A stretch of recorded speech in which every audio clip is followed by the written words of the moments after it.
Okay, good afternoon. My name is Brian Haggerty. I'm the board chair of the El Paso Community College Board of Trustees. I want to welcome you all to this special board retreat being held today. And if anyone would like to go to the internet and go to www.youtube.com/user/go-epcc, they can join this meeting. I'd like to welcome everybody to this meeting, and I'd like to call the order. Mel, please. Roll call. Mr. Oakser. Here. Mrs. Robles. Here. Dr. Graham. Here. Mr. Haggerty. Here. Okay. Before we get started, real quick, let's do the Pledge of Allegiance. I pledge allegiance to the flag of the United States of America and to the republic for which it stands, one nation under God, indivisible, with liberty and justice for all. Thank you. Keep putting a comma in this. Okay, open forum. Anybody sign up for open forum? No, sir. Okay, discussion item 5.1, Bell, we're going to table. Item 5.2, discussion. Mr. Ray Martinez, President and CEO of the Texas Association of Community Colleges, will provide a presentation on House Bill 8 and how to prepare for the upcoming 89 legislative session. And go ahead. Your time. Oh, he's got a significant presentation. Okay, let's go down to, Jordan. No, we're good. I'm good? You're good. I'm good. Right. I'll be back at 3 to close the meeting. But We won't be closing it. where's Bonnie? She's flying back from Vegas. Oh, that's why see, now, that's why you needed me, Dr. Thank you. Had to be here. We always need to. That's why we put it on the schedule. Brian, would you get that in writing and get everybody to sign it, the signature needed? That's just, we'll see stuff. Guys, thank you very much. Glad you're back. I will be back.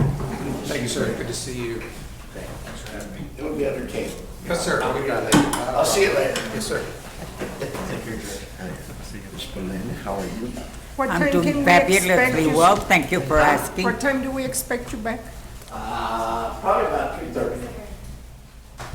So it'll be done at 3, so it takes me about 3 minutes to get here.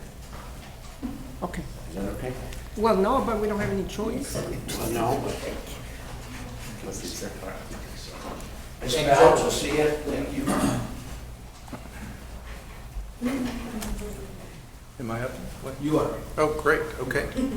Your mic's on. You My can mic is on. Sitting, it's up to you. Wonderful. Well, good morning, everybody, and thank you all for the very gracious invitation. I'm so glad to be here with the trustees for EPCC, and especially very honored to be here with my longtime friend and somebody that I can call a mentor as well, Dr. William Serrata, your president, who I've known for many, many years.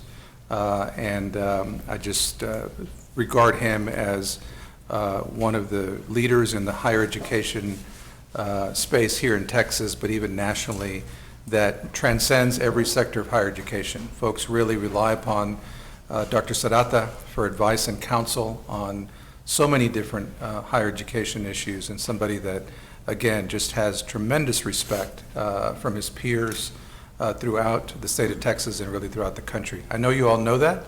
I'm preaching to the choir in a sense about your president here at EPCC, but I can tell you that that he's not just somebody that I regard highly professionally, but he's a dear friend and somebody that I've seen operate in so many different arenas, and I try to follow his lead every time I can. So I'll start with that, and I want to, you know, as an opening comment, I have a presentation, and we'll go through the slide deck, and I'll do it really kind of methodically and slowly, because I do want to encourage comments or questions as we move through the information that I'm going to share with you all. I realize you all are familiar with House Bill 8, but we're going to take at times a somewhat more detailed look at some of the provisions within House Bill 8. I'm going to talk to you a little bit about how we got here, and then we'll also look ahead to what's in store as we get ready for the next legislative session. One of the things that I want to start with about House Bill 8 is we call House Bill 8 transformative, and it puts Texas in the lead of all 50 states in the country. Texas is regarded as the most innovative when it comes to how we now fund our 50 community colleges as a result of House Bill 8. And all of that is true, and we'll go through these slides, and I think you'll see what exactly those changes are and how it does really transform our sector of higher education, our 50 public community colleges.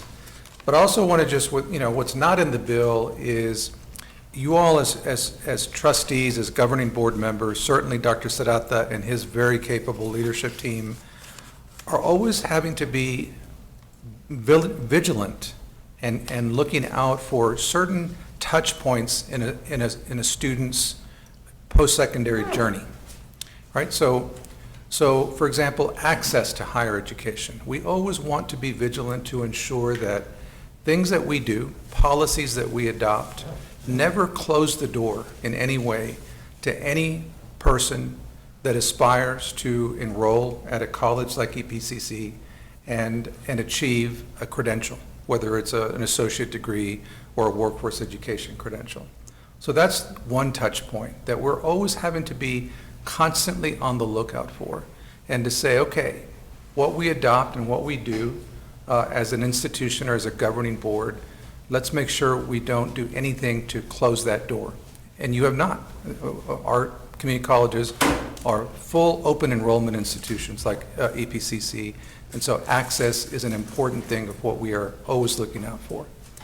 The second thing I would offer that we're constantly vigilant about and always on the lookout for is getting our students to complete, right? So we don't want to just open the door to higher education, but we want to do everything we can in using our resources and in adopting policies so that students enroll and have access to our programs across our community colleges, but that students also have the resources and the assistance and the academic and workforce education faculty support that are needed to be able to complete that journey.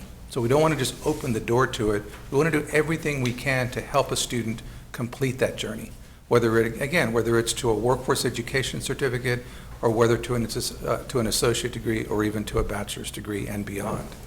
So that's the second touch point. The first is access, the second is completion. The third, I would say, and these can be defined in different ways. The third that I would say we're constantly vigilant about is economic mobility, right? So if we've opened the door to access, we've opened the door to higher education, we've helped the student complete a credential that the student chooses to complete. Let's say it is a nursing degree.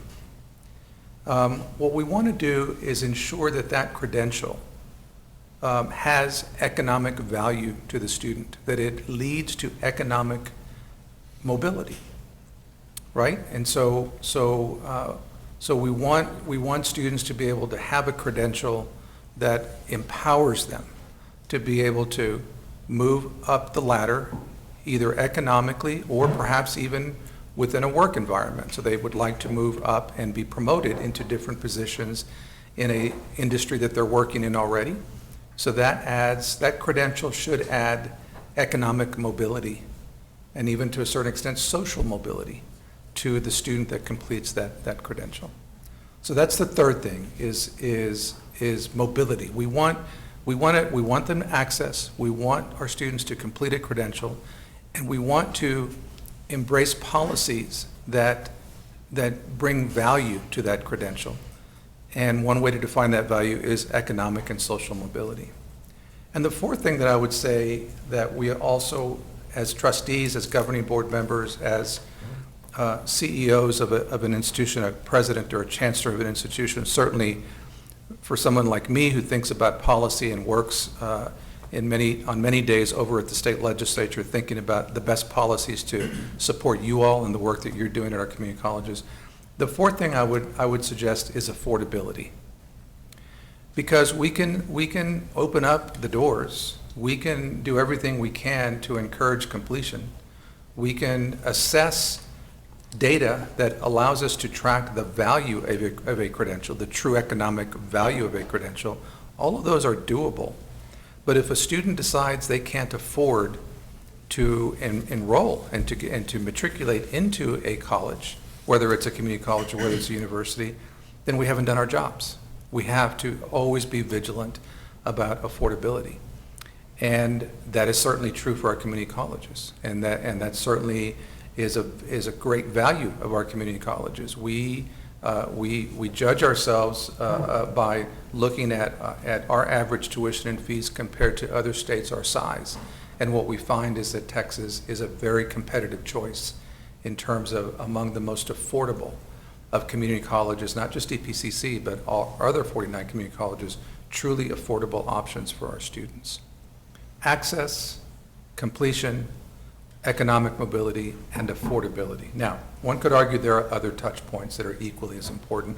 We could talk for another hour or longer about what those would be.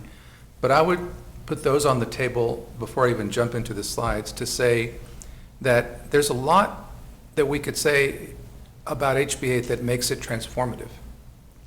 But in my opinion, a lot of that is the move to this outcomes-based formula, and we're going to talk about what that means in these slides.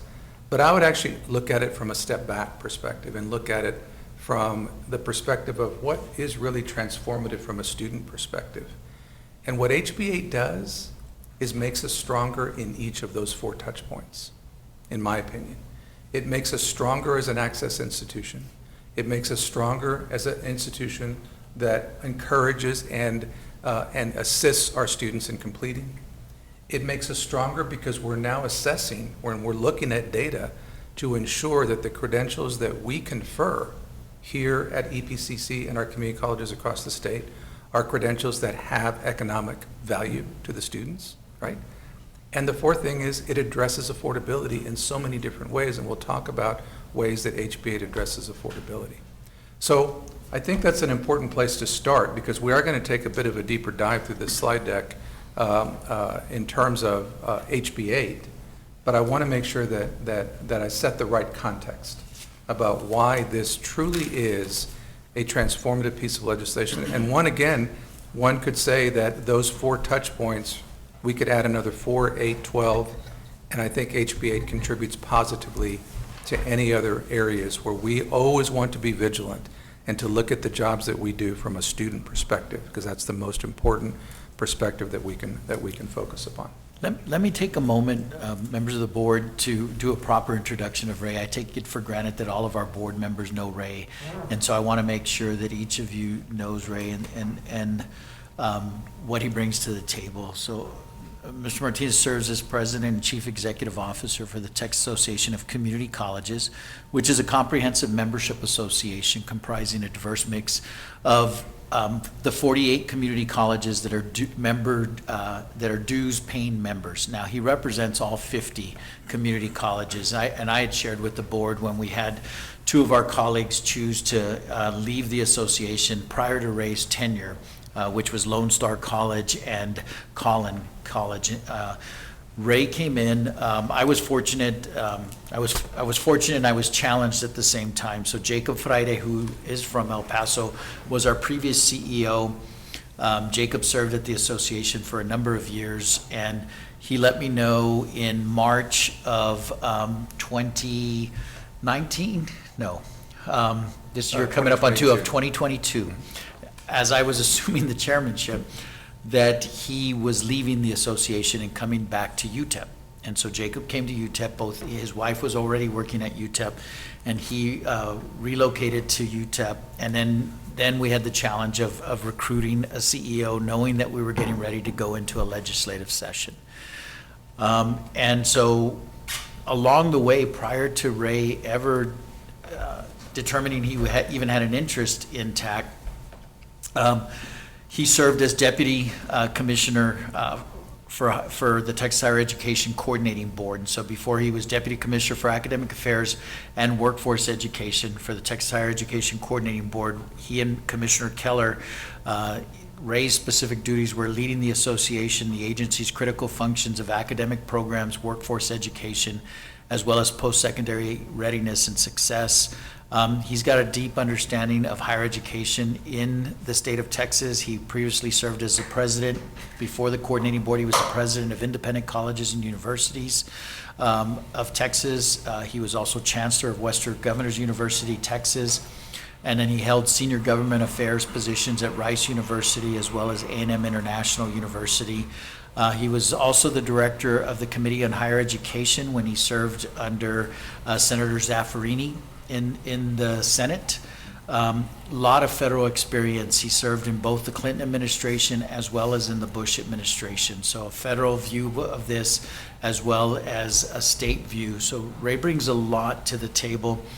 And as I was discussing so think about the pandemic, and when we were in the midst of the pandemic in 21, and the association, or the legislature rather, decided that they wanted to start seeing us. So in April of that year, they said, we need to see people in the Capitol. It was just the legislators. Ray was working for the coordinating board, and I had conversations with different leaders throughout the state, and they started saying, well, you know, if and when Jacob leaves the association, will you all need to hire Ray? And I'm like, well, first, Jacob, at that point, there was no indication that Jacob would be leaving the association or that Ray would even be interested. And along the way, Jacob let me know, and so turned around and developed. I was the chair of the association, so I put together a search committee. I asked Dr. Jeremy McMillan, the president of Grayson College, to chair the search committee. I served on the search committee. We had a number of candidates, both from the state of Texas as well as from outside of the state of Texas, and there was no doubt that Ray was by far the best fit, had so much that he brought to the table, such a level of education, understanding of policy, an ability to work across the aisle, on both sides of the aisle. And quite frankly, during this last session, Ray and I, as chair, I had to meet with a lot of the legislators and a lot of folks that were in leadership positions. And Senator West is a hard senator. He's very passionate, senator from Dallas, and he's an attorney as well, Mr. Ortega, and you feel like you're on the stand every time you go visit with Senator West. And I had, in my roles with the association, I had met with Senator West in many legislative sessions, and as we went in and sat with Senator West and explained what we were trying to do with House Bill 8, Ray and I were there speaking to them, and I, for the first time, saw Senator West ease in and said, what do you need from me, as Ray spoke to him, what we were trying to accomplish. And so just incredibly respected. We're very fortunate at the association to have Ray. He's a native of South Texas. He's from Alice, Texas, received his bachelor's degree from Southwestern University and his law degree from the University of Houston Law Center. And then he also has completed postgraduate work at the Institute for Educational Management at Harvard Graduate School of Education. He and his wife, Beth, they live in Austin and have 2 children that are grown and in college and getting ready to finish college. So I've known Ray since he was with Senator Zaffirini. So I've known Ray for a long time. We're very fortunate to have him come into the association, and he's done a phenomenal job. Now my goal is, I'm past chair now, but my goal with the officers and everyone else is to keep Ray. You'll learn more as we go forward, and as I'm sure as he presents, and then in my presentation tomorrow as well, the Commissioner Keller will be leaving the Texas Higher Education Coordinating Board. He's been named the sole finalist to be president at the University of North Texas. And so just a point for everyone's knowledge, Ray was the runner-up as the Commissioner of Higher Education, and then Commissioner Keller hired Ray to be number 2 at the association. So that becomes the challenge of ensuring that we're able to keep Ray. So please. William, thank you for those gracious comments. Really appreciate that very much. So we'll jump into the PowerPoint presentation, and we'll talk in a little bit more detail now about House Bill 8, and again, along the way, please feel free, and William, if it's okay, I may call on you on occasion to make some comments, because you are so knowledgeable about this bill as well and what we are trying to implement. So we'll work our way through this slide deck here. The first is just to tell you again who we are as an association. We are the Texas Association of Community Colleges. It's an association that's been around for quite some time, over 7 decades, as you can see, focused on helping our 50 community colleges to advance policy change. That always keeps in mind, of course, primary focus for us is what is best for the students that we proudly enroll across our 50 community colleges. So we facilitate communication among colleges and institutions. We provide research and policy development. We advocate for legislation over at the state capitol, and we do the same to a lesser extent, but still visible at the federal level in doing advocacy work there. And then, of course, we develop and disseminate information about the status of our community colleges, and we'll talk a little bit more about what we're doing in that regard, especially related to House Bill 8. We are a staff of 15 full-time employees, and what you'll see in this slide is these are the components of TAC as an association. So the Texas Association of Colleges, and then as subcomponents of TAC, of the association, we have the Texas Success Center, which is primarily focused, as it says on this slide, on student success and guided pathways. They work very closely, our staff at the Success Center, very talented, very capable staff that work with student success coaches, with academic advisors, and others on campuses to ensure that when students enroll in our colleges, that we do everything we can to give those students information about getting onto a pathway towards a credential, as opposed to just taking credits without some sort of a coherent plan to be able to achieve some sort of a credential. So that's the focus of our Success Center. Of our 15 employees, about 6 of our employees, maybe 7 actually, of our 15 employees are full-time Student Success Center employees. But again, that's a sort of a division, if you will, of TAC, of the Community Colleges Association. We have a, yes, sir, please. Is it okay Jump to in. ask a question? Absolutely. No, would you define in this context what constitutes, what your driving definition or objective of the phrase student success is? Right. Well, I mean, I think in many ways, what student success, I'm a first-generation college student, and student success for me was, to achieve an academic credential.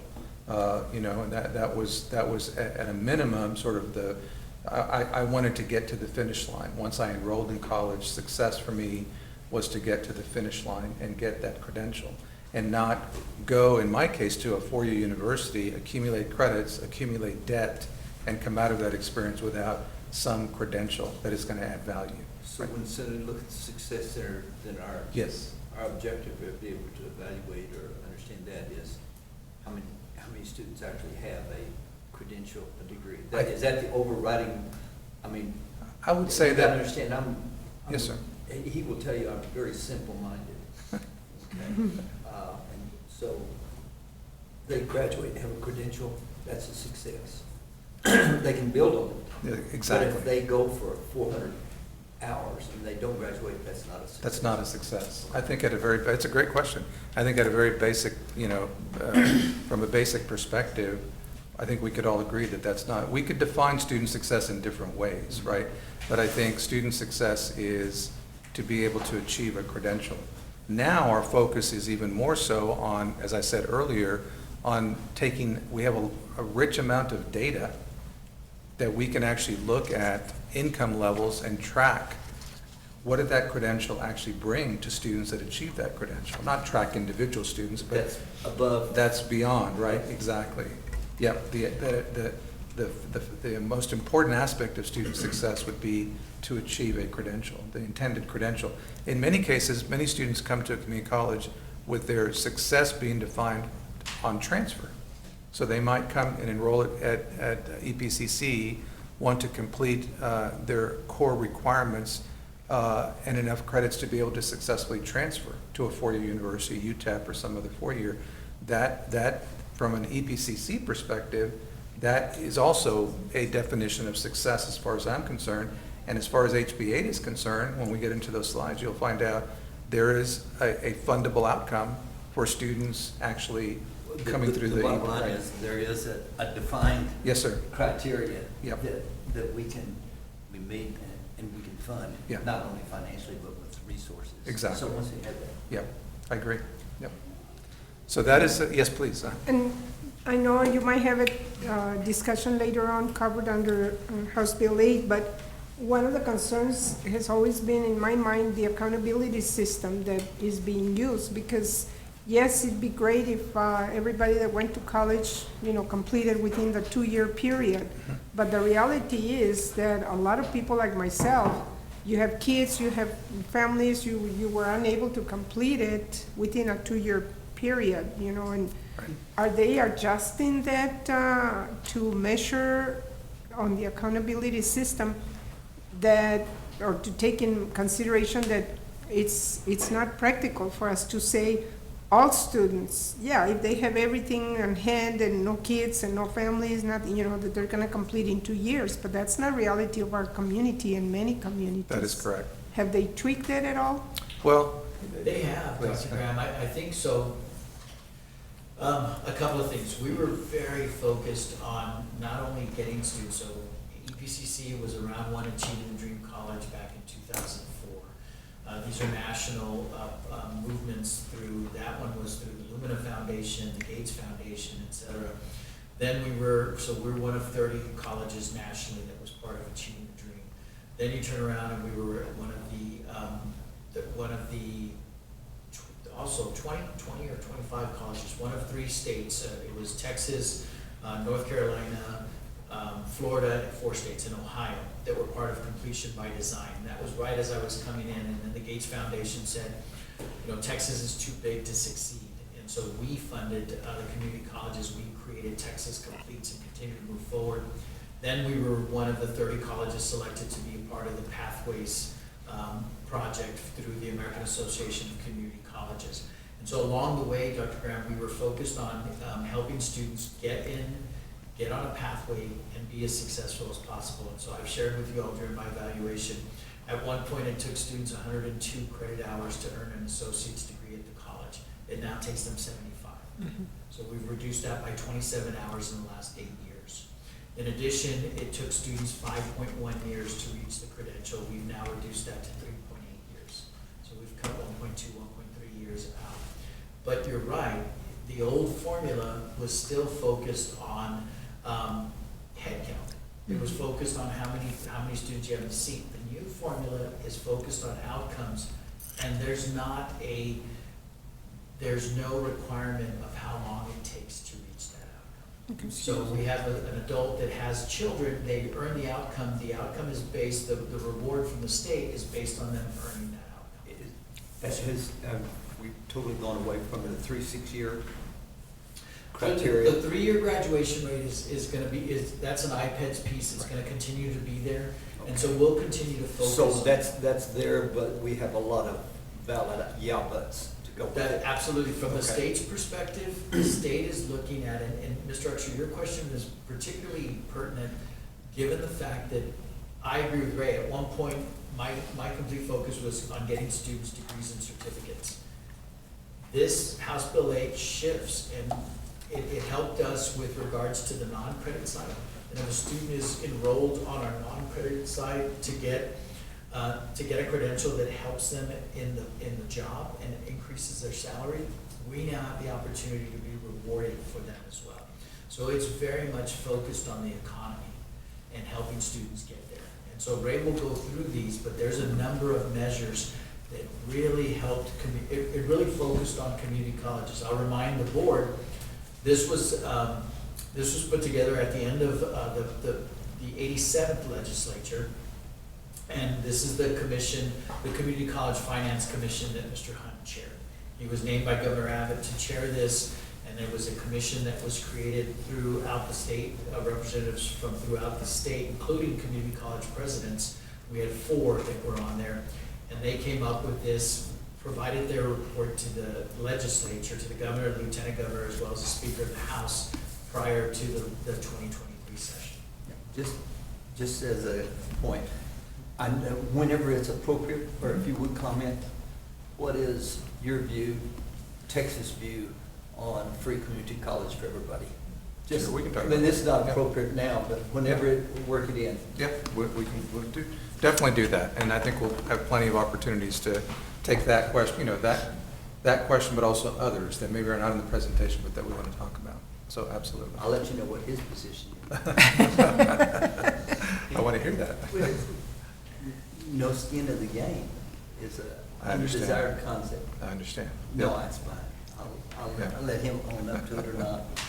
The last thing on this slide is that part of our association is also the Community College Association of Texas Trustees. And I know that many of you are involved with our Trustees Association. They do a very good job of ensuring that we have governing board members' perspective in what we do. Because as TAC, if one of our primary responsibilities at the association is to develop or sort of be the voice, if you will, to elected officials on behalf of our public community colleges, then we want to make sure that we are reflecting the CEO and President Chancellor perspective, but also, of course, the governing board perspective.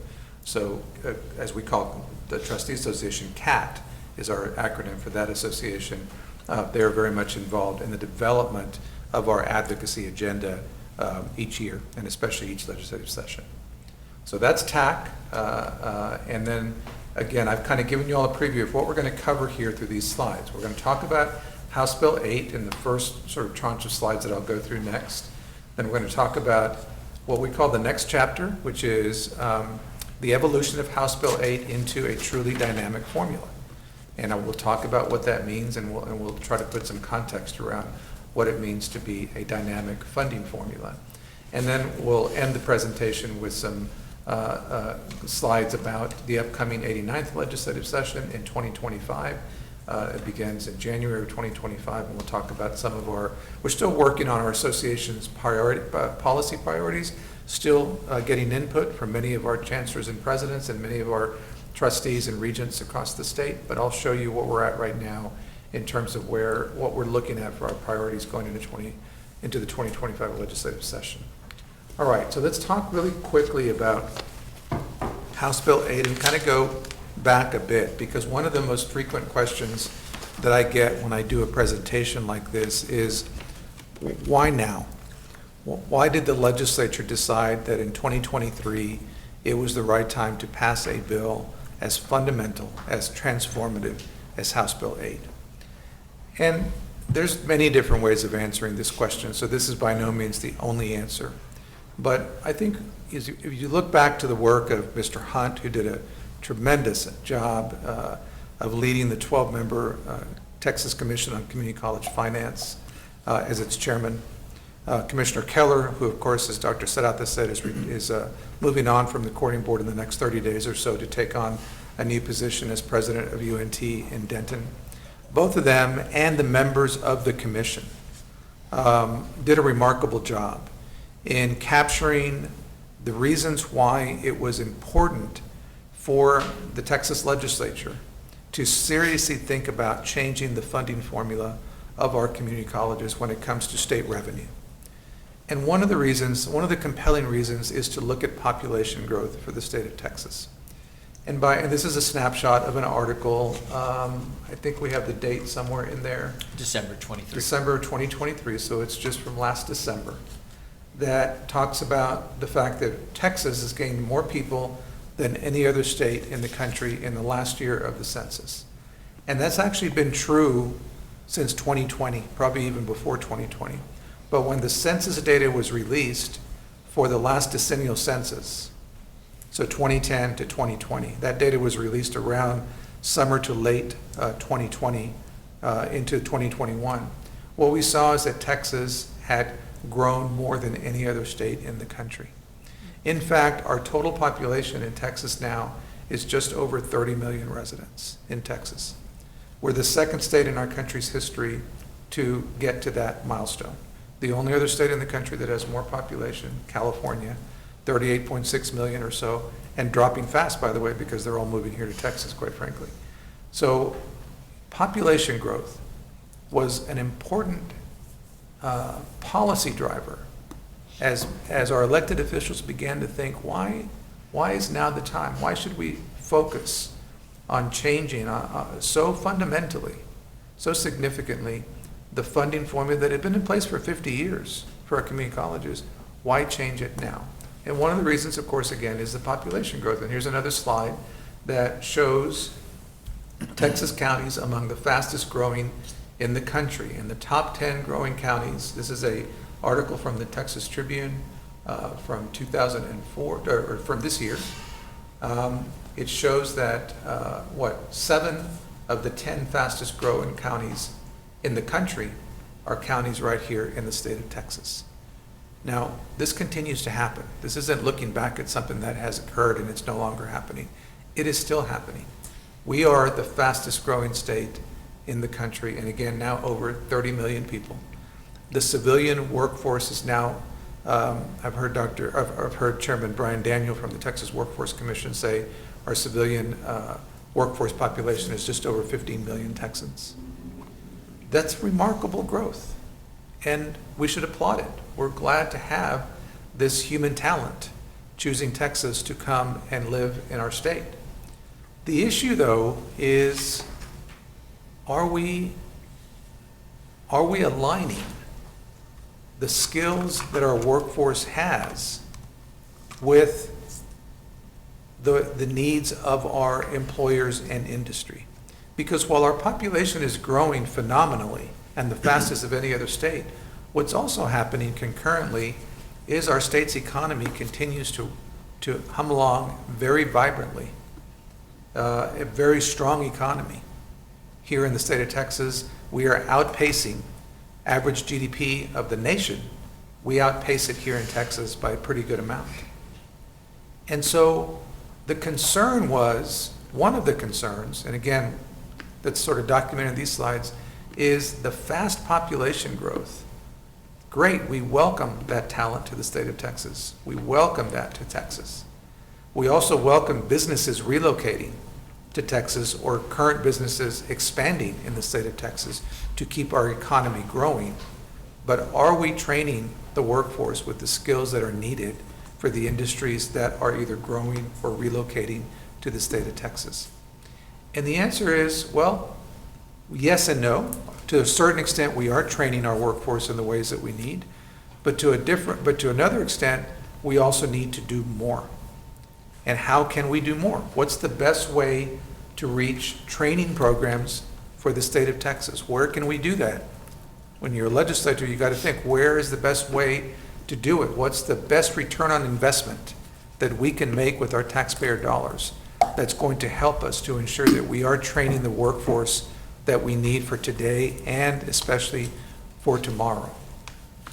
And it is our 50 community colleges. That's where you do it, because we do the bulk of the workforce training. We do the bulk of academic training up to associate degree, obviously, and in many cases for our colleges, some are now offering bachelor's degrees as well. That is what the legislature made the decision. Yes, ma'am.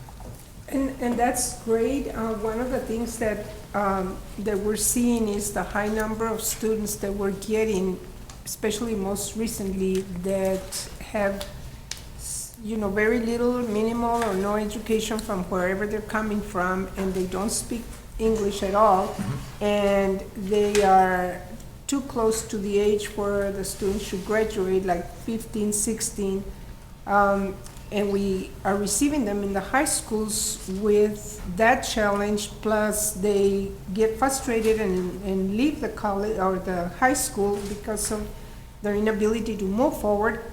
The college has a problem accepting them because they're still, 15 or 16-year-olds. And, the workforce, or on the legislative side, on the policy side, we need to come up with some better ways to address that group of students, because it's just getting more complex with the migration that we have right now. And legal or not legal, we can discuss that till we're blue in the face, but the fact is those young people are here. What are we gonna do to move them along in an education setting.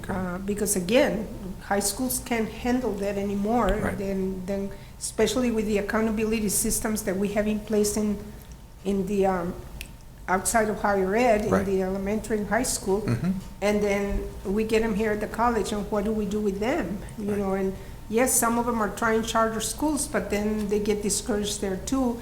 Then you look at the GED test that is so incredibly difficult, they're not gonna pass it. Yeah. You know, so the funding for that population, just keep it in the back of your mind, that's become a challenge that the state is gonna have to face. And either the workforce funding is gonna have to address that, Yeah. or additional programs that changes the legal age of when we can take them without getting a penalty on the accountability system at the high school, Right. or without it impacting the college Yeah. that receives them. Just, it's gonna happen all over the state, Yeah. because they're not just staying here in El Paso. It's a great point, Dr. Graham, and so part of what was in House Bill 8, and the college is one of the pilot institutions, it doesn't address what you're speaking to directly, but in an indirect way it does, is the Opportunity High School program. So Dr. Graham has long pushed us to create our own high school. And while we didn't do that, we didn't create our own high school. Not yet. No, but we are one of the institution's design partners with the coordinating board on creating an Opportunity High School. Now, this is for students that are 18 and above. It doesn't address that 16 to 18 group, but it is for students that are 18 and above that are enrolled at the college that do not have a high school diploma. And so what it will allow us to do as we go forward and design this system, it'll allow us to provide the higher education component, but then also award a high school diploma. So we are moving forward with that. Is It there was- funding for that? There is, and it's part of House Bill 8. Yeah. So we are moving forward with that. Initially, my understanding is that we were one of the colleges chosen to participate. It's been clarified to us that we're one of the design partners, so there's 5 colleges, and those 5 colleges will be able to submit, as many others will submit as well, to be able to provide that Opportunity High School component for students that are enrolled. So now it- we just need to worry about the 16 to 18. 15, 16, and Correct. 17-year-olds, which is also a huge number of It is, young I agree. people. Right. I always think of the apprenticeship programs, Yeah. you know, where you can pick up the language and pick up skills. Yeah. If there were some incentives for the business world to offer kind of those, without the high schools taking a hit. But I know you're not in the high school arena, but it's still part Yeah. of the It's part of it. trajectory Oh, absolutely.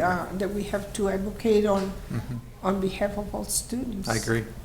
We need to continue to look at how we can address those issues. Mhm. But we're making some progress with things like what Dr. Zarata just school. mentioned. Yeah, My- exactly. My concern about this is good, and I think it's wonderful. I just think, in my mind, maybe I'm disappointed, but I think as good as this program is, it needs to be taken into context and looking at the social structure and economic structure of those people that are 15 and 16 and 18. Yeah, we're gonna provide this and that. But what if they don't have money to live on day to day? Sure. So they gotta survive. Right. And so if survival means I really can't attend class right now, and if they skip 2 or 3 years, they're lost. Right. Right. So I can't say I counsel you, because that's way beyond my pay grade. But the larger context needs to be acknowledged. Agreed. We're actually talking about a whole different society. Understood. And I think that while it doesn't address all of that issue, there are aspects of House Bill 8 that we're going to talk about here momentarily that do address issues of But at least we affordability like that. acknowledge it. And we acknowledge it, That's- exactly. I agree. So this slide here, before I move on from this slide, is the cover of a report that was commissioned by the Federal Reserve Bank of Dallas. And they often will go and take a deeper study on some higher education issues. This is a report that was released in January of 2023, so January of last year. And it is still available on the website of the Federal Reserve Bank of Dallas. And I think you were on the board, Dr. Salata, of the Federal Reserve. I don't know if you still are, but I you certainly, am. yeah. I'm in my last term, my Yeah. last year. And this is a really good report that is specific to community colleges here in Texas. There's a lot of really good information, so I'm not going to go into it, but we did cut out a quote from one aspect of the report that said that the Federal Reserve Bank of Dallas expects that there'll be over 4 million new jobs created over the next 15 years here in the state of Texas. Many will require a bachelor's degree or more, but as it says here in this quote, there will also continue to be a need for what are called middle-tier workers. And those are, a middle-tier worker or a middle-skill worker means those that require, jobs that require more than a high school diploma, but maybe not all the way up to a bachelor's degree. That is our sweet spot. That's what we excel in as community colleges. And this is the Federal Reserve Bank of Dallas acknowledging that there is a need for these middle-tier skills. All right, so the key components of House Bill 8, we'll do a slightly deeper dive into House Bill 8, and we'll start with the funding streams. You all might have seen this information or this slide before, where this is the way that community colleges across Texas are funded. The blue line represents local taxes at the top. The middle line is a second source of funding, which is tuition and fees from students that enroll at our colleges. And the third line, as you see there in sort of the orange mustard color, is state appropriations. This is where we were before the passage of House Bill 8. As you see, the trend at the bottom in that mustard colored line, the state appropriation trend was projecting downward over the last, let's say, 10 years between 2010 and 2021. Whereas the reliance upon local taxes or property tax valuations was trending up and likely continues to trend up somewhat, but it was trending upwards over the same period. And tuition and fees kind of has held steady during that 10-year period. This is where we found ourselves as we went into the 2023 legislative session. In talking to the legislature about the reasons why HB 8 ought to be passed, we've talked about some of the population growth and the need for those middle skill jobs to be created. But this was also a trend that was very evident, is that the state revenue portion, what the state was giving community colleges, has been trending in the wrong direction over the past decade, up until the passage of House Bill 8 in 2023. And before I show you the increase in funding that we were able to get because of House Bill 8, this slide simply reminds you of the commission, of the recommendations. These are the three pillars of the recommendations that were made by the commission that Mr. Hunt chaired, again called the Texas Commission on Community College Finance. The recommendations that were made to the legislature, these were sent to the legislature in November of 2022, because there was a bill passed that in 2021 that required this commission to do at least a year's worth of work and to make recommendations right before the start of the 2023 legislative session. So final recommendations were made by the 12-member commission, chaired by Mr. Hunt, in November of 2022, and these are the pillars. They had recommendations around state funding for outcomes, they had recommendations on affordability for students, and they had recommendations on investments in college capacity. And we'll talk about hopefully each one of these areas over these next few slides.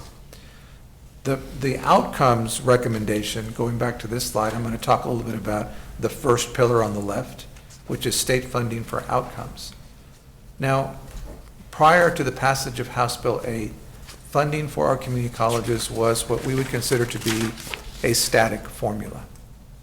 And that is that the legislature would convene and put together a base appropriations bill, sort of a first draft of the appropriations bill early in the legislative session, because it takes pretty much the entire session for members to come to agreement on what should be in the final appropriations bill.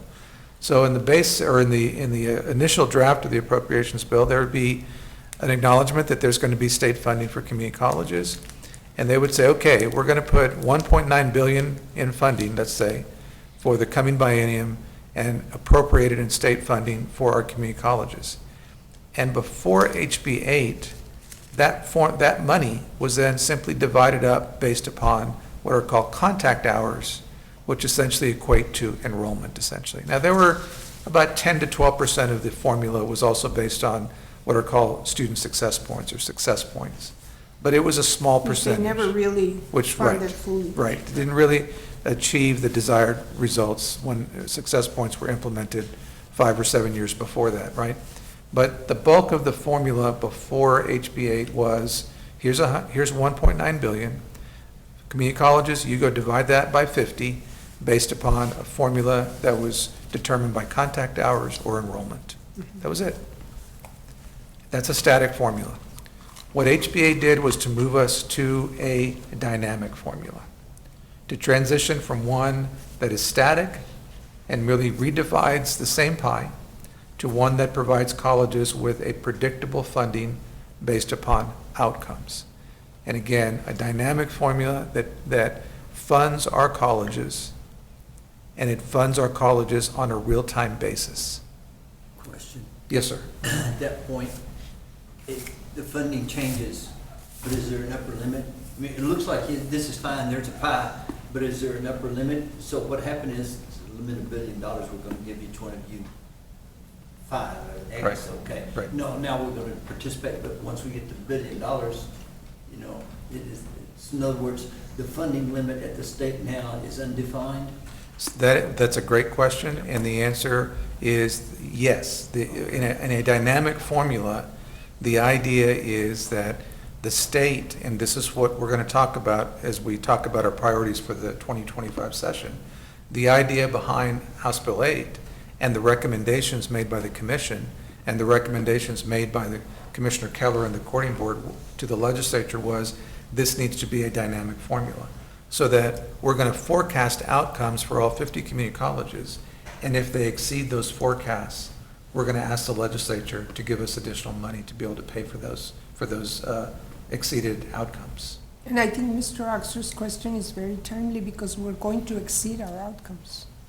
I have no doubt about that for a college like EPCC, but that's why it's dynamic, and that's why it's so innovative. Other states have implemented outcomes-based, performance-based funding, but they don't do it, it's a zero-sum game anyway, Yeah. right? So it's finite.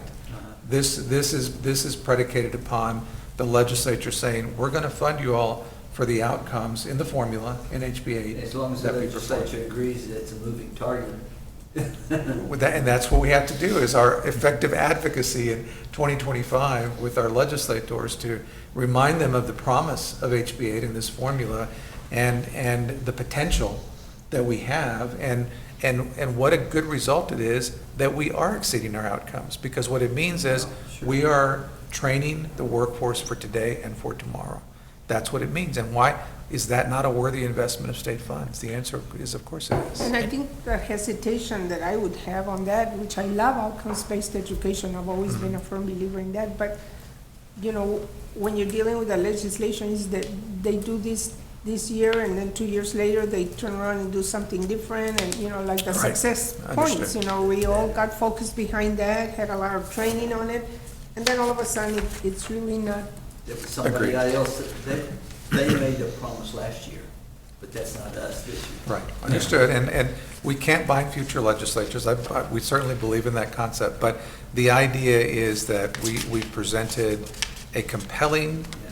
choice, a public policy choice that was made by the legislature in 2023, that we're going to show, this is what we promised that it would be this. At least you've made a And- philosophical jump. from Yes, sir. Yeah, state. and Commissioner Keller is preparing in his last days at the agency. He's alerted leadership of the additional costs, given the outcomes that were, that materialized this year. And so it's a little over 40 million additional dollars that he's looking at going to the legislature and requesting that they fund that. There's been no pushback from the legislature to do that.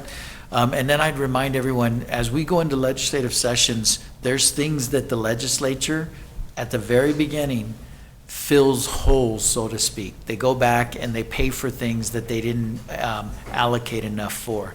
Medicaid is one of the big ones that they end up having to fill, and that's usually $2 to $3 billion that they have to take out of the state budget before they do any allocations. So I give the commissioner, as well as the folks that worked on House Bill 8, a lot of credit, because we're essentially saying, we're going to perform, and we're going to need you to pay for that performance. And if we outperform, there's an expectation that you're going to be able to write that check. Do they, Yeah. do they still acknowledge that there's a pending debt for covering the community colleges, extra services for military personnel? You know, they always say that. Yeah, for Hazelwood. It's a Yes. great point, Mr. Uxer. And they did acknowledge some of the Hazelwood, and they paid a higher percentage. They're not covering it, but they did pay a higher percentage. Yeah, Yeah. 2% instead of 1%. We doubled our appropriation. Making progress. All right, so this slide shows the increase in funding that came with House Bill 8. We were very appreciative that the legislature passed HB 8 unanimously. There was not one no vote upon final passage. And when the budget bill was passed, because HB 8 is a policy change, the budget bill is a separate piece of legislation in the General Appropriations Act for this current biennium.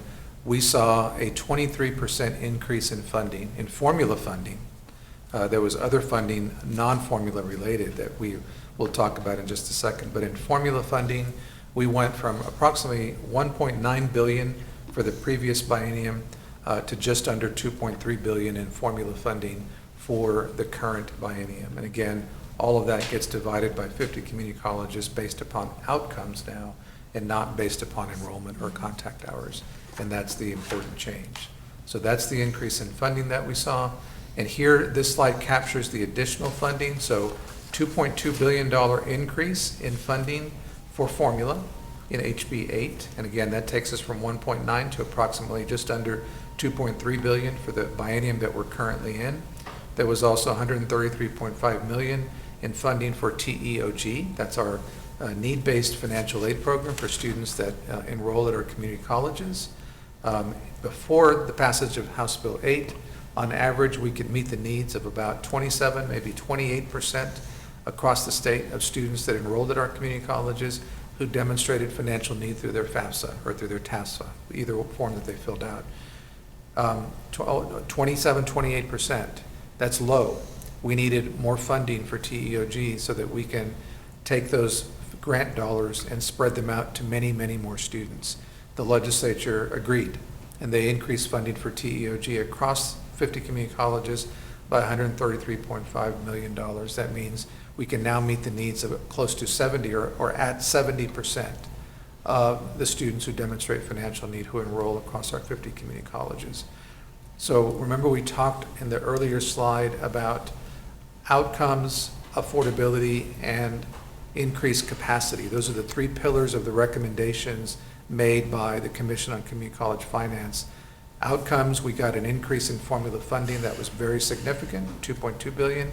Affordability, under the affordability pillar, we got increased funding for TEOG, and to the right of this slide, we got a brand new financial aid program that the legislature invested in, and I think you all are familiar with the FAST program, Financial Aid for Swift Transfer.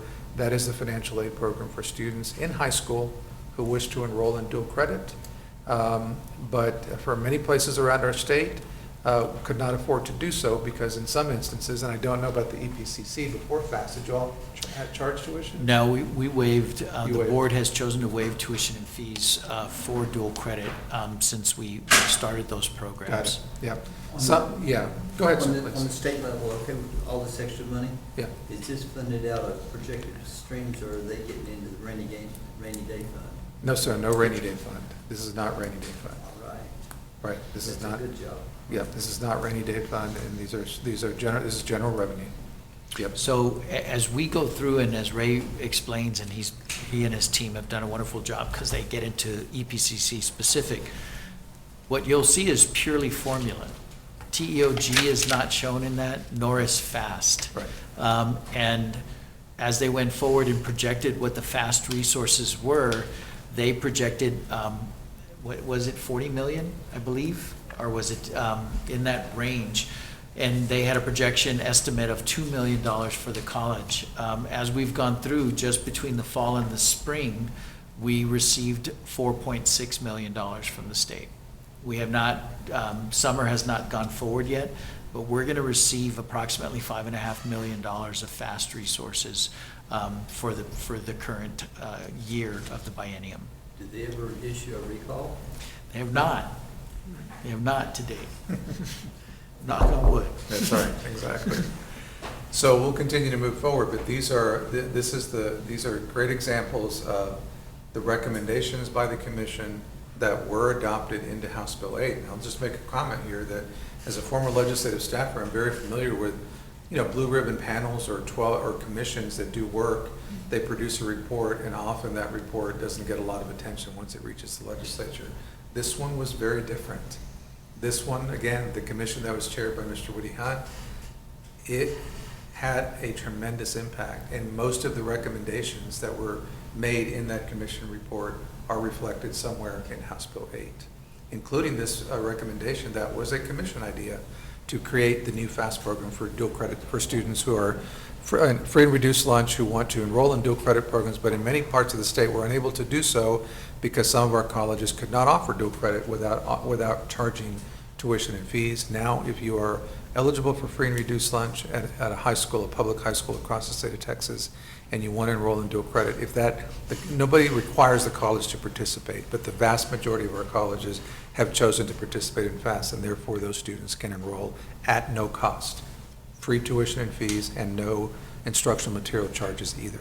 Is the FAST program unique to Texas? Or It is. It is unique to Texas.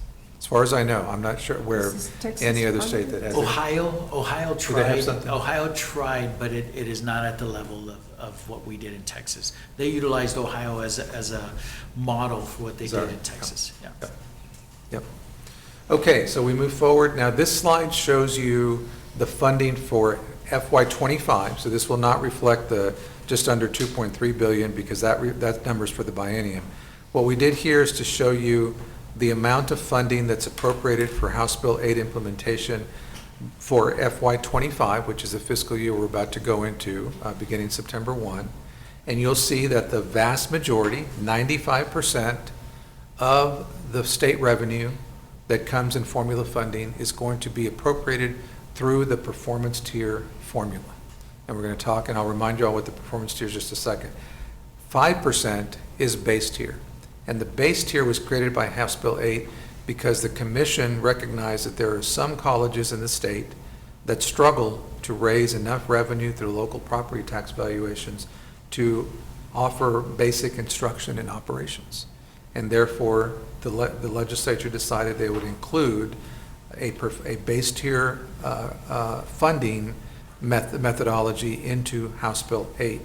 And that's why now by rule, and I should have mentioned this earlier, but the chair of the new community college the Community College Standing Advisory Committee, so it's a new advisory committee that was created by House Bill 8 that advises the Commissioner of Higher Education, irrespective of who it is, advises the Commissioner of Higher Education on House Bill 8 implementation. The chair of that Standing Advisory Committee is Dr. William Serrata, and has been chair since the first day it was created and continues to be chair of that Standing Advisory Committee. In consultation with Dr. Serrata and that committee, it's 12 people with Dr. Serrata as chair, we agreed that through rulemaking, the coordinating board is now put into rule that anytime the legislature appropriates funding under formula funding under General Appropriations Act, 95% will always go through the performance tier and 5% will always go through the base tier. That's now locked into rule. It's not in statute, which means it can be changed to a different commissioner, but we got it put into rule in consultation with the advisory committee. All right, so that is where we're at there. Again, I have a few slides to just, you all know about the FAST program. We just talked about that a while ago. This slide tells you about the FAST program and eligible students. Students have to be, what the term of art from a legal perspective in House Bill 8 is educationally disadvantaged, and that is because that is a term of art under federal law, and under federal law, educationally disadvantaged translates into eligible for free and reduced price lunch. So any student that is quote unquote educationally disadvantaged at our public high schools, and if that college is participating in the FAST program, that student can enroll in dual credit courses at no charge. Now, for a college to participate in the FAST program, as you all know, the college has to abide by certain requirements, one of which is they can't charge tuition above a certain rate for those students who are not eligible. But in return for agreeing to that condition, and they can't charge for learning, for instructional materials, for agreeing to those provisions, then there's money that is flowing, as Dr. Sarata just explained, to the colleges that are participating in the FAST program. The last I saw, I believe we had 38 of the 50 community colleges who had already began participating in the FAST program. My guess is that we're going to get very close to all 50 here as we move into the new academic year. Whether all 50 will choose to participate, I'm not quite sure, but we're going to get further along as we move into this next academic year. So that's the FAST program. TEOG we've talked about as well. I just talked about it a while ago. That's our need-based financial aid program. Again, I've explained that we wanted to get to at least 70% of being able to support at least 70% of our qualified low-income college students. We were at about 27, 28%, and the legislature helped us to do that by increasing the state appropriations for this program to $133.5 million, a huge way for us to address the affordability issue for our students. So that we're very, very proud of this and very appreciative to the legislature for the increased funding in TEOG. What is this, the criteria to be qualified as low income? I mean, it's got, is it either a factor of money or a definition? It's very much follows the federal financial aid guidelines. Okay. So it's just a state form for them to fill out. And I'll give you an example. The state students, they fill out federal financial aid. There's a state financial aid program. And if they have the FAFSA completed, they utilize that to see if they qualify. For the undocumented students that qualify, and Texas was the leader. Texas developed this back in 2001 under Governor Perry. And it was a student who had a full scholarship to Yale, and they revoked the scholarship because they were undocumented. And Governor Perry said, this is talent that we have in the state. The child had come from Mexico when they were 3 or 4 years old. Is this the DACA thing? It's DACA, but Texas was at the leader of funding that set up state aid to fund undocumented students, and so they qualify for TEOG as well. Just for your reference, we have received, we have $2.3 million in TEOG that we distribute to our students. Who makes the difference? If you have 70%, there's 30% that's First, those who apply first. Yeah. But, First in, first and Ray, out. as Ray mentioned earlier, that 27, 28% of students that qualified for TEOG were receiving TEOG. That's after the impact of enrollment through the pandemic. Prior to that, it was 18% that were funded. And so this was the commissioner's commitment and the commitment through the advisory committee to get us up to 70%. It was a significant investment. And I think we're doing a better job channeling that information to students through the public schools, because there we have the ones that are qualifying for free or reduced lunch under those guidelines. So Right. counselors are able to push them into college. And our financial aid directors across the state for our community colleges do a terrific job. I'm sure EPCC is no exception of being able to look at different sources of funding. So if they now have more TEOG funds, they can spread those dollars out in a much more efficient manner and in a much more helpful manner so that they're reaching more students. Some students might get a little bit less in TEOG because they're eligible for other funding sources, for example. But there's now more TEOG dollars available for our financial aid offices to be able to help many more students across our 50 community colleges. Out of all of this, I'm sure Dr. Estrada is very tired of me saying this, particularly when we get to our board meeting and everything else. But all this funding is a shell game because tuition comes from the students. Property taxes comes from the students through the parents do that. state money comes from the people through the taxes back there, you know, and everybody, and at different level is, the other people are taking cuts from our one task. We have one basic source, and we're sort of how we're moving around, and who has the authority to take more to get it back to us. But it's back to the people. How much taxes are you gonna take from them and what for? Mhm. So, you know, I mean, be honest, I mean, just to recognize where it comes from, you know. Yeah. So, Understood. This next slide here will demonstrate the key components of House Bill 8. We've talked about some of these. Obviously, one of the key components is the new FAST program, but we've talked about that. We've talked about the base tier funding. Performance tier, I'll have a few slides here in just a second that will talk in a little bit more detail about the performance tier, because again, that's 95% of the the revenue from the state is allocated through the performance tier, so I want to take a slightly deeper dive into that. I've got a component there about the Standing Advisory Committee. That's the committee I was talking about that is chaired by Dr. Sadata. And up on toward the top of the slide is shared services.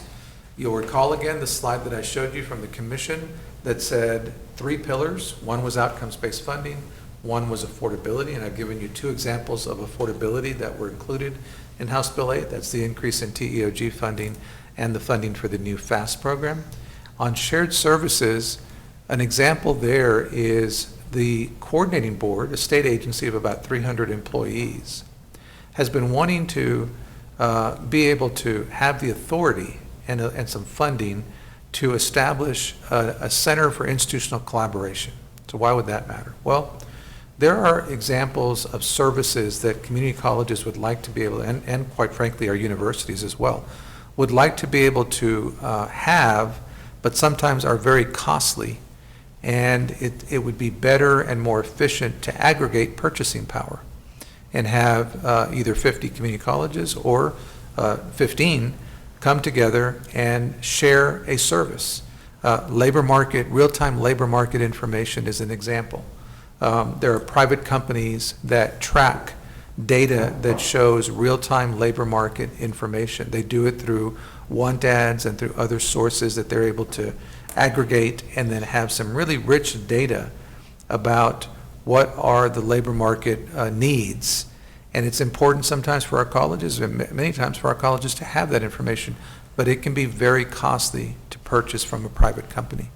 So the idea that Commissioner Keller has had since he became commissioner, and that was part of the commission recommendation, was to authorize the coordinating board to be able to establish a center for institutional collaboration and find ways to aggregate our purchasing power and increase efficiency. So if you all want to offer online programming for certain courses or for certain degree programs, maybe it's good to do it through an aggregated purchase through other colleges that have a similar interest, as opposed to all 50 colleges going out on their own to the same vendor and purchasing that service. That's the idea behind shared services, and that is what was authorized by House Bill 8. There's a language in House Bill 8 that authorizes the coordinating board to establish, I'm not sure what they're calling it, but essentially it is a Center for Institutional Collaboration. And they also the legislature gave the coordinating board about $5 million in state funding to go and ramp up that particular Center for Institutional Collaboration. So we're going to see a lot more ideas coming out of the coordinating board, where we might voluntarily, it's not going to require anybody to buy into these shared service initiatives, but it gives us the opportunity to save some money on different things that we might be interested in, like labor market information. Don't we have something similar to that when we approve a budget and you say that we don't go out to all the different people, this is bought under this basic compact that, it's funded, that we've approved with the state, that we cooperate with other community colleges? Yeah, that's exactly right. There's through purchasing, we have a cooperative at the state level where they've already turned in the paperwork. They show that they're an eligible vendor, and we're able to utilize them without having to go through that process again. That's correct. There's an organization similar to this for K-12, and that's called the Education Service Center, ESC. Yes. Right. Okay. This is sort of a mirror image, well, it's not a mirror image, but it's a concept similar to that. But what about, how come they don't just expand this concept of the service of the ESCs? There's 19 of them, and Yeah. And do that. Well, there may be some services that overlap for an education service center versus a higher education institution, but it may not be a lot. So I think the idea was not to do away with these other compacts, because those are good examples of how we are doing it. But There's for also, applicability. but, right, Yeah. exactly, but just add another possibility in giving the coordinating board, because a state agency cannot take on an initiative that isn't authorized to them by the legislature. So we needed to get that authorization, and we got it into House Bill 8. So again, this is not everything in House Bill 8, but I use this slide often just to give, the folks who are listening to the presentation an idea. Here are the basic components, the key components, I should say, of House Bill 8. So what we're going to do, I'm going to do now is talk a little bit about how we were able to come together as a sector and pass House Bill 8. And then once we get, and this will just be not as many slides for this segment of the presentation, and then after that, we're going to look at the change for FY25 into this forecasting model, and that's where I'll remind you of the components of the performance tier. We're going to talk a little bit about the performance tier in just a bit. But for the next 3 slides or so, it is just to capture how we did it. How did we come together and pass this legislation? We had some great allies, like the members of the Commission on Community College Finance, but how did we do it? So is this should I keep on going? I don't want to, if anybody Dr. needs Graham, a, did you want a break? if there's any break or Did anybody need a break? No? We'll keep going. keep going. notice she asked everybody but me. Everybody includes you. So, okay, that sounds great. So how did we do it? Well, there are a few slides here that I'm going to just talk about in just a bit of detail. And we did it around building the ecosystem. We did it around speaking with one voice. And of course, we did it around building a meaningful partnership with our state's higher education authority, which translates into, of course, our Texas Higher Education Coordinating Board, but I don't want to make it sound like it's just the Coordinating Board. We've actually built strong relationships, we as in community colleges, our sector, your association, TAC, we have built strong relationships with relevant state agencies, the Coordinating Board, the Texas Workforce Commission, the Texas Education Agency. These are all very key agencies that we all need to work together to implement a bill like House Bill 8. So building the ecosystem is the first thing I want to talk about. When we got to, right before the legislative session began in 2023, the commission was doing its work and finalizing its work. In fact, what a lot of folks don't know is that an initial draft of the recommendations that came from the commission there were a lot of folks that were asked to take a look at a draft of the recommendations, to give comments and to be able to provide input and maybe suggest ways to improve the draft report. This was in August of 2022 before the final report was issued by the commission in November of 2022. Among those were Dr. Serrata, who's asked for input. And one of the things that we saw in the draft recommendations was we wanted to have a stronger emphasis upon dual credit in the final formula. So that's input. That's the type of input that we gave as the commission was doing its work and before they reached their final recommendations. We were able to give input as a sector, community college presidents and chancellors, as an association, to say, this formula is looking good. We appreciate that they shared it with us in draft form, but we'd like to see a greater emphasis upon dual credit. And when I show you the slides on what are the metrics that are used in the performance tier, you'll see that there is an important dual credit metric. But we built an ecosystem.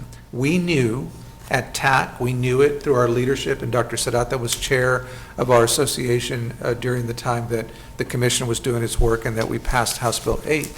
We knew that we were going to have to build a coalition, that we could not do it alone, that we couldn't just go as 50 different community colleges and go tell our members of the legislature, please pass this. We needed help. We needed to get business and industry representatives involved. There are other very influential stakeholders that are not fully dedicated to higher education but deal with a lot of different policy issues, like the Commit Partnership, which is a group out of Dallas, like Texas 2036, which is a statewide advocacy organization. that does some work in the higher ed space, but they do work in all other aspects of state policy. We wanted them to be part of this ecosystem and this coalition so that we can go and build upon their relationships as well with influential members of the legislature and have them advocating for the importance of passing House Bill 8. We wanted to share our talking points with them. We wanted to tell them, this is what we're going to be saying to the legislature. Here's the critical role that we play as community colleges. Let's work as partners so that you all can go and amplify the work that we're doing and the messaging that we're giving to our members of the legislature. And that is what we did. We built a strong coalition. We built an ecosystem. And I'm proud to say that ecosystem remains in place to this day. We didn't just pull it together, bring it together for the legislative session, and then say goodbye to folks at the end of the legislative session in 2023. In fact, we have kept those relationships strong. We've continued to meet with organizations like the Commit Partnership, like Texas 2036 and others. And our intent is that it's going to take this ecosystem remaining vibrant and strong and having a forceful voice to be able to make House Bill 8 truly successful. So that's the first thing I would say that we did, because often I'll go and do these presentations. I was at McClellan College in Waco doing a very similar presentation for Dr. Jeanette McCowan, the president there, to her leadership team. And often it is questions about how did we do this? So now we know why we did it, among other reasons, the population growth and the need for middle skilled jobs. But how did we do it? How did we do this? How do we get, and we're also getting questions from other states that are interested in what we're doing, because we're getting a lot of press about we're the most innovative in the country now with outcomes-based formula. How did you all do it? And that's why we put just a few slides together to talk about that. So the first is to build the ecosystem.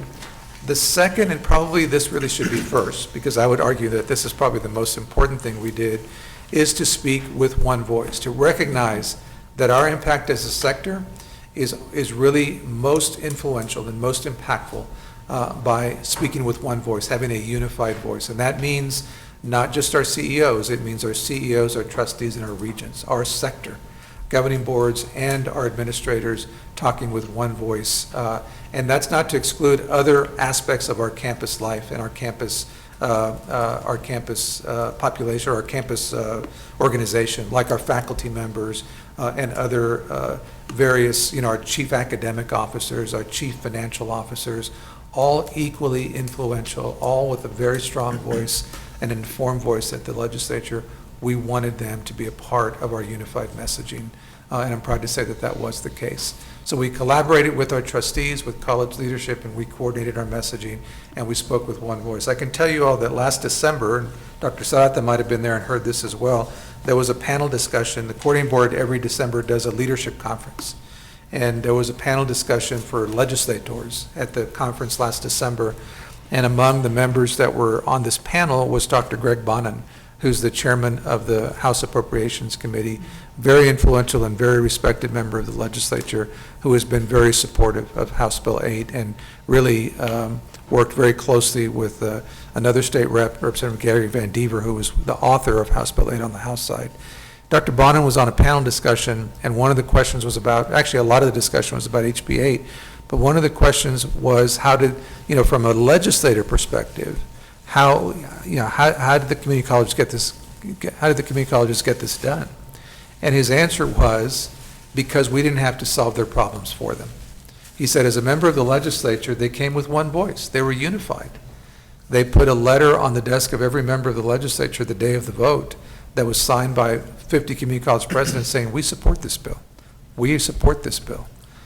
That's what we're hearing consistently from members of the legislature, that we did not go divided, asking them to solve our problems for us. We came with a unified voice. And I say that and emphasize that because that's the most important thing that we need to do going into 2025. Because we've passed this bill, we've successfully implemented the bill almost for a year. September 1 will be the first anniversary of House Bill 8, because it became effective September 1 of 2023. So we're not even a year into implementation, and we have success stories that are in abundance across the state about what this bill has done for us, including a lot of dual credit stories about the FAST program. So we need to continue to speak with one voice. I apologize. One of the measures that you might not be looking at on your end, because of course you're more focused on higher ed, but at the high schools we see it. It's, now the kids are you in dual credit? Are you in dual credit? Yeah. It's like, are you in the early college? There's a lot of talk Absolutely. amongst the students. Like, I know that one of his main goals when we hired him was to create a college-going culture here Yeah. in this county. And I think we've accomplished that. That's I wonderful. see it every day with Yeah. the kids now that are in dual credit, and the counselors getting them in there and getting them excited about who's gonna go to early college. And we're getting a lot of military that come in. Yeah. Very excited that their kids are going to be able to access the dual credit programs. Yeah, that's great. That's exactly what we need. Yeah. And the last slide under this section then is our partnership with the State Higher Education Authority, the coordinating board. And that was obviously a goal that I think TAC had, and the leadership of TAC has had for many years now.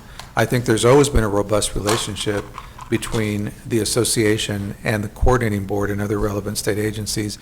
But I sense that when Dr. Serrata and some of the other CEOs that I now work for were talking to me about my interest in becoming, the CEO of the association, and I'll be hitting my 2-year mark in July, so I'm almost 2 years into this role.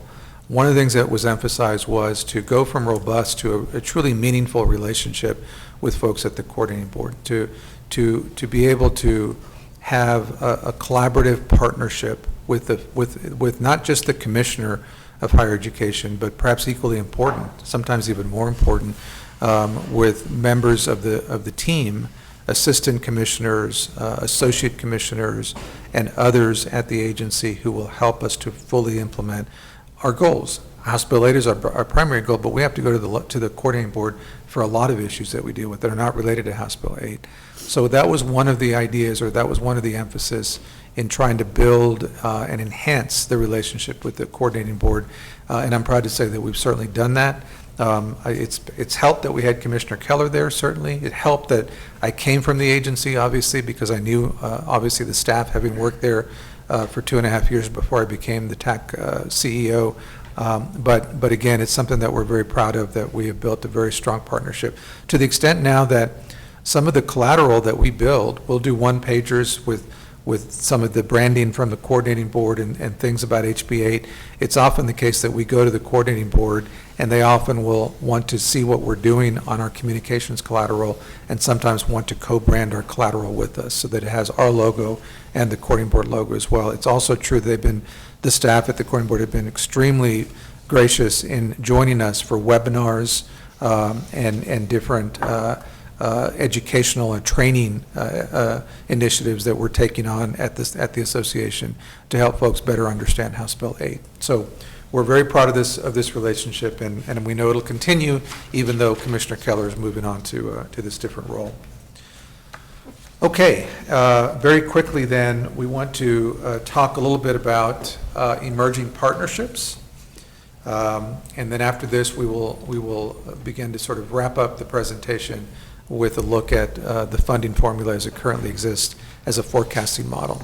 So this slide we put together, I've been moving around to different campuses. I think at last count I visited 21 community colleges in the last 12 months.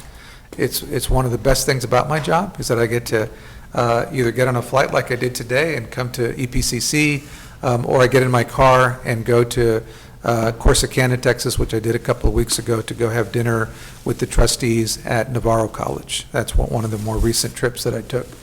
But what has resulted is for me to sort of reflect back to the staff after all of these visits, and we put this slide together because this captures what we're seeing happening across the state because of House Bill 8 and the reinvigoration. There's always been strong partnerships between our colleges, our community colleges, and local business and industry. That's always been the case. That's always been a priority for our colleges.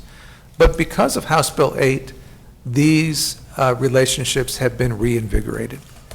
And I've got plenty of examples. I was at Grayson College, which is in the Sherman-Denison area up in North Texas, a couple of months ago, and I participated in a workforce education forum that Dr. Jeremy McMillan, the chancellor of Grayson College, and he and his team pulled together. A very meaningful conversation with local business and industry, a lot of advanced manufacturing going on in that part of the state.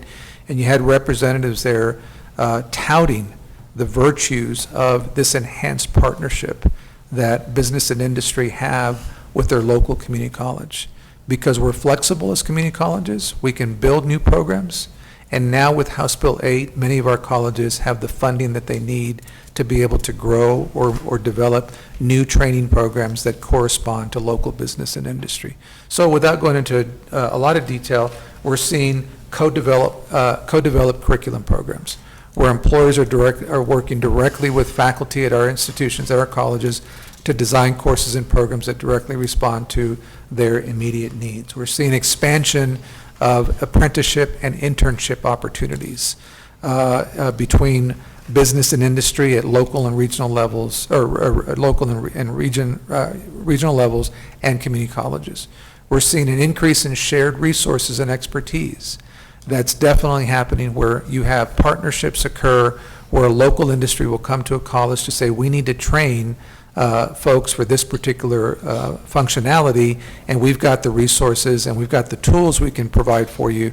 You just have to have the faculty come and utilize these resources to teach our students.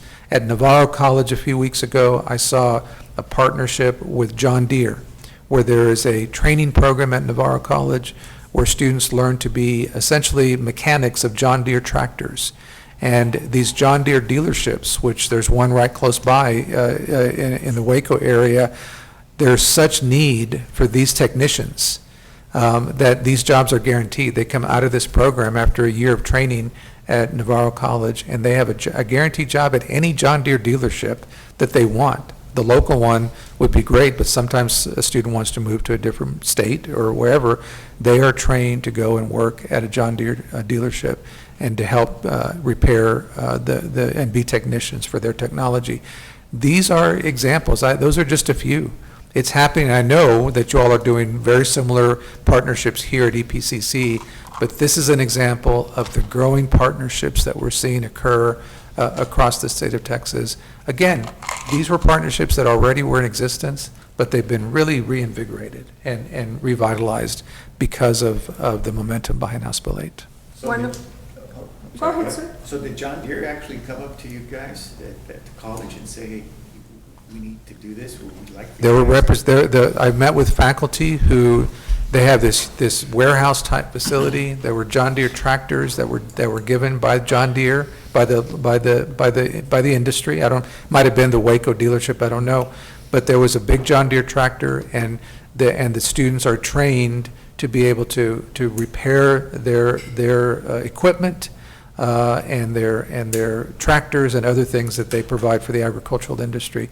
Yes, it's an official partnership. Among the swag that they gave me, because when I go see a college, they'll usually give me a few things to walk away with, was a brand new green John Deere hat that my wife and I, because they invited my wife to come with me, and we went and toured the campus, and then my wife and I were able to have a nice dinner with the president of Navarro College and their trustees, and we both came away with a John Deere hat. So yeah, really exceptional types of programs that are just one example of things that are going on around the state right now. So Yes, ma'am. locally, we have another one that, I don't know if Dr. Serrata's ever shared it with you, but a couple of years ago, maybe a little bit more, there was a grant to purchase or to receive or convert some of our buses, Yes. school district buses, to electric buses. Mhm. And my question to him was, when they break down, who's gonna fix them? So there's gonna be a ribbon cutting ceremony where the district is unveiling this whole bunch of electric buses, and I was thinking, hopefully that by the time they break down, we have the Yeah, that's right. Yeah. students That's exactly right. credential to fix them. Yeah, that's right. Because they have to go and, put in place all the charging charging stations. stations and all Yes. that. Exactly. Does the MedTech program with the military fall in the same category? It would, yeah. That's where Fort Bliss came to us directly and asked us to develop those programs for EMTs, absolutely. Yeah. We have similar programs with the hospitals. Hospital of Providence will come to us and ask us to develop programs to either increase or set their employees up for promotion. several of these shared programs that are skills development funds, we have a significant number. How about the one at everywhere. La Tuna? That one is even more interesting, Dr. Graham, because you're absolutely correct. We have that one. It would be considered a shared service, but that is for the incarcerated to be able to develop those as well. And we do. Is that what the white Yeah. bus is out there for now? No, those white buses are actually ours, so we own one or two of those. That they utilize them for the athletes in town and things of that nature, but thankfully, those are not prison buses. Maybe we should paint them too. I know. Just as an aside, you mentioned the nursing program. Yep. I'll say this, my wife and I being very old, like we are, we're old ancient people, and so we have, tremendous medical needs and everything. We've experienced the medical community, and what I do is when I go in now, I'll say, hey, where'd you get your nursing training?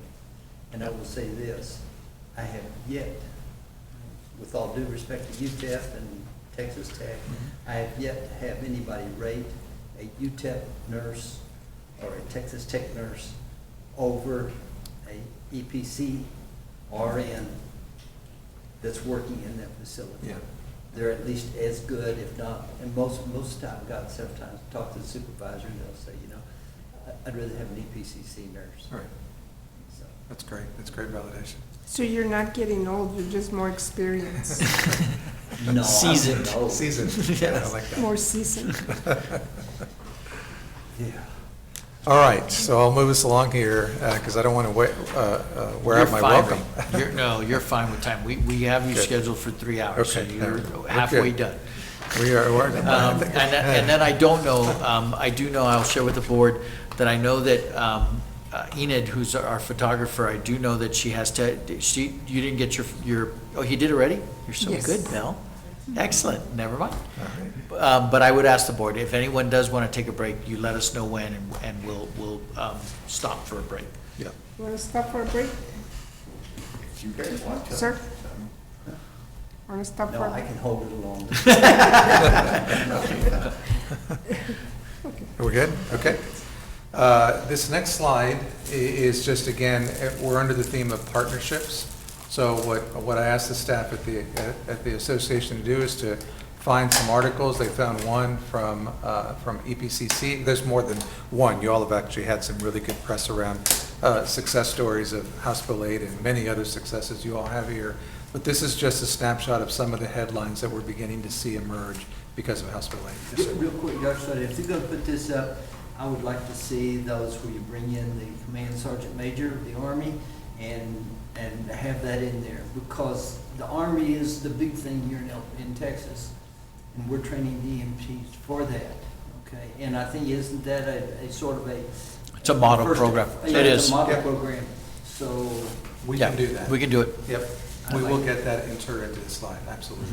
Because I do this presentation at other places, so I want to tout what you all want us to show other people.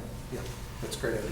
Yeah, the Congresswoman was at the ceremony, Yeah. et cetera. And, Yep. and I would ask that you take, this is gonna be awful, you think this is awful in-house, but take the dean from Rio Grande. She would appreciate that, but take the dean anyway to go out there to make a presentation too. Will do. That's great.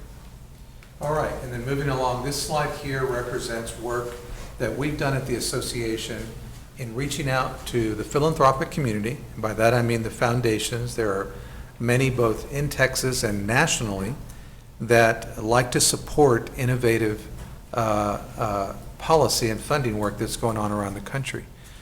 So when House Bill 8 was passed last year, we got outreach at the association from a lot of different state and national philanthropic organizations saying, there's always a process to go through. You have to go through an application process, and it's sometimes very involved. But saying, we might have funds for you all if you all have needs to help your colleges implement House Bill 8. We would invite you to send in an application for some funds.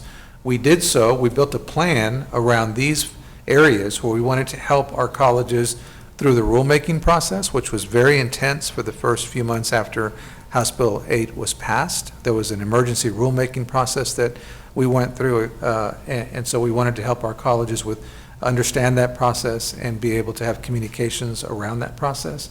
Capacity building, data and reporting. Dr. Sarata has mentioned that under House Bill 8, short-term, non-credit-bearing credentials that meet certain criteria are now considered fundable outcomes under House Bill 8, so a college can receive funding for credentials that are conferred even in non-credit-bearing courses, again, that meet certain requirements. But our colleges in the past have not been collecting this data around these non-credit-bearing short-term credentials.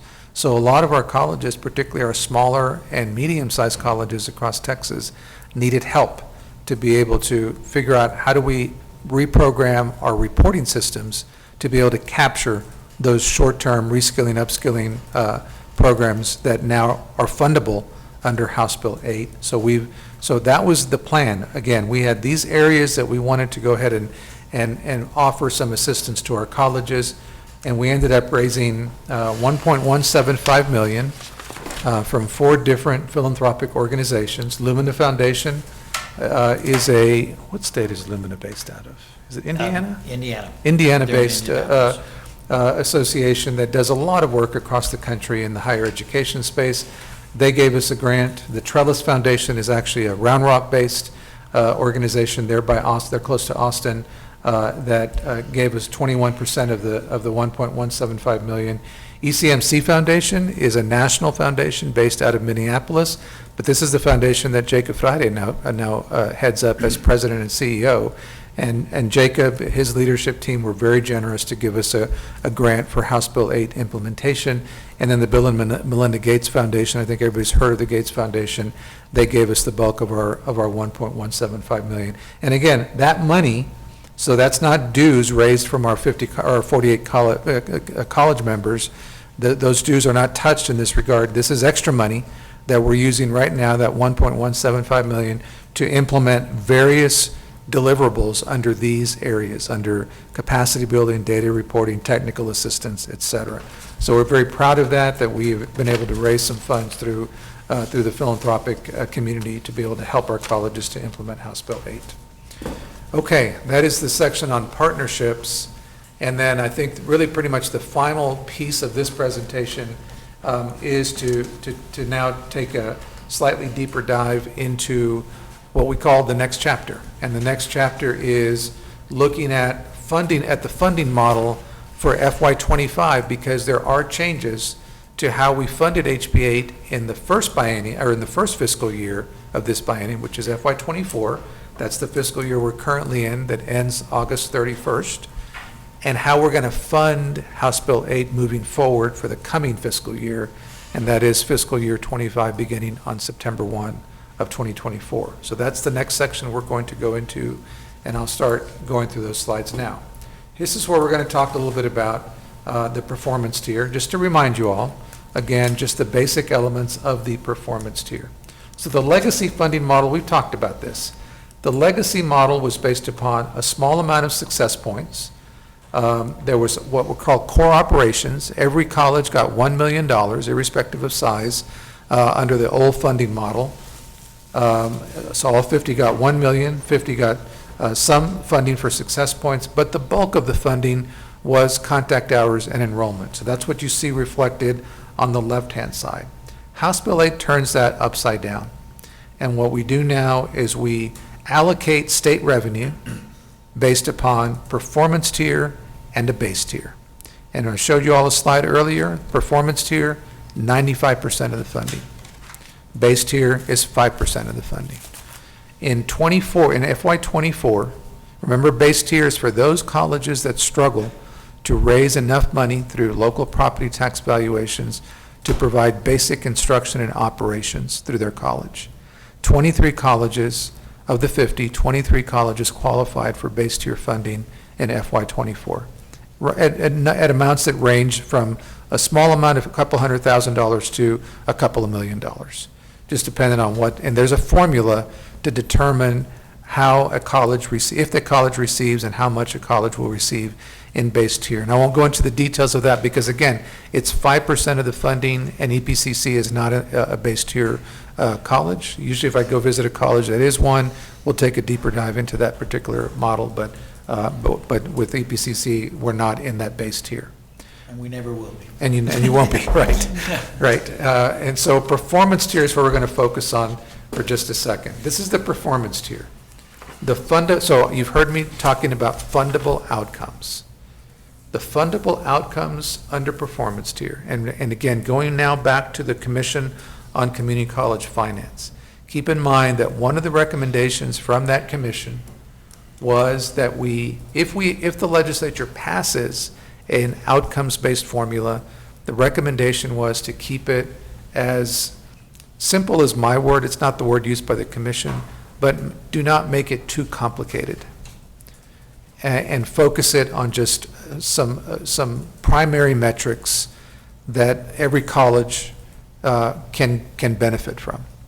And that's what we see here. This is the heart of HB 8. I mean, this is what gets all of the attention, is right here, the performance tier. So how is 95% of state revenue for our public junior colleges, how is it allocated? Based upon fundable outcomes. First, credentials of value. All right, so that includes, as we just explained, credentials from both credit-bearing and non-credit-bearing programs. For the non-credit-bearing programs, there are certain requirements that they have to meet to be able to be eligible, but there are plenty of non-credit-bearing credentials. Short-term. Now, who determines what credentials of value are acceptable for this area? The coordinating board. A coordinating board? Yes, With ma'am. input from the committee, That is correct, from the Standing Advisory Committee. of which Ray is a member as well. Right. So how this gets executed, how it's implemented, because you're right, a lot of these decisions are made through the rulemaking process. But these are these fundable outcomes, these are written into House Bill 8. So these are in the education code. Things like how do you determine or how do you define a credential of value will be done through rulemaking, but the phrase credential of value is codified. I mean, it is put into the education code. So only the legislature can change that, not a commissioner cannot change that. This is the basic formula. Yes, sir. We keep using the word credential, and when you say credential, to me, that means like they have HVAC certificate or a welding certificate, those kinds of things. Yep. But the bulk of the people are not a credential, they're an associate's degree. But I don't see the word, and so I'm having a hard time with vocabulary. Sure. When you see degree up here, where does a degree follow in this vocabulary? It would fall under a credential. That's Okay, correct. so That's it's- correct. It does. So, okay. Yeah, but the whole, it's a great point, Mr. Uxer, because Yes. the whole point of the term credential wasn't limiting to degrees and certificates. Right. Because there are many other Oh, okay, credentials. Okay, so credential is the. Correct. It's a broader term. See, you're dealing with somebody that doesn't understand vocabulary. Totally understand. Well, so we have so I many totally understand. I stackable understand. credentials. Well, no, as someone who wasn't in the mix of it, I You get agree it. that I don't understand No, vocabulary? no, I get it. I get why you don't understand that vocabulary. Dr. Graham, I'm sorry? I was just saying that now we have so many stackable credentials that lead to the Certifications, degrees. certificates, we all know what a certificate is, but certifications that were not funded in the past are now eligible for funding. Credentials on the non-credit side are eligible for funding that have never been in play. We've done them because our community needs them.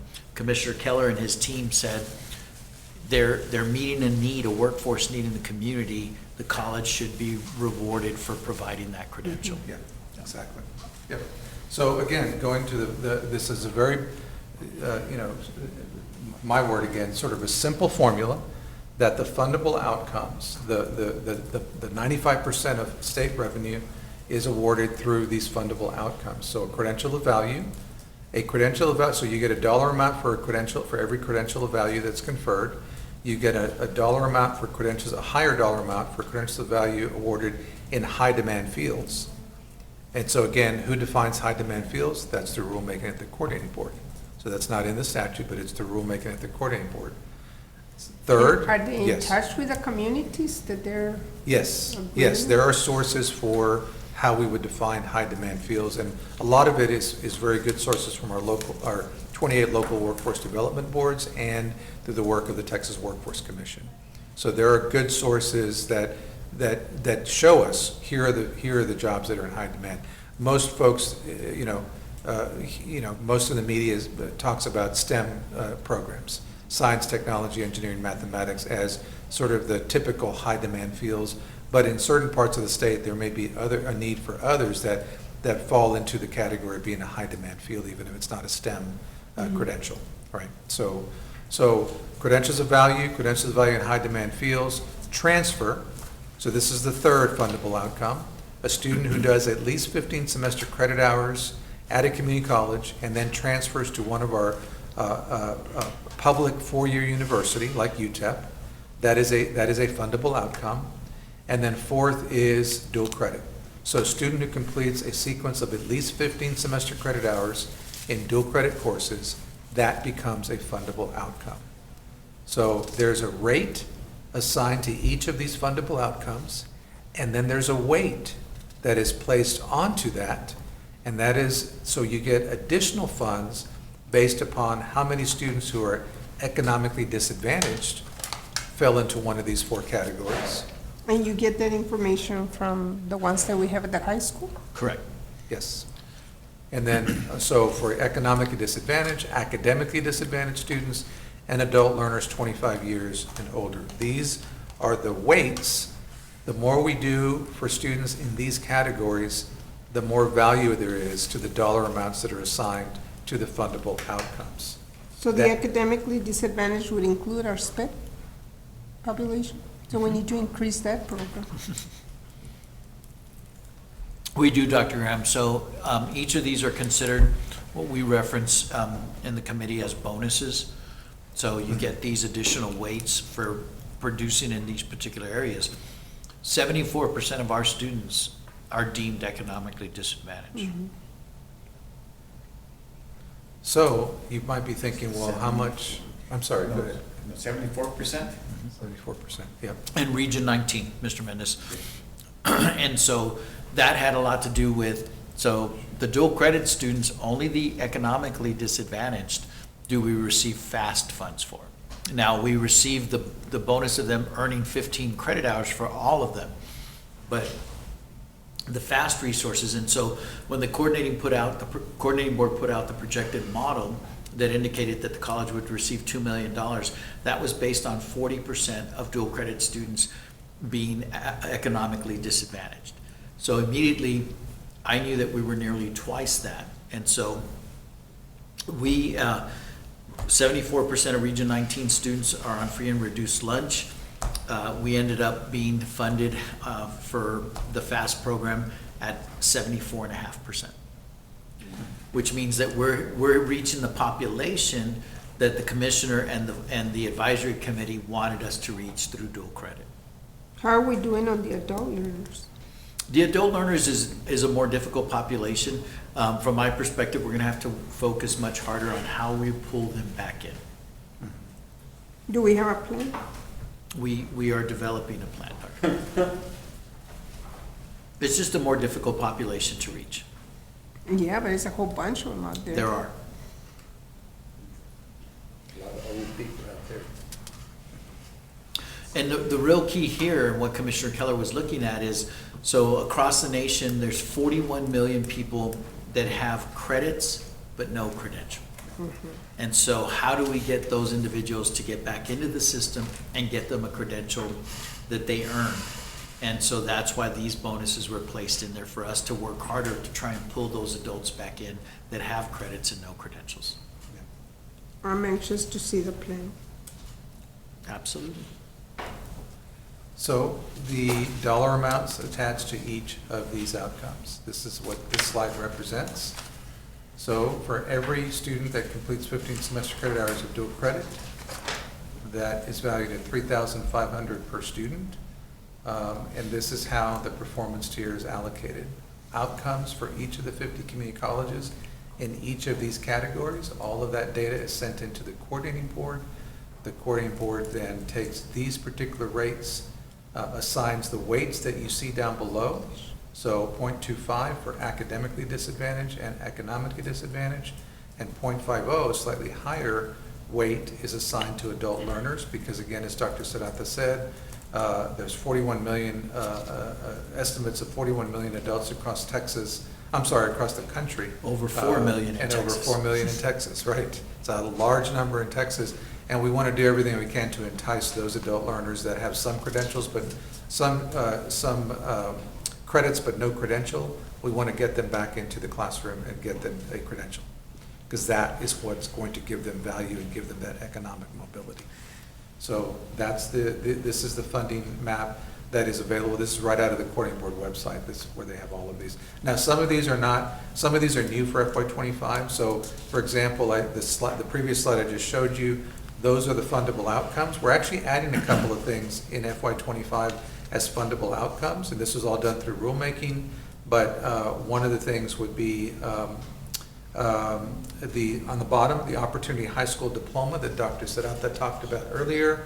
It's a pilot program that EPCC and 4 other colleges are currently working on. So there's no college getting funding yet for the Opportunity High School Diploma. But as we move into the next fiscal year and beyond, that's the amount that those completers will be funded at when they achieve the Opportunity High School Diploma. Was there funding allocated to set this up? That's for the formula funding. That's a funding. Yeah. What are the third-party credentials? Third-party credentials are, some colleges and universities are doing, for example, Grow with Google. These are certificate programs like for IT.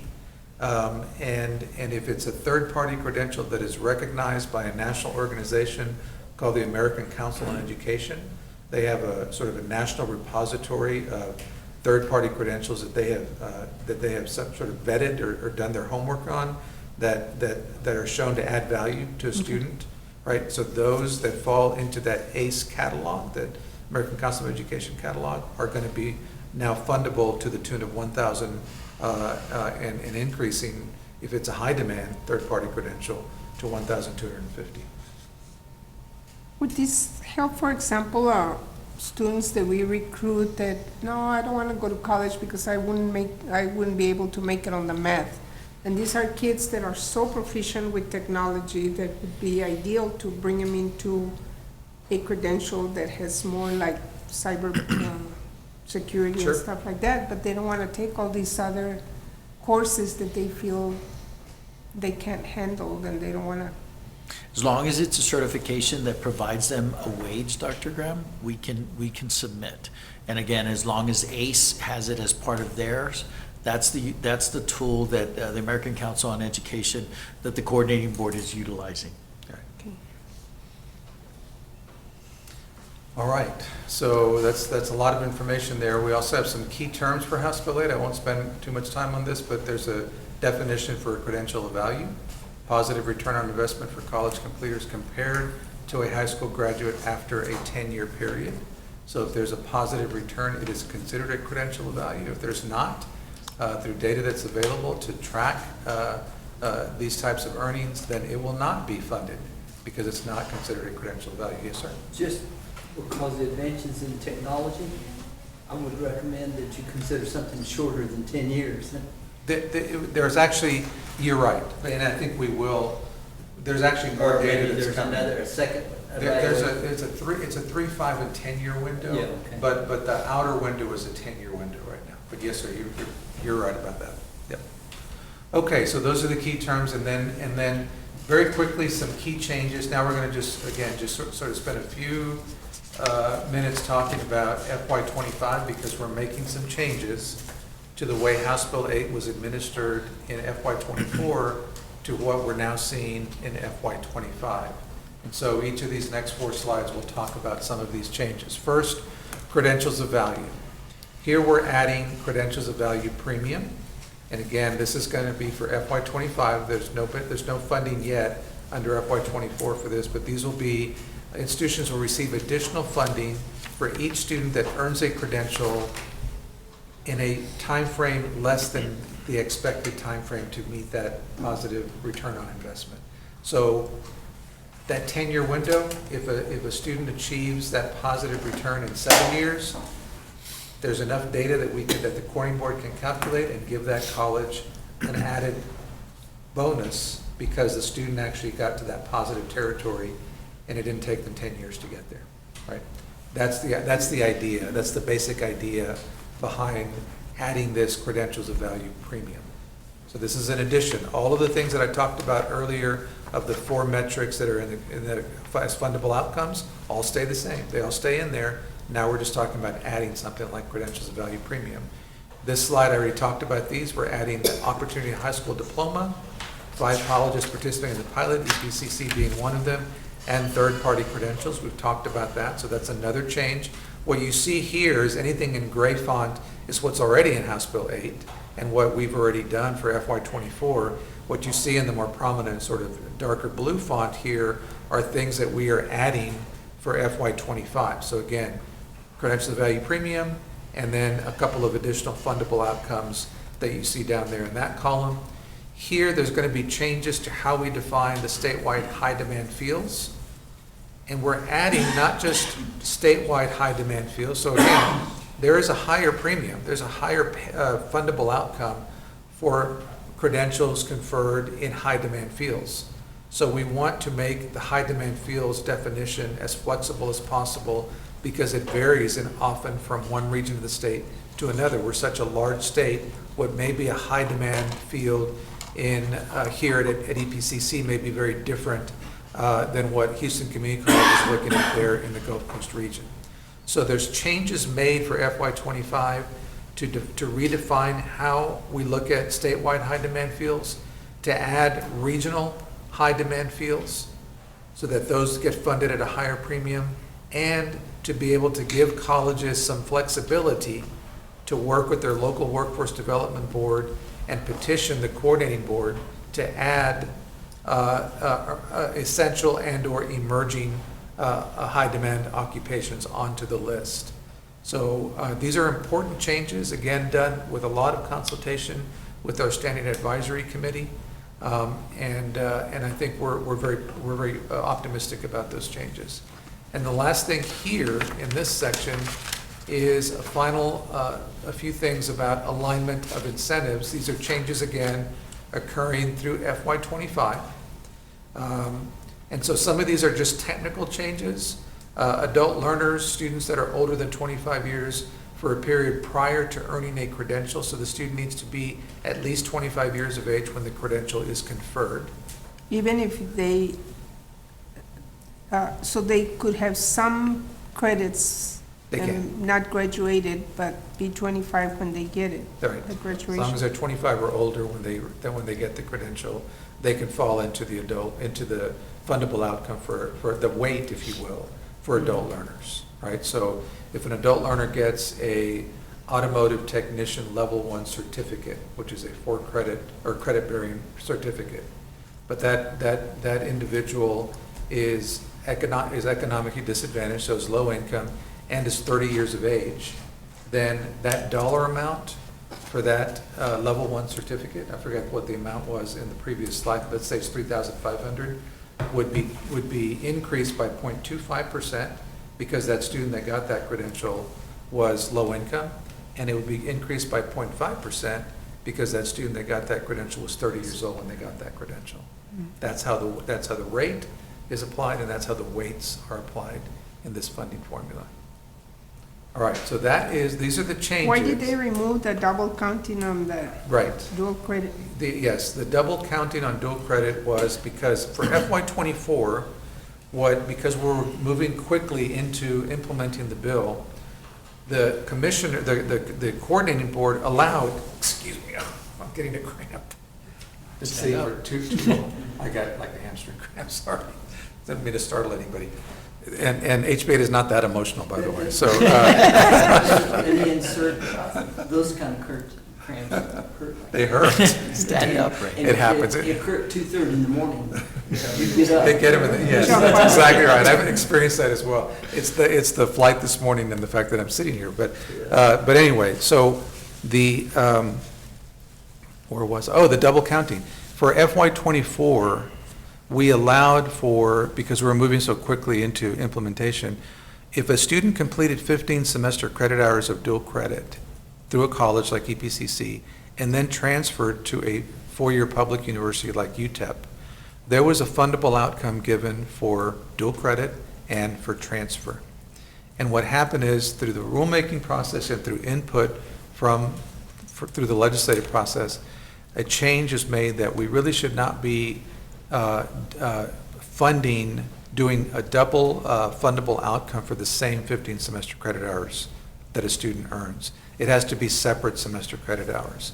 That was the double counting that was going on for dual credit, and if a dual credit student transferred, then then the college was getting So double count, yeah. the dual credit student was in high school, took the courses from the college in high school, graduates from college, and goes straight to the university. So the thought process was they're really not a transfer student, because they did everything in dual credit. They didn't attend on campus.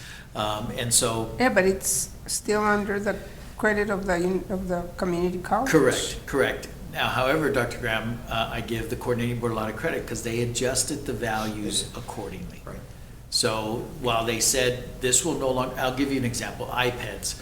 So a student can earn an early college high school diploma, degree rather, and then go to UTEP, graduate from high school and go to Right. UTEP. And we have a lot of those. Correct. We don't get to count them as a transfer student because UTEP counts them as a first-time in college student. And they then have 6 years to get them the last 2 years and count them as part of their graduation rates. So where does that progress of that student reflect on EPCC? So for this, for what the coordinating board put together and what the House Bill 8 passed, we would receive credit for the student earning the 15 hours of dual credit. We would receive credit for the student earning a credential. So we would receive those particular credit areas. We would not receive credit for transfer because they'd be going in as a first-time student. And we would also receive FAST resources for those students for all the hours that they took. So I agree, and we had a lot of colleagues, Ray and I dealt with a lot of these questions on, well, why shouldn't we get credit for both? Yeah. But the coordinating board adjusted the weights accordingly, and so it was to the benefit of the college. And From my they perspective. changed, as Dr. Sadat said, they changed the funding amount for dual credit. It was $1,750 for the double, for when we were allowed to double count essentially.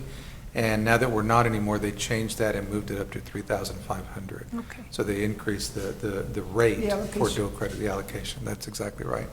So, and the other thing we're trying to avoid is any perception, particularly for our elected officials, that we are trying to game the system in some Right. way. And if we're and I'm using the phrase double counting because that's what's on the slide, but if we're getting credit, a fundable outcome, two fundable outcomes for the same set of 15, we're very You would be. sensitive, right? We want to make sure that they know that we want to be judged for what the outcomes that we're producing and not in any way getting, some unfair advantage, if you will, for state resources. All right, so those are the changes. There's a lot to digest there. Again, this slide deck is yours to have, and I know you all have printed copies and so forth. And then what we want to do next is just talk very quickly about the forecasting model. Can we take a little break? Yes, now of at course, this point? absolutely. Yep. Okay. Oh, What switch about the 10 minutes? Want some more coffee? Yeah, I think I'll have some more coffee. Or is it- It is, well, it's produced in an Excel spreadsheet. The forecasting model is different than what we did in allocating state revenue for our colleges for FY '24. Remember, the legislature budgets for a 2-year period, for a biennium. So in 2023, the legislature appropriated funds for community colleges to go through FY '24, which is the fiscal year we're in now, and FY '25, which is the fiscal year that would begin on September 1. So, because we did not delay the implementation date of House Bill 8, House Bill 8 was signed into law by Governor Abbott on June the 9th of last year. So it became law on June the 9th, but it actually did not become implemented, effective, if you will, until September 1. Because we had between June the 9th and September 1 to get everything in place to allocate money for FY '24, the coordinating board, in consultation with our standing advisory committee, used a different method or different methodology to allocate state funding in the first fiscal year of this biennium. But House Bill 8 is a dynamic formula. The idea behind House Bill 8 is to fund our community colleges based upon real-time data on fundable outcomes. And what we're seeing now is the move to what HB 8 was intended to be. We didn't have enough time to do this for FY24 because a lot of rules had to be passed by the coordinating board, again in consultation with the community colleges, before we could implement HB 8 in a truly dynamic way. And now we're doing that for FY25. All right, so if you'll bear with me, Action by exception. action by Exception. exception. Funding currently by exception because. That's right, yes, exactly. So these next few slides, I want to walk you through how we funded for FY24. So how did we do it for the fiscal year that we're currently in? So for FY24, institutional outcomes, or what you could insert there, fundable outcomes, were calculated based upon actual data, looking back at fiscal years that had already occurred and that we knew the outcomes data for. What were those fiscal years? We looked back at outcomes of dual credit completion, transfer, credentials of value, and credentials of value in high demand fields.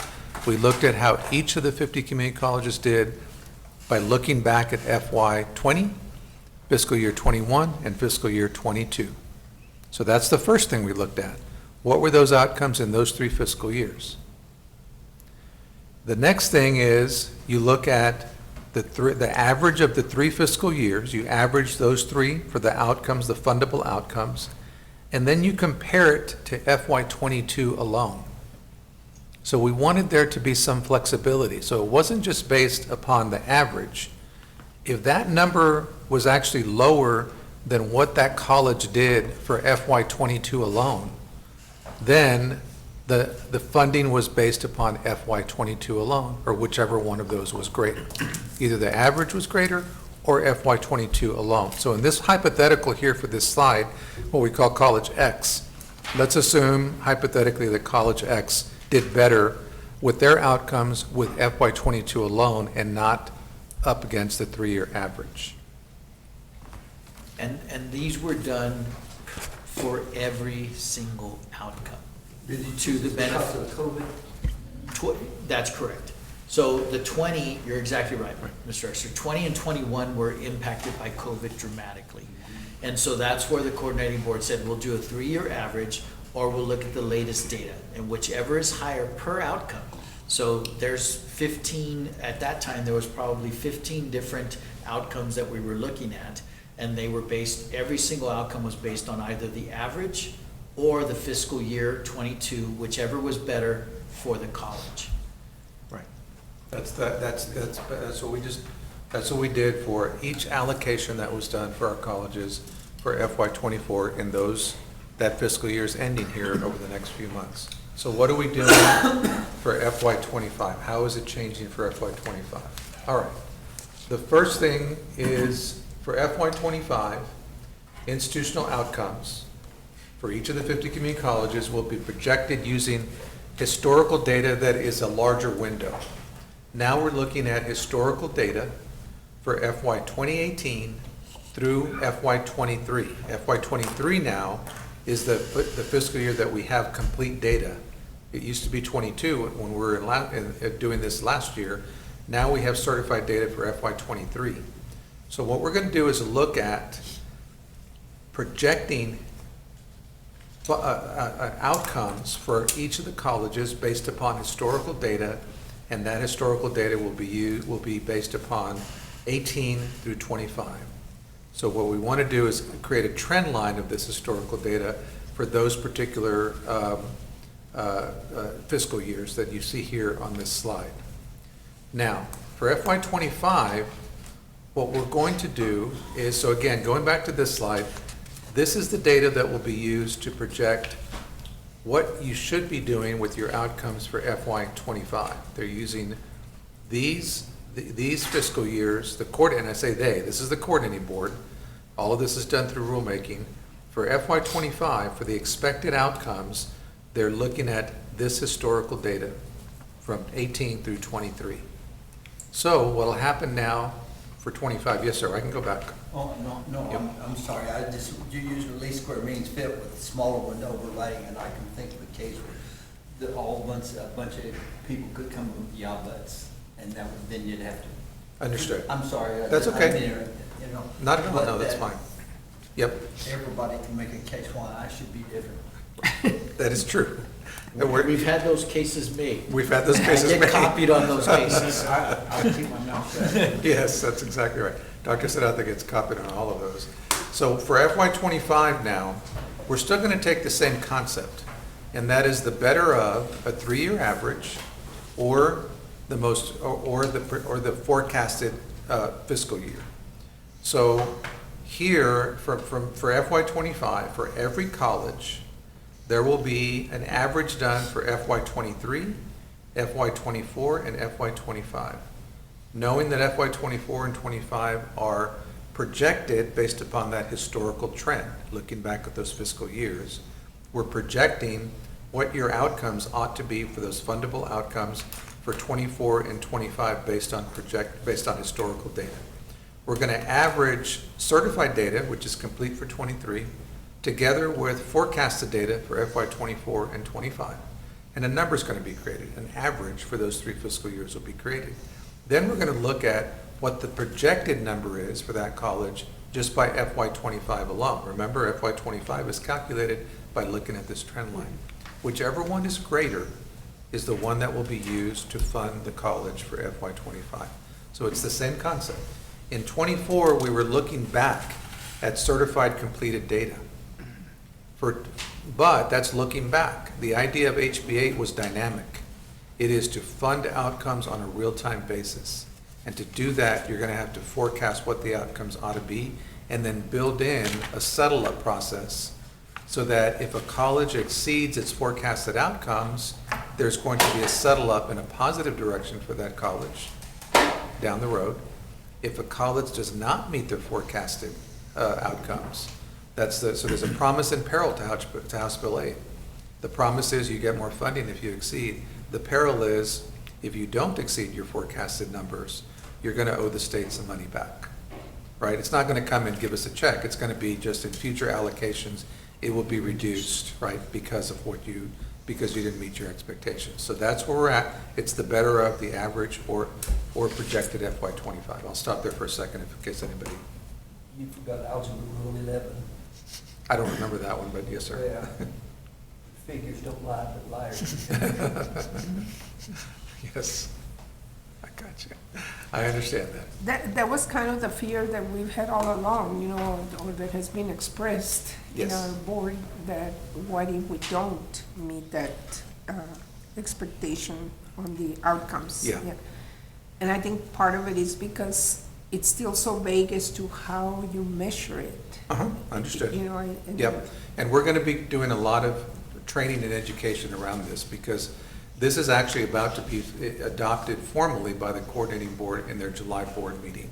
But we've been working through this formula, the community colleges, through our standing advisory committee, working with the commissioner and with the agency on this. But you're right, there's not enough training. You're not alone in that. All of our colleges are wanting to get more familiar with how exactly this formula works. Yeah, because we have to know where the targets are. Exactly. Do the faculty have a good idea of what the target is? so that- It's a great question, Dr. Graham. And so our faculty knows that we've shifted into this formula, this model of funding community colleges. The level of detail where we are, so if our faculty focus on what they need to focus on, helping students be successful, then all of this will take care of itself. So we as administration are really focused on the projections and where we're headed, and the data is available to everyone. But we're the ones who are focused on it at the cabinet level. I don't need the faculty to, so I've always told our faculty, I want you to continue to increase the rigor in your classes and the expectations that you have for students. I've never seen a student rise to low expectations. So we want to have high expectations, but we want to provide the support that the students need to be successful. So really I work much more with Dr. Smith and his team, have high expectations, but then all of the support areas, being able to support those students to help them be successful. So that's the method that we've taken. It has proven fruitful, at least for the last 10 or so years. We think it'll be fruitful in this mechanism as well. One other thing about the settle up that Ray described, Commissioner Keller, and we were very, the community colleges have been very gracious with lending a lot of trust to Commissioner Keller, because he earned it. He has advocated for us strongly. He has been a very fair player and visionary from the coordinating board's perspective. And as we said this, we said we're comfortable, and we were very clear, we're comfortable with this commissioner having this authority. That's our concern, is now we're getting ready to shift into a new commissioner. Right. And so we want to make sure that whoever they bring in is going to be someone of Commissioner Keller's stature, who understands what we're trying to accomplish. Now, on the settle up, if you don't meet your expectations, so they have pushed it so far into it that he's giving colleges every opportunity to catch up and meet those expectations. So Ray will describe in the settle-up process the payment if you owe the institution, or when that gets deducted from the college, is at the into the next fiscal year. Oh, yeah. Yeah. Beyond that, actually. Yeah. And I've got some slides or a couple of slides that will show that. So that I think we've gone through this pretty well. We know that we're still doing the better of the average of 3 years or the better of FY25, but the difference is now we're looking at 2 of the fiscal years being projected or forecasted, as opposed to looking back at completed data. And again, that gets to the heart of a dynamic model. This last slide is just on the hypothetical of a college.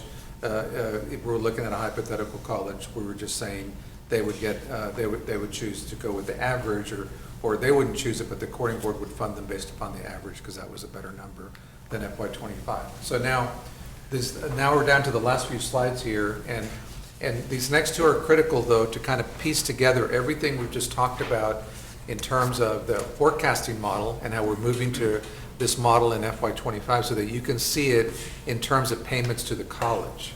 So from the coordinating board, and this is payments of state revenue, state allocations. So there used to be in place prior to HB8 a 10-pay system. So a new fiscal year would begin, and a college was allocated, let's say $5 million. That $5 million was paid out over 10 months in the coming fiscal year. That was what was in place before House Bill 8. Through consultation with the Standing Advisory Committee and in consultation with the Coordinating Board and Commissioner Keller, we moved to a 3-pay system. So now state revenue is allocated through 3 payments over the fiscal year rather than 10 payments. Okay? Here is a representation of, let's just play this out for the coming fiscal year. The new fiscal year, FY25, begins October 1. I guess the state fiscal year is October 1, 2024. So it begins October 1, and that's when we began FY25. The fall payment comes in by the middle of October. I think it's October 14th or somewhere around there. All 50 colleges will receive 50% of their projected FY25, what we call here foundation payment. But what that means is foundation payment means base and performance tier. So in your case, because you're not a base tier institution or base tier college, you're just performance tier. So foundation really you could put in the word performance tier payment. So you'll get 50% of your performance tier payment in October. And then we just put a couple of milestones that are coming up in October, or in that time frame, the general election in November, and the start of the 89th legislative session, which happens on January 14th of 2025. Then in February, and this is locked in, by the way, through rulemaking, state allocations are distributed every October, February, and June of every fiscal year. So in February of 2025, you will get 25%. Another 25% of your state allocation will come in February. Now, at that point, the coordinating board will look at the data in February of next year.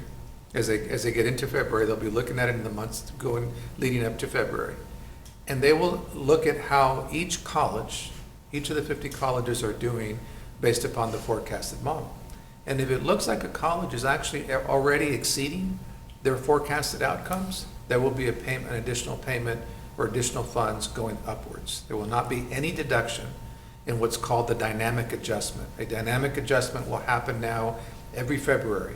So any college that's doing better will actually get a plus up. They'll get additional funds based upon how much better they are doing. That corresponds to the increase above the forecast that they're doing. Okay, and then we have a couple of other things here about data and the 89th session supplemental budget, because that supplemental appropriations bill for the legislature, you all may know that with every legislative session, the legislature passes two budget bills. One is a supplemental to pay for bills that were overruns for the biennium that is ending, and one is the General Appropriations Act that budgets for the coming 2 years. So it used to be that community colleges only got appropriations through the General Appropriations Act. Here's money for the 2 years that are coming. Now we're going to be looking at being in the supplemental appropriations bill. Why? Because it looks like we are going to exceed our expected outcomes, and therefore the state needs to come up with additional money. Right? This is the best way to have to come up with money. It's not just cost overruns for Medicaid, for example. These are cost overruns, but for outcomes, because we're giving credentials of value, we're conferring credentials of value to more students than we're expected. For us, okay, to try and put this, for us, our budget is 140 mil, right? Okay. So all of this, everything we've talked about then, is we're addressing that nominal $30 million increment that we get from the state. So all of this applies to that, doesn't apply to our, and that's all, what we're doing is talking about the incremental difference, how we balance around this 30 million, maybe a little bit more, a little bit less, whatever. That's correct. 30 million plus or minus 5 at worst. Okay. That's correct. All right. So that looks then at the coming fiscal year. The data tabs there, like on the far right where it says data, from now on, the coordinating board will publish our data runs. In other words, our expected funding for the coming fiscal year. That will be sent out by the coordinating board from now on every May, June timeframe. They actually try to get it out before June 1 because they know most colleges are beginning their budgeting process, some even before June 1, but they're trying to get data runs out by June 1 at the latest, if not before then. So from now on, the coordinating board will tell all 50 colleges, here's what we're forecasting for you for the coming fiscal year. We'll get that around April, May, June 1 timeframe. Yes, sir. Particular for that particular college. Yes, sir. In other words, EPCC will receive a report specifically addressing us based on our data. Yes. We correct, but we see everyone's data. Right, Yeah, oh, yeah, exactly. yeah. We see everyone's data, Yeah. right. Yeah, otherwise, you're gonna really have a problem. And that spreadsheet is on the coordinating board right now where you can see all 50 colleges. There's a lot of data about how everybody's doing, including how everybody's doing with their fundable outcomes, right? So there's a lot of rich data. All right. Remember Algebra Rule 11? I do, I will remember that. All right, this next slide then just takes it, let's just move it forward. So now we're moving to fiscal year 26. So fiscal year 26 begins October 1 of calendar year 2025. So the same thing will happen. I'm not going to go through what you see on the left-hand side because it'll be the same process all over again. Payment 1, payment 2, dynamic adjustment, summer payment, the final 25% is sent in the summer in June. The reason I put a box around the next one is the start of fiscal year 27. Now we're in calendar year 26, but the start of FY 27. That's when the closeout occurs for FY 25. So when Dr. Sadata said earlier, there's a window that every college, and the coordinating board is committed to giving every college data, particularly those that are falling behind in their expected outcomes.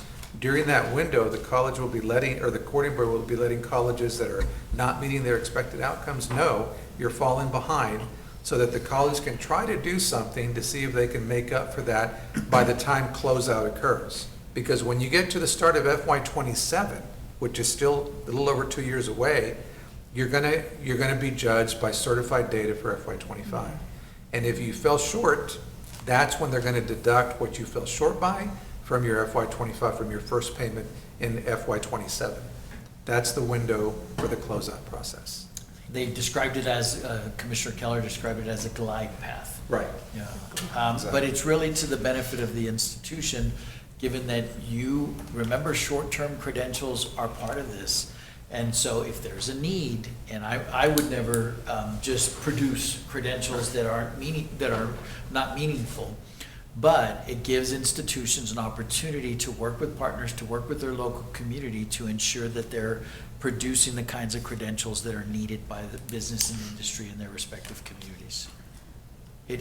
From my perspective, it is a really, it was a very gracious attempt to make sure that these projections work for everyone. And it gives you time to correct that direction right. if That's you're correct. That's not exactly meeting right. the Yep. targets. Well, Do it really we, puts a premium on your financial side, your business. So, We've Mr. got to earn these money. Correct, and Mr. Flores, Vice President Flores has worked really hard to try and understand this, because it's most Oh, yeah. difficult for our finance folks. it is. Because they think, well, the old system, we knew what we were gonna get. And I've said, yes, but this new system, we received $7 million more. If we can hold on to. Correct. Did you explain to Fernie that if we don't meet it, that he has to make it up out of his pocket? So do you all already have a good feel for how this is working out so far? Well, I mean, we haven't started FY '25 yet, but anecdotally, we have a good feeling, because I'm going to show you a slide in just a little bit that shows that right now, and Dr. Sarata referred to this earlier, our expectation is that we're going to fall short by about $40 million. Why? Because we're producing, as a sector, we're exceeding the forecast. We're exceeding the expectations or the projections. That's a good Community problem. college, the total. Overall, the total amount, In tech. yep, the total amount that we would likely be going to the legislature to ask in the supplemental appropriations bill to pay for the outcomes in this biennium is about $40 million. So that's a good problem. That is a good problem as far as we're For us, concerned. yeah. We need to It's their convince problem. we need to convince the legislature that it's a good problem, What right? was our That's, base, 40 million over what number? just under 2.3 billion. Just under 2, but it was, I forget the It's exact about a number. 5%. Yeah, I was Yeah. gonna say, I think it's about 3.7%, and it's on the slide. I'm going to show you a slide in just a second that'll show it to you. So anyway, these slides, thank you for working your way through them with me, because there's a lot of detail on here, but hopefully this gives you a snapshot of what's going to be happening over the next couple of years. Then we asked the staff at TAC to put together and look at your performance tier funding that's reflected in the Corning Board numbers and just show you in a slide, this is the percentage of what you all, how you're being funded for FY '25. And you'll see here that I think your primary, is it associate degrees, at 32%. I think dual credit at 24% of your funding is based upon dual credit fundable outcome. The purple is a transfer, I think, William. That's or correct. said that? Yep. And so anyway, you can see how it breaks out, and we just use data that's available on the Corning Board website to break it out in a visual like this. you really have discriminated against those of us that are colorblind. I think I am a little bit as well, I will tell you, which is why I struggle with this one. but- And then one caveat that I'd remind the board, this does not include the TEOG allocations, and those go directly to students. But despite them going directly to students, students have to utilize those to pay for their tuition and fees, so it helps the institution from that perspective. This also does not include the FAST resources. So you see the $38.6 million. Next year, we're projecting that we'll receive approximately $5.5 million more for FAST allocations. So you're really seeing the college receive about $44 million from the state. Where do Pell Grants? Pell Grants, Pell Grants, they fit into this because the students that are on Pell, of which 87% of our first-time in college students are on some type of aid, 98% is Pell or scholarship. So it helps them across the board, Mr. Uxer. So it's throughout. It's the associate degree earners, it is the transfers, It's not a factor in our budget. It is not. It is not. Dr. Serrata, Yes, why do ma'am. we have such a 0% on the institutional credential leaders? It's a great question, Dr. Graham. Graham. It is a great question, and the reason is, these are areas that in the past, we were not receiving funding for. So ICLCs are institutional courses leading to certificates, and we did not receive credit for those in the past, so we didn't document them in the system. And so now we are going to receive credit for them. So what we chose to do as an institution is we didn't, we have these numbers very moderate in what we're projecting. So that we have them very low because of the closeout. So when it comes to it, the state will owe us money for those that we produce versus us not being able to produce those projections. So there's no projections on ICLCs. But we are producing. Yes. At a very moderate level, because they just started, institutional courses leading to towards Like, what's an school. example of that?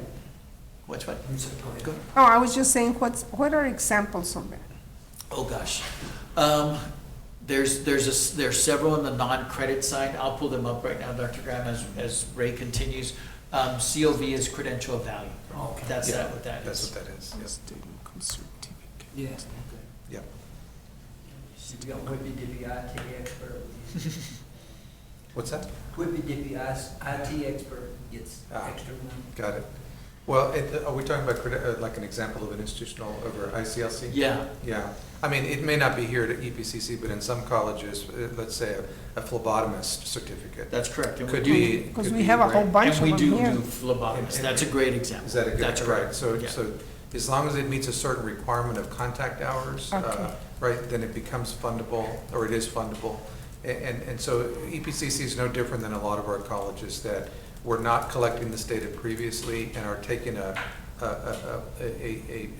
cautious approach towards this to ensure that you don't overestimate or, you know, show a number that maybe is, you're gonna have to end up not meeting the forecast, for example, moving forward, and you'll end up owing the state some money.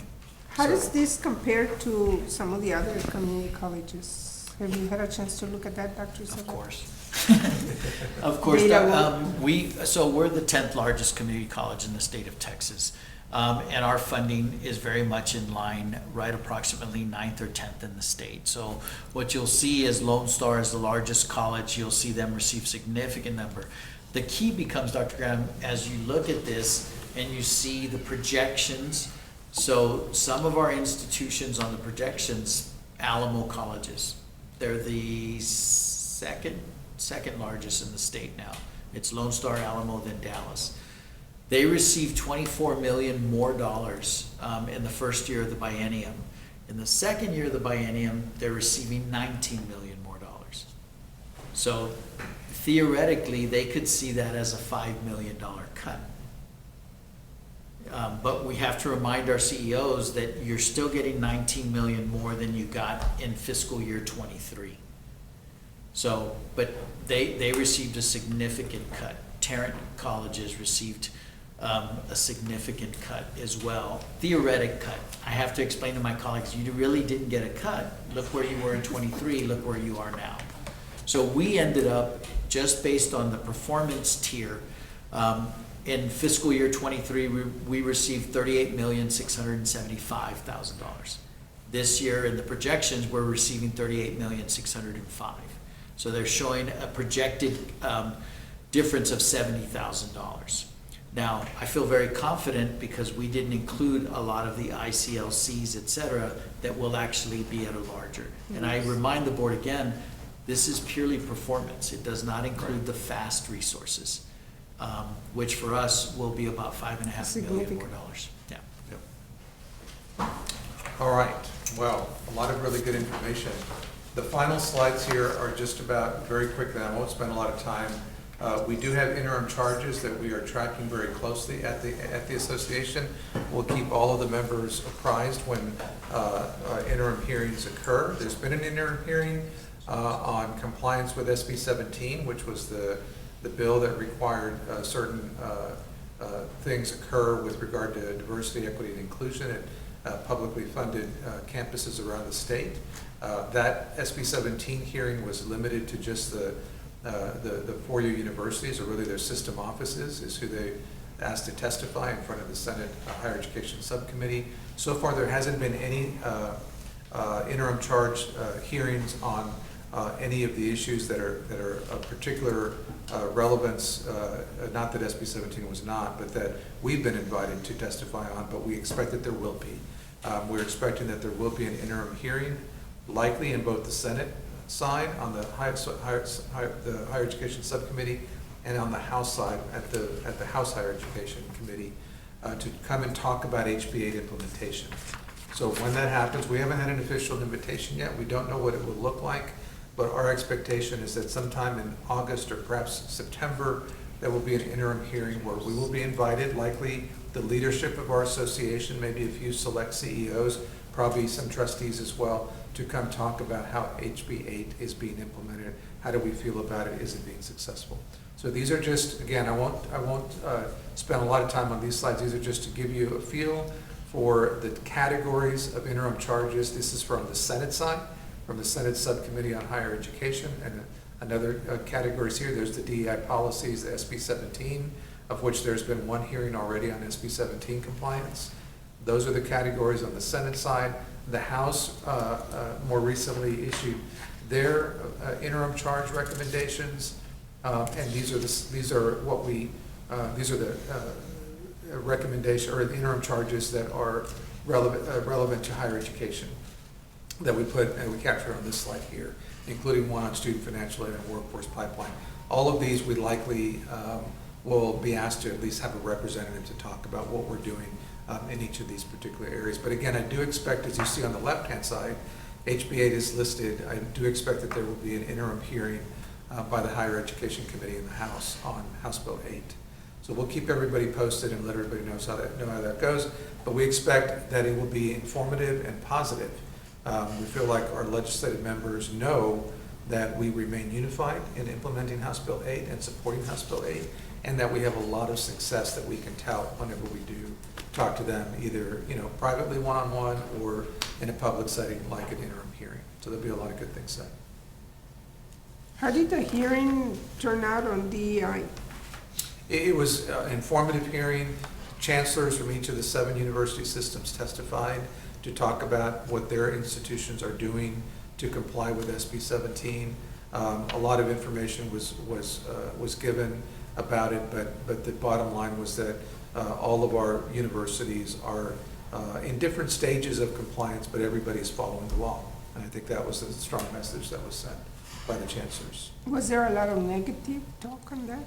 I would say that there was a lot of questions from members of the committee or the subcommittee to ask about things that they've heard about that pertain to SB 17, but I wouldn't describe it necessarily as negative. I think it was a positive conversation with members of the subcommittee, Republicans and Democrats who were there as part of the subcommittee hearing, and each of the chancellors that was asked to testify. So I would say it was a constructive dialogue about what everybody is doing to testify. We have not, as a sector, been asked to do anything like that on SB 17, but it's possible that if there's an HB 8 hearing that occurs, let's say in September, that during that hearing we may get some questions about how our colleges are doing in complying with SB 17 or with the Executive Order GA 44 that is about Anti-Semitism. Anti-Semitism and student conduct policies, things like that. Did we have any pushback here on that?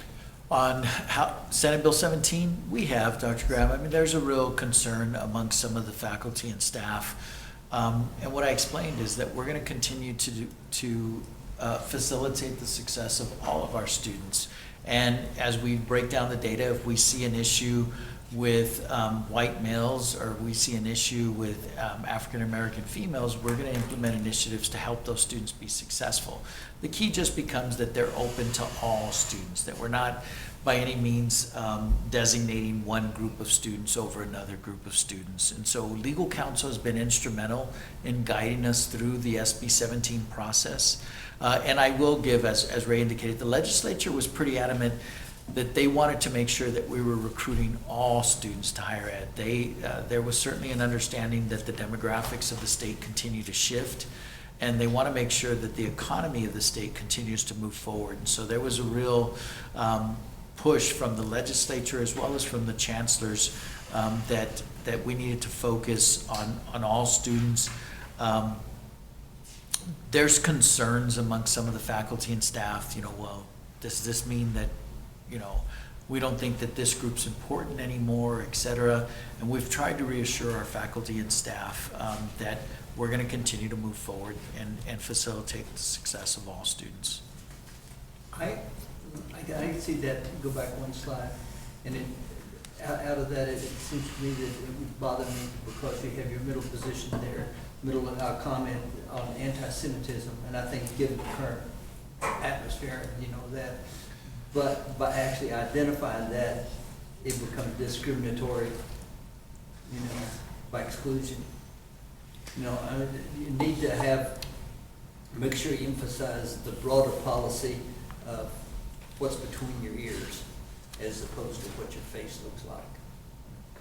No, I think that's really fair, Mr. Rexer. And I think the other piece is there just seems to be a real misunderstanding of some of the terms. I mean, Palestinians are Semites as well. Yeah. But it's,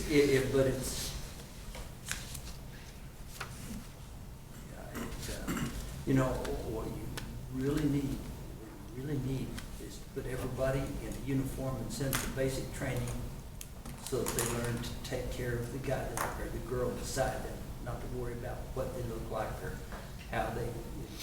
what they do. Yeah, and they started the hearing actually on adherence to Senate Bill 17 with anti-Semitism.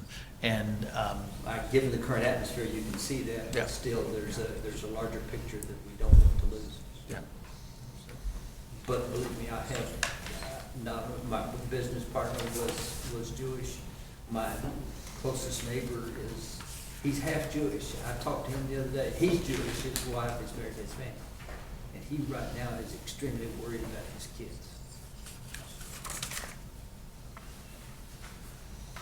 Well, you all have been great to indulge me so much time. We're down to the last two slides. And first is just to give you a preview of the policy priorities that we are working on at TAC. We are seeking and have been seeking input from our presidents and chancellors. Our Trustees Association is doing the same with our trustees and regents across the state. We just had earlier this week a joint meeting with members of our Trustees Association joined our legislative committee CEOs. We have a group of CEOs that are involved in our TAC legislative committee. We had a joint meeting to talk about what we see are the policy priorities going into 2025. And of course, we've talked about supplemental funding. From a funding perspective, supplemental funding is going to be our highest priority, along with funding HB8 to the forecast that's going to be put forth by the coordinating board for the coming biennium. So whatever number the forecast is from the coordinating board, I would assume it's going to at least be what we currently receive, just under $2.3 billion, but perhaps more than that as we move into the next biennium. But as a priority from a funding perspective, it will be that supplemental priority, supplemental appropriation. I'm going to show you a slide. The final slide will show you the exact number of what it looks like right now for the supplemental. These four things are policy issues, so these wouldn't be necessarily in an appropriations bill. But what we're looking at is HB8, when they talk about doing 15 semester credit hours at a college and then transferring to a university, and that's a fundable outcome, funded at $3,500 per transfer outcome. We did not include private and independent colleges as a potential transfer fundable outcome. We only are funding students that do 15 semester credit hours at a college, at one of our colleges, and transfer to a publicly funded university like UTEP. So there's a lot of momentum to add the private and independent colleges. McClellan College in Waco has a lot of transfer activity with Baylor University.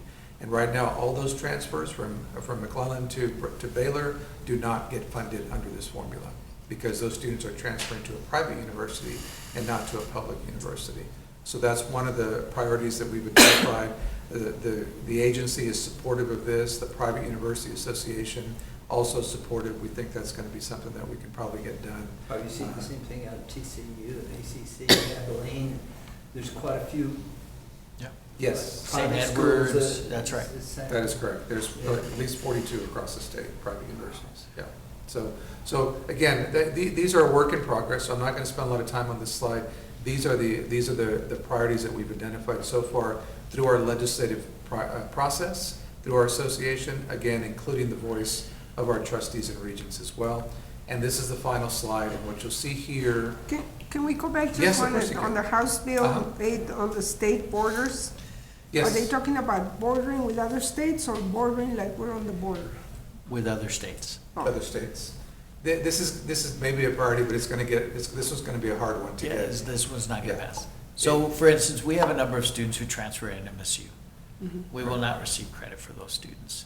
And I have colleagues throughout the Right. state that are, that border Arkansas, that border Yeah. Oklahoma, and this was intended to ensure that the Texas economy continues to move forward. And so it'd be very difficult for our legislature to say, we're gonna reward you for having a student transfer to an out-of-state institution. It's just, we feel very confident that the transfer issue with privates will be resolved. I don't see the state border issue being resolved. And in particular, if those students end up working in those other states. I have colleagues that are asking for credit for both. And I just don't see the legislature saying, yeah, we think it's great to fund what's happening in Arkansas or Oklahoma or New Mexico. But you did say private, right? Yes, Baylor will count, yes, right, and I would hope your daughter took a lot of dual credit from the college when she was in high school. And as a result, we would still receive if she got 15 hours, we would receive that credit. But as a transfer student, we would not receive that credit unless she comes home in the summers and takes classes with us, and then goes back to Baylor, then we So would. maybe we should promote more of those classes in the summer. Because we Absolutely, have the Dr. opposite. We have like my son that went to NMSU, but then he came back Mm-hmm. and works in Texas. So he would count, Well, based no, on but what. he never went to, Correct. If he didn't come to a Texas institution, he would not. You're right. I thought you had said he had transferred. well, he came back for his master's at UTEP, Right. but that wouldn't count. Yeah. The other items here, the FAST HB8, a lot of our colleges, because at no cost for economically disadvantaged students in high school, also, it doesn't mean just waive tuition and fees for those students. It means do not charge anything for their books, for their instructional materials. And for a lot of our colleges, that's actually been kind of a heavy hit for them to absorb that cost. So it's on the list for us to take a look at. So Ray, on that one, I was very specific with the commissioner, and he added it, it was, you know all the CD staff, the gentleman who was working with us on that one. Oh, unique name. At the pointing point? Yeah. Charles, is it Charles? Oh, Chad. Chad. Yeah, Chad. Okay, yeah. so I made sure that as we worked through this with the coordinating board, that I told Chad, and he specified in language, so I'll give an example. We work with the school districts, and we provide dual credit in early college, high school at no cost to the student. However, there are books and supplies that the district pays for. And I worked with Chad to ensure that that was allowed. So the student doesn't pay for it, but the school district does. And so we're allowed to continue to do that. Now, we have some You do colleagues. realize that the public schools didn't get anything close to the funding that the colleges got. Well, I do, Dr. M. And I'm a public school guy. I mean, I wasn't the governor, for whatever reason, vouchers were a big focus for him. They still are. I know, aren't they? but we ensured that was allowable, and I asked Chad to make sure that he put it in the language of that. And so what we do at EPCC, where we provided tuition free to students, we are allowed to still say the district will take care of books, or the district will take care of these particular supplies. And that has continued to move forward for us in our region. But I have colleagues across the state, they charge the student for the book, and you cannot do that. Yeah. So we're gonna look to see if there's anything we can do in that regard, but I'm not sure that there will be. But But it's on. when the school districts are scrunching around trying to see where they can cut corners on the budgets, Understood. that might be a hit for the dual credit kids. It that, could, Yeah. it could, exactly. Dr. Okay, we're not paying for the books anymore. Right, exactly. But don't tell Okay. any of your colleagues at the district. I think they might figure it out Yeah. on their own. The final item on the far right is the addressing, you know, TSTC system does a lot of important work across the state. They are, you know, 17, 18,000 students enrolled across their 11 TSTC campuses in Texas. And in some areas, the growth that they have occurred for some of those TSTC campuses not just overlaps with programs that some of our colleges are offering, but really goes into, you know, duplication of some programs that one has to look at this and say, well, is this the best use of state resources to have TSTC offering the very same programs that a community college is also offering? So, Well, that goes also to the entities that are really ripping off our kids and like Western Technical here that, you know, they are. Those are proprietary institutions, those are for-profit institutions as Right. opposed to TSTC, which is a state-funded system of technical education. But so it's on the list for us to see if there are ways that we can, you know, we're always gonna work well with other sectors of higher education and see if we can have a more cooperative engagement and ways to expand and not inefficiently use state resources, state revenue. So these are the issues.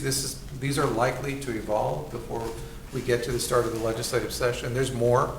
I just gave a quick preview of some of the issues that we hear a lot about. This represents what we're hearing from our trustees, our regents, and our CEOs about some of the issues that we're working on.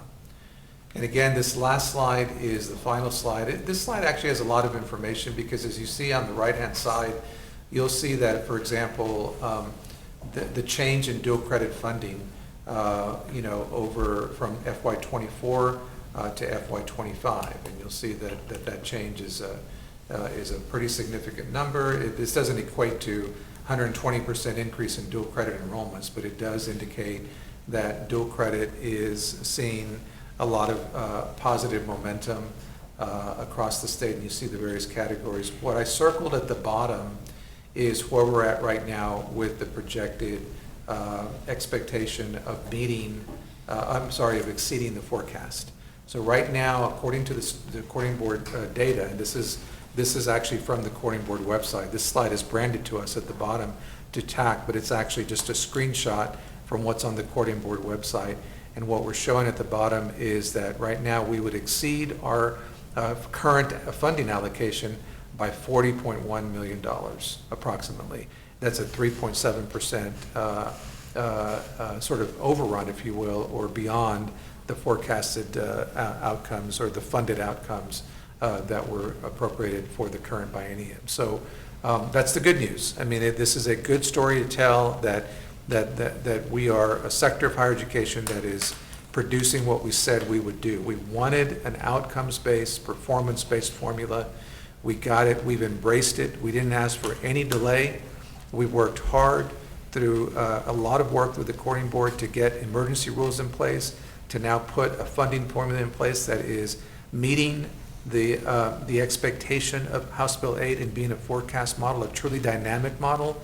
And now we're telling the legislature, look how well we've done, and let's hope that we can get that $40 million in the appropriations bill. That number might fluctuate between now and when we start the legislative session, but if we keep it in about that range, we feel like we have a good shot. No guarantees, but we feel like we have a good shot. Certainly, Commissioner Keller, he's going to be gone in the next 30 days, but his staff will continue to emphasize this issue in conversations with the legislature.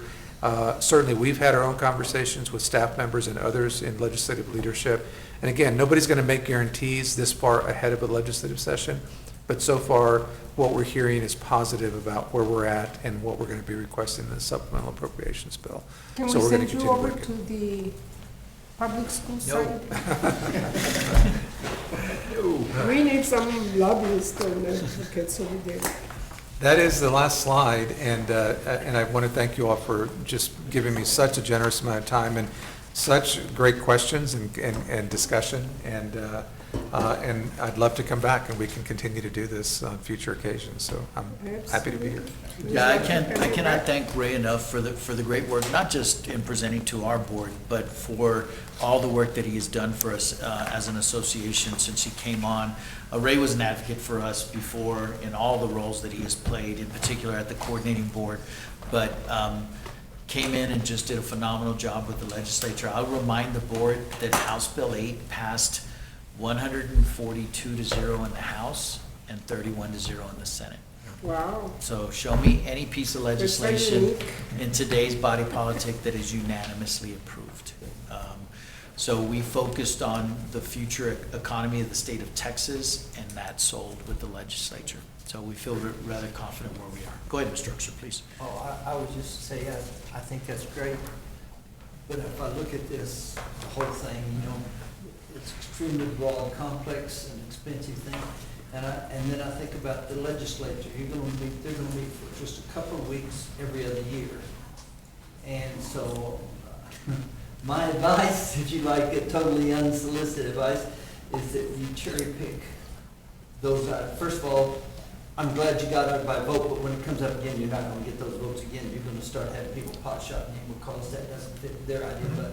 And so, you know, pick out, that's important to EPC, that's important, and you find out somebody that educates, you know, learn how to fight. And I notice there's only 3 items there that are really important. Advanced certificates, the other was dual credit, and the third one was technical credits. That was the bulk of your expectation, yeah. And so you come out and you make sure that you have, hey, this is what it's gonna do for you and your school. Right. Great advice. Yep. I'm not sure it's not in. And the legislature- You probably said, you know, why is he telling me to do what it is I already figured out? You know, But I like the idea of a spreadsheet so that you can say, hey, this is what we do in 25, Yep. but in 26, that's going to dictate that we make sure that we take care of it with the legislature in 27. Right. Okay, because the legislature in 28 is going to take it away from us. Right. Yep. No, absolutely. Again, I remember being in the legislature in the 21 session, and they're not shy about telling you exactly how they feel. And they were very clear to us. Went with one of our lobbyists and spoke to Chair Bonin, who was Chair of Appropriations in 21. And he chewed on our lobbyists pretty hard, Senator Shapiro. But his point was, you all need to get on the same page, and all of you need to come in with one ask as a community college sector. And so in 23, we went in, we were united, we all went forward, and again, I think that had a lot to do with the way that it passed. And we're going to do the same thing. Exactly. It's got to be a united voice for the supplemental and whatever other parties we decide to embrace as a sector. And that's still being worked on, but certainly I think everybody agrees whatever we're going to need from the supplemental is our highest priority right now, to start to socialize that with our legislature, to give them the expectation, let them know this is what's going on, this is, we're proud that you know, sorry we're going to give them a little bit of a bill, but we're proud that it's because we've exceeded our expected outcomes. One of the things that, you know, as a board member, I would look for would be something that your agency can create that provides some kind of monitoring guidance for board members so that we know what the look-fors will be as we move along. Because yes, we do have a great, impressive president, and hopefully we'll have him here forever. And he does have a very strong board behind him, supporting him, but that might not always be the case. And if things change, whoever comes on board needs to know, okay, here, this is what you need to focus on to make sure that the college continues moving in the right direction. So that the monitoring tool, as simplified as possible, again, because not all of us are in the field of education, and we still need to look and see, are we headed in the right direction? Because there was the fear when we first talked about, okay, we're shifting to outcomes based, but we don't know if we're gonna meet the target, exceed the target, or come in below the targets. It's a great point. We need to have tools to ensure continuity, because there is a lot of change with this model. And so if we've had examples already in the past 12 months of schools or colleges that have transitioned from one CEO to another, and there needs to be whatever we can do to give you all tools as governing board members to have that continuity, because you all will transition as well, so that we can have stability. for our colleges. Especially So- because there's some of the colleges bringing, hire people from out of state that are not Exactly. necessarily They're not as Texas. conversant, I agree. They're not as knowledgeable, Yeah, but I agree. if we had a tool in our hands that says, okay, this is, I agree. what you look for and all Yep. that stuff. I will take that idea back to our staff and to our trustee staff as well. So that's an important point. Great job, Ray. Thank you Yeah, so much. thank you. Yes, thank Really you very appreciate much. you taking the Really time. good. So Ray is flying back to Austin this evening as he will be flying tomorrow to Israel with a delegation, including members of the legislature, on a learning tour. So we originally had Ray scheduled for tomorrow, prior to just the board and I going into a brainstorming session on where we're headed next. We were able to adjust as Ray was invited on that delegation visit. So thank you, Ray. Really appreciate you taking the time to Thank be you, able Lloyd. to come out. Thank you this. all for adjusting. When are you it. coming back? I come back on Friday of next week. so No, it's- to El Paso, to Oh, to EPC. El Paso. He's just waiting Saturday for of the next week. invitation, yeah. Come back from Israel and I'll tell you all about the trip. So, no, I will be anxious to come back, and I actually would like to spend time to actually, get a tour of the campus and get a feel for EPCC, because I have not had a chance to do that. I'm glad to be here today, but unfortunately, I head right back to the airport now. We'll make it a longer trip for hopefully in the very near future. It's the best part of my job is to visit the campuses, and like I said, I like getting in my car and driving. Obviously, for this one, I'll fly back to El Paso. Well, But keep that in mind, the distance, because when you all set up conferences over I there, will, it's yes. very costly I for us to get over there, and not just in the hotel, but the flights and, Yeah. When my daughter was going, she went to school at college in Baylor, we went to Parents Weekend, and somebody from Tennessee said, "Oh, you're from Texas, you get to see your daughter every weekend." And so I pointed out to them, which I like to point out, if you will take a map of the state of Texas and put a pin in orange and rotate it, you'll put El Paso on the other side of Charleston. If you put a pin in El Paso, you'll rotate that past San Diego. Yep. We're a third of the way across, so it's not like I'm gonna drive to Austin. Yep. I understand. That's right. Yeah. I had a friend that was living in the north part of the country. She called and she said, "Hey, I met her when I was working on my master's. Hey, I'm gonna be in Houston. You think we might be able to get together for lunch?" Or yeah. Hey, listen, you're from Texas, I have a friend over, I think, in Dallas, yeah. Yeah. Do you know? Yeah, I met them last week. We have to help folks with geography, Yeah, for sure. exactly. Thank you all again. All right, Appreciate it. Ray, thank you. Appreciate it. Dr. Graham, I'd suggest a 5-minute break, and then we'll start with Dr. Penley. Okay. And that then works. hopefully that gives Chair Haggerty an opportunity to get Yeah, of course. Okay, we're back, Rick. We're back in board meeting. Yes, we're back in board meeting, Judge Haggerty. And before we go to executive session, we'll have to excuse you, young man. Okay.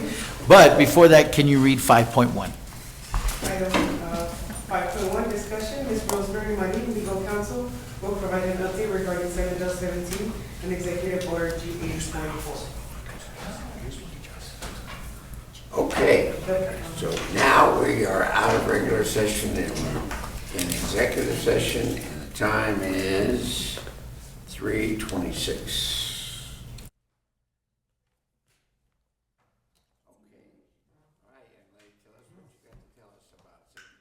Okay, the board is back out of executive session, we're back in regular session, and Bill? now go ahead and read what we're gonna do next. Item 5.3, discussion, Dr. Julie County, Vice President of Research, Accreditation, and Planning, will make a presentation on the update of the college district strategic plan. Thank you. The floor is yours, Dr. Penn. I'm sorry?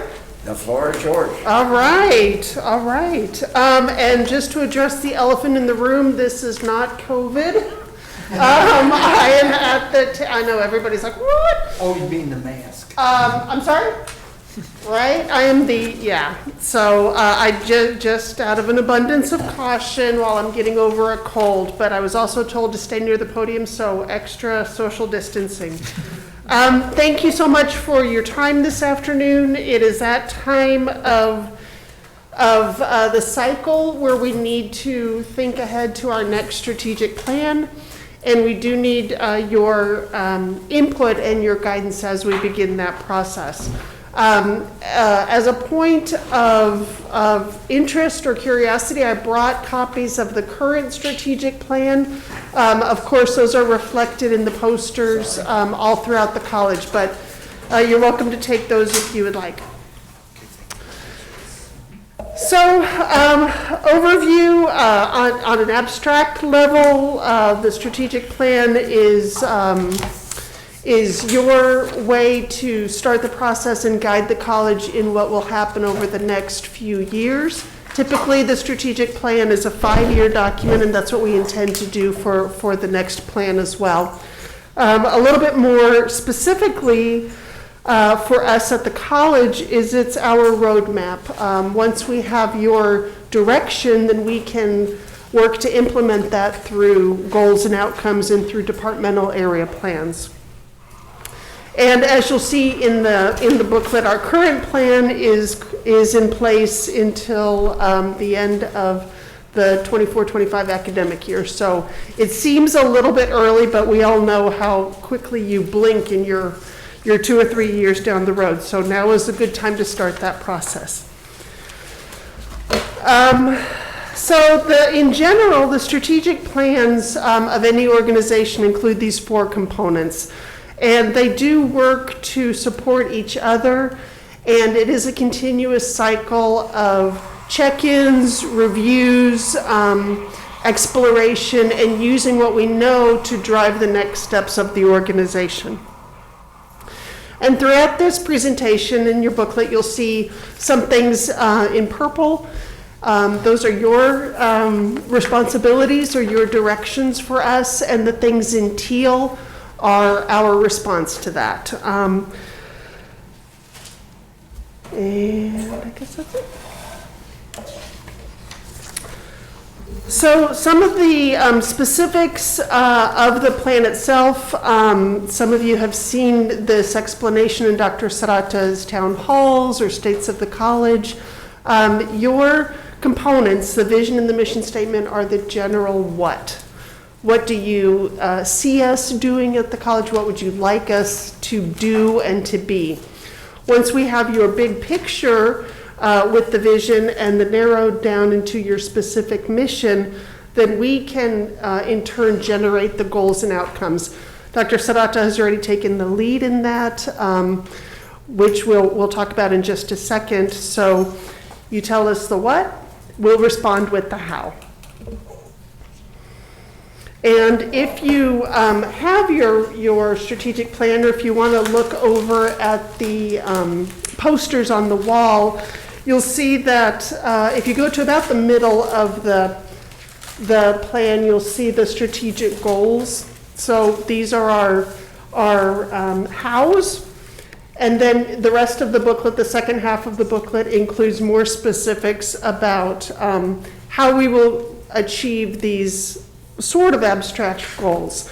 We currently have 4 goals, and within each goal in this strategic plan, we have 5 outcomes. So it's a cadence of broad to specific, from the mission, or from the vision to the mission, and we in turn broad to narrow with the goals and the outcomes.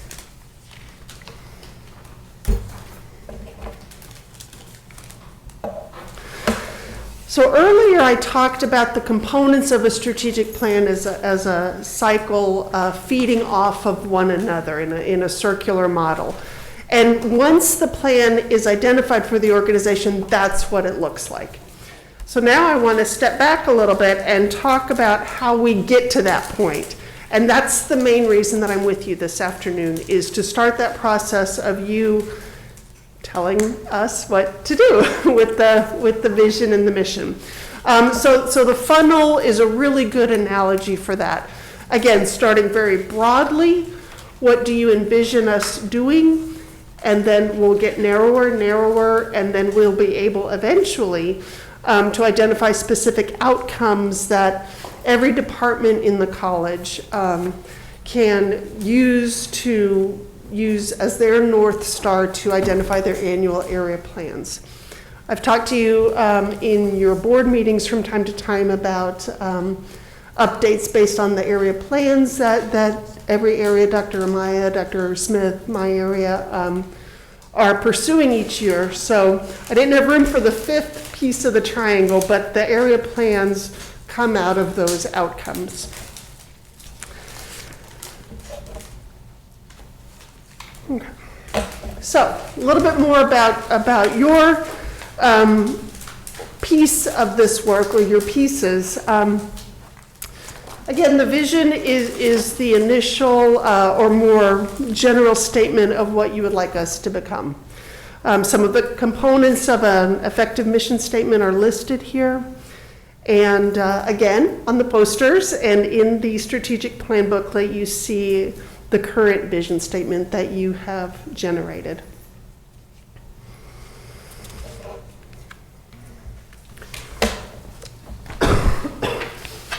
Once you have the general sense of what you would like the college to become or to evolve into, then we can get a little bit more specific as to what you would like EPCC to do. So the vision statement is more aspirational, excuse me, more future-oriented. The mission statement is more action-oriented. And again, you'll see our mission statement in your booklet and on the posters.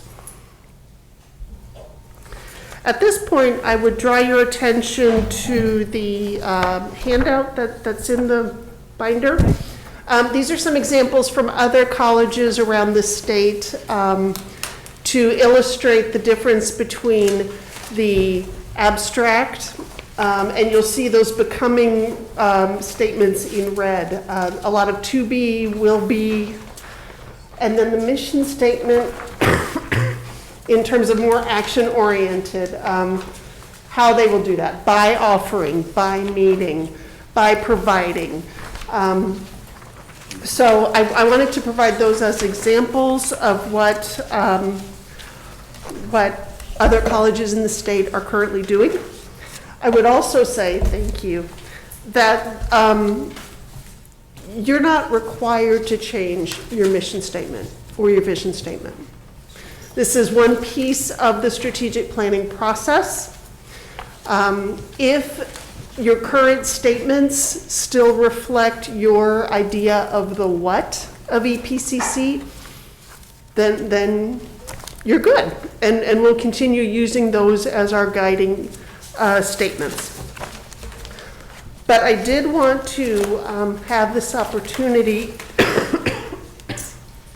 to have you reflect on the mission and vision. That's one of the responsibilities for this body governing the college, is to periodically review your guiding principles, your what, as reflected in your vision and mission. So again, you don't have to change anything, but I do need for you to sit with those current statements and say, yes, those are still valid, or no, we have a slightly different direction that we want the college to go into. So far, so good? Okay. So the rest of this is an overview of what will happen behind the scenes once we have heard your final thoughts on the mission and vision statements. Once we have those, then we can transition to the college's work of the second half of the strategic plan, the goals and the outcomes. As I mentioned, Dr. Sarata has done a lot of that heavy lift by identifying or clarifying EPCC's 4 pillars, which we expect to use as the goals in the next strategic plan. I think the vision statement, I still like what we have. EPCC will be a progressive educational leader transforming our future. I think that's pretty clear. On the mission, the only one that I the mission of El Paso Community College is to ensure affordable, high-quality education and career pathways from start to finish. Somewhere in there, do we have anything we can add to include accessible? Because that's one thing that we heard this morning, a lot of emphasis on the accessibility. And I know it's implied under affordable, but could we add accessible, affordable and accessible, high-quality education? It is your statement, you can, That's a moot answer. Because it's Accessible already, and affordable. and affordable, because it's already addressing completion from start to finish, it's addressed. Affordable, it's already on there. And I think that the only one that I don't see there clearly stated, and I know it's accessibility, but that would be my suggestion on that, on the mission. and if I remember correctly, this discussion will continue for you all tomorrow. We don't have to nail this down today. But The booklets will have to be redone with all this equity. oh, sure, well, and then this is for the next strategic plan, so Yes. this is still, right. Right. Absolutely, absolutely, and yeah, the hard copies will definitely need to be revised because these have statements that are no longer applicable to the college. Does anybody want to add anything else to the mission statement? No, I think it's great, but I think what she's gonna do is go over it a little bit today, and we're gonna get into nuts and bolts of it tomorrow. Dr. Sarasa. But, yeah, that's fine, I think it's great. I Okay, like it. okay. No, yeah, and I remember I was with you for part of this generation of these statements, and they're very good. The other thing that I might just put out there for your consideration is not only the goals are talking about access in terms of the front end of the goals, the entry, but Excellent. the role, exactly, thank you, is not just getting students into the door, but so what, right? The completion, which is huge, but even then, the question is completion, so what? And so it's moving more towards social mobility, community vibrancy, community benefit, and vitality. And so these four pillars align nicely with that newer focus on community colleges in general. These goals align very well with our work with Achieving the Dream and Texas Pathways. You can choose to incorporate some of these components more directly into your mission statement if you'd like, or you can say, other than addressing some of the other comments, again, totally up to you. And again, you're not obligated to make any changes if you are fine with what you have. Well, the new wording again that we heard emphasized this morning was the economic mobility. Somewhere along the line.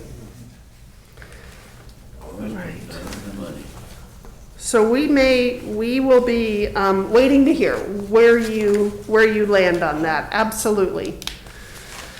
And then for each of those four pillars, entry, progress, completion, and career, then we as a college will be seeking input from our students, from our staff on specific outcomes for each of those. Because just like your vision is a little bit more broad and then your mission becomes a little bit more concrete, going from these four pillars, which are very strong, very reasonable for us as a college, how, what. So that's where the work of the outcomes are going to come in. But that's something that we will be working on as a college community. My question is tomorrow, are we working on a 1-year goal, a 5-year goal? Are we working on a 1, 5, 10? Right. Yes. Yes. Well, if we are, then where are we when we did this 4 years ago on our 5-year plan? Right. We have one more year, no? We I just wanna know where we're at. provided, we are at the tail end of our Fourth. 22, 23. We're at the tail end of our, or we're near the end of our third year of our plan. So you're gonna tell us how we're doing? Are we at 25%? Are we at 50%? Are we at 75% of that plan? I was under the impression that I'm here just to talk about the next work in generating the next plan, that you all, with Dr. Sadato, are gonna have that conversation about what do you want to do. How can we talk to Dr. Sriracha about the new plan if we don't know if we finished the last plan? Because he reports Yeah. that during his evaluation. That's correct, Judge. I think it's a great question. I think it's a great point with regards to where we are. I will provide the board with information tomorrow of where we are. For instance, where we are with regards to enrollment and how enrollment has shifted rather dramatically given the pandemic. We actually did this one during the pandemic, which was kudos to Dr. Penley for getting it done during the pandemic. But we've seen some outcomes with the pandemic, not just on enrollment, but on the makeup of enrollment and how we've seen things shift. So I will share more with that. But Dr. Penley's absolutely right. We're in the third year, so we actually have time.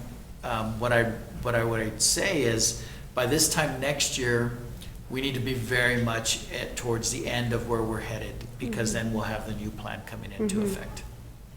But we're on the tail end of the third year, right? Yes. Yes.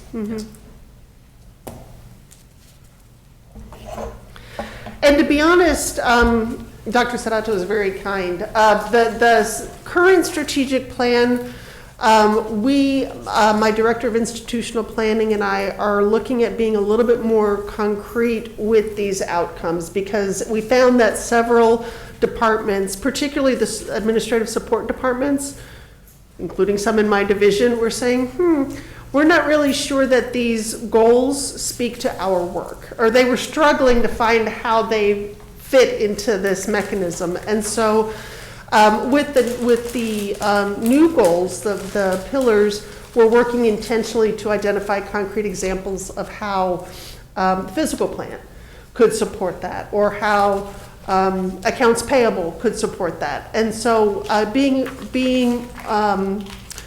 more transparent and providing more direction for how they can conceptualize their area plans, and being a little bit more focused in the work. We were struggling to get some really good, strong area plans out of that. But we have learned, we are responding to the successes and the opportunities from the current plan to drive us, which is really part of the point of strategic planning, whether it's from the board's perspective or from the employee's perspective. So, I like ours better than all the others. well, we had a great board to drive the mission. That's right. Short. Yeah. Yes, short and Yeah. simple. And not that, I don't think anybody in this room wants to be in competition with another college, but just to give you a ballpark sense of what they are generating. And many of theirs are about at the same timeline with ours. They're midway through. None of these are brand new strategic statements for these colleges. But look, who's gonna really memorize all the Alamo Well, College and missions? yeah. Gotta memorize a book. Well, and I San even, Jacinto, even San Jacinto, I was surprised that they have this vision that's so wordy. and I even took pity and I truncated some of it. But personally, I agree. We have, I work with the tenure committee, and a lot of times folks that are coming up for tenure think that that's going to be one of the questions in the interview, or an incoming employee thinks that that's going to be a question, do you know the mission statement? And It should be. we don't want to Should give all them, know it. but we don't want to give them a book as the No. mission statement, expect them to memorize that, so. Going back to the chair's question, what we will be doing moving forward. The last One question, I'm sorry. Sure. Dr. Penley, one Sure. question on the vision statement. Uh-huh, the EPCC will be a progressive. Did we have that discussion as to whether it was gonna be, will be, or is? This was your language. I don't, I am not So sure. vision statements are always where you're trying to get Future. to. Yes, Okay. they're always future inclined, Yeah, Dr. Graham. yeah. I've had trouble with that as well, Yeah. because I would say we already are, but Right. vision statements are always intended to be, here's what we want to be, here's what we would like to be, and they're always in the future, and that's why it's the language you see will be. Right, Got it. right. All right. So the last bullet is really the hard stop. In order to maintain this cadence of moving forward, we really do need to roll out the next strategic plan next fall. So the other three bullets are negotiable. We would be providing you the final strategic plan sometime in the summer next year. And like I said, working backwards, we can move things around. But it does, to be honest, it does need to start with you all settling on your next vision and mission statement. And so I appreciate Dr. Penley placing the fall as a deadline for us. We wanted to put it on the board's radar, and the board can consider it. We don't have to make decisions this weekend, but the board can consider it and start to go forward. The board can direct me to have a planning retreat, a one day or one afternoon in the fall, for us to be able to get to that point so that we can then turn around and work with the staff on the respective goals. And anything we can do to give you information to guide that, like Dr. Sarato was saying, he'll be talking with you tomorrow about some of the other metrics that we have been collecting. And if you need a little bit more, we can certainly provide that as needed. Are the goals going to be now focused on the new outcomes-based? It's a great question, Dr. Accountability. M. That's a really great question, and you'll see what we're looking at is, okay, so we have these 4 pillars of entry, progress and pathways, completion and career. What we'll do is we'll develop goals under each of those, and obviously completion and career, actually progress is also part of it, because you think about the 15 hours of dual credit, very much in progress. Completion is outcomes-based completely, and then the career, we really tied these as we were moving forward with House Bill 8. Dr. Penley and her team did a great job of suggesting these, and I laid these out this past spring to be able to continue to move these forward. And the goals that the staff will develop under these will be specific to these. As you see within the document itself, we have, provide quality education to meet students' diverse needs, and then we have specific goals under each one of those. One of the areas that I know the ISDs are being really careful with is to include on career or military service. Yes. And Yeah, CCMA, the College of Career Military Readiness, will definitely be a part of that as well. Do we have anybody that's from the college that is paid for by the military to kind of, you guys go out to the high schools to talk to them about? Do you take somebody that can talk to them about the Guard or the military and the benefits they can get? Because they can get all this paid for by the military. It's a good point, Judge. We don't. We take recruiters out to recruit them to come to the college and encourage them to come to the college. Now, once they're here, we do have a Director of Veterans Affairs that Dr. Graham and I have been discussing, who is, Carl? yes, Fire. that's correct, Dr. Graham. Yeah, His role is really to When you say focus on veterans, that. you're talking to somebody who's already been in the military. Do we have anybody to talk to the kids of what their advantages are going? The school counselors are very focused on that because military is embedded into the accountability system of the high schools. So we're leaving it up to the high school, we're not gonna take a lead in that or kind of follow up on that or? The high schools have, within the school, they have recruiters that are recruiting the I kids. understand. So the recruiter at the high school gets a kid interested. Who does he talk to at the college? So once he's a student at the college, then we would have counselors as well as our Director of Veteran That's Affairs. all I'm saying. Yeah, it's a good Is there a point. line of There is. communication to where it doesn't just stop so? Yes, that's correct. So that this kid is out going, well, nobody told me. Right. And that's kind of the conversation Dr. Serrata and I had about the new director. Director is his title, right? Yes, ma'am. That he needs to be more aggressive in reaching out and getting more. Yeah, because these kids are looking for, and unless you knock them upside the head and give it to them, they're not gonna know till after the fact. I just- But I think you agree that we needed a plan where we can see what the accomplishments are from that director. That's correct. Okay. Any questions any additional questions for Dr. Penny? Dr. Penny, I thank you for coming in when you don't feel well. Certainly appreciate you making time. Sure. This really is to get us to get on the point where we're moving this forward.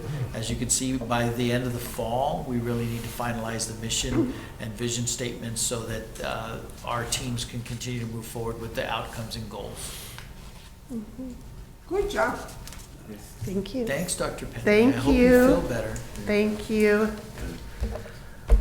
also, when we go into the summer of 25, Yeah. the fall, you're gonna raise up. the So road. we will, so the How- board How will, we finished up. Correct. The last strategic plan and how, what we didn't do, what we need to incorporate. so we'll be doing that along the way, Judge. So the board will finalize the mission and the vision, and we will provide updates during the fall as well, updates during the conclusion of the summer and the fall of where we are on those respective goals. The board will then provide that direction. We will finalize those in the spring, and then we'll bring it back to the board for final approval in the summer. It's a Yeah, lot I less just wanna expensive make to Sure. care from. Making sure we ended up or did what we said we did. No, in the last, Yeah. before we started. Martin. I think that's fair, and what our creditor will say is that you have to close the loop. Now, there'll be times where we set an aggressive target and we may not have met the target, but that we're saying, okay, here's what we did to address this. All right, we're gonna continue this target, or this target doesn't make sense for us anymore. For instance, in 20, if you think about what was happening in the nation in 20 and 21, obviously George Floyd, and there was a reaction to that. And the state has had a opposite reaction to that now, and equity statements are gone. We can't have those kinds of things, and so we will make sure that we address those accordingly. Yeah, I just wanna make sure that we're. Yeah, I don't care- absolutely. I don't care if we didn't fit, I just wanna make sure we continue it or finish it eventually somewhere. Absolutely, and those are the area plans that we have to report on, every single department at the institution that addresses those. And so we'll make sure that we do that, Judge. I think it's a great point. And not to get ahead of Dr. Sarata, but a lot of the components or elements of the current plan are going to continue because it's what a community college is about, right? We're going to continually look at enrollment, looking at meeting students' needs. Even if we can't say certain words anymore, we're still going to serve our students, not just because they're our students, but for the greater good of the community. So, all right. Thank you, ma'am. You are welcome. Thank you, Dr. Penley, hope you feel better. Thank you. Go home and go home and get some rest. I'm sure Mr. Flores will, or Ms. Bell will spray it. Thanks, Dr. Penley. Judge, let me see, Mr. Flores. Does anybody need a break? Yeah, I would suggest Anybody need a 5 minute. It's up to you. And then we will have Mr. Flores, who has a short presentation. It's very, very solid. It covers everything the board has asked us to cover in the past. Sure.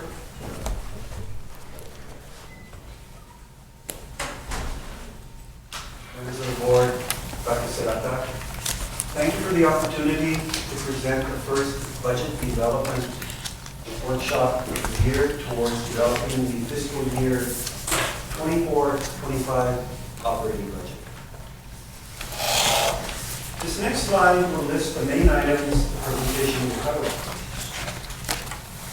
I will provide an update of the budget development process for fiscal year 24-25. And the next two items are important for developing next year's budget.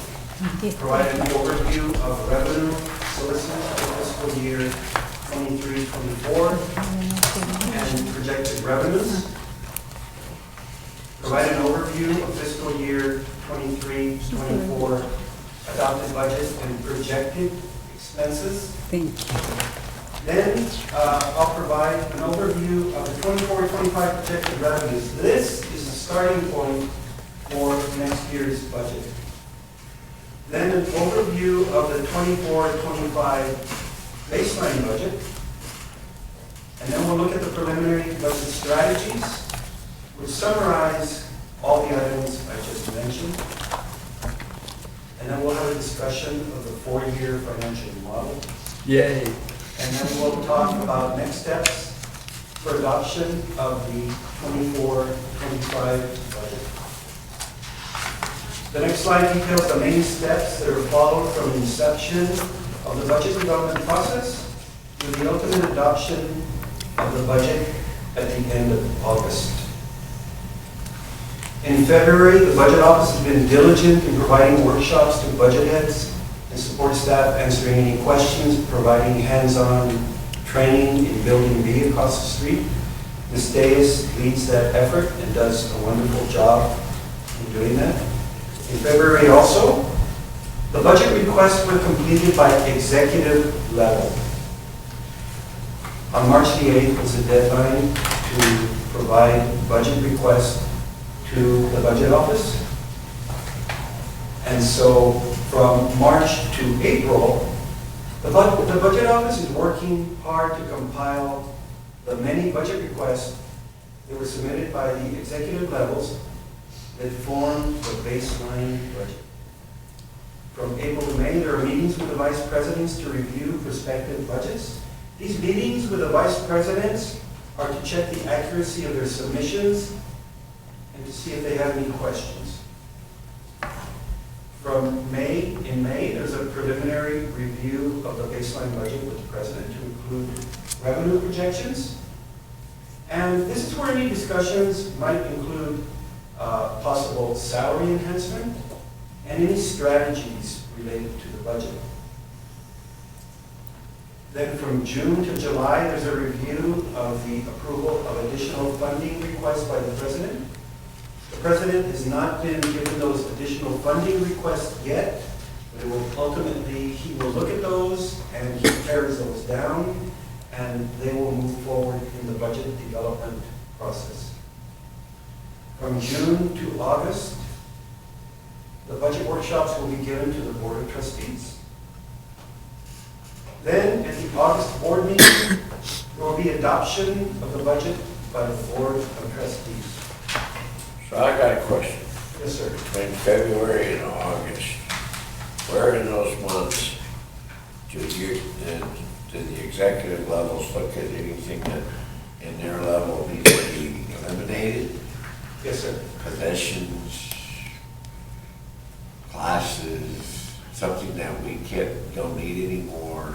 Where's that discussion in these months? That discussion, the budget, the executive levels are given the latitude for reallocation in their budget development. Before they submit budgets on March 8th, they have to strategize their programs, what they're eliminating, what they're transferring, what they're reallocating. Each vice president has that latitude, sir. And they also have the right to add if they Yes, want sir. something, correct? Yes. At that same time? And yes, sir, they do. And that is the additional funding requests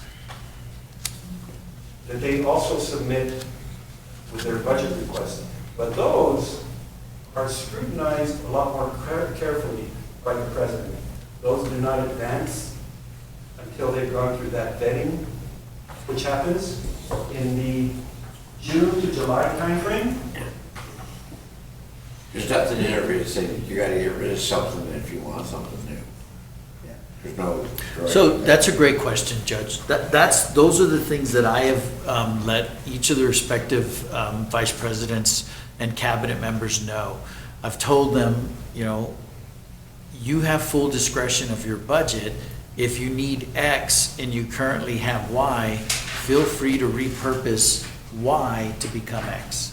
And I've shared that with them. It takes a little bit of time for people to realize that, and it takes me repeating that message over and over again. And as Mr. Flores goes through the budget, you'll see some surplus in budget that leads me directly to that. And we have vice presidents that it just becomes, I was a vice president too. I need more of this, or I need to create these new positions, and it's sometimes more difficult to say, what are you doing now that isn't working, and utilize those resources for what you need. So, yeah, it's good, and I bring it up to them on a regular basis. I had the same question on it, a little bit different. First of all, how often do you have any vice president really come in and make significant reductions? I just don't need this much money. How often significant, not $5 here or maybe eliminate a position that's been vacant? How often do they really come in and do that? To eliminate positions? No, eliminate funding. Take the budget, let me put it another way. What happens if you go in and you pull executives or vice presidents down to that and say, everybody look at your budget, you only have 85% of that for next year. Prioritize what you have to have under that. Don't tell me what you do need. Sure. Tell me how you're going to handle what you have with 85%, and then we'll look and see how important that last 15% is. So, Mr. Uxer, I would say that the entire college did that during the pandemic. So we didn't have a choice, and if you remember, we actually froze all vacant positions, which at that point amounted probably more than 15%. We didn't allow anyone to move forward with any of those needs or those positions.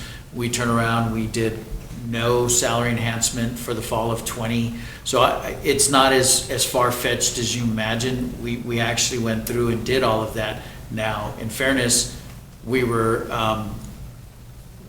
fortunate that, from my perspective, once in a lifetime, resources came from the federal government via the Higher Education Emergency Relief Fund, our HERF dollars, 3 tranches that amounted to $122 million.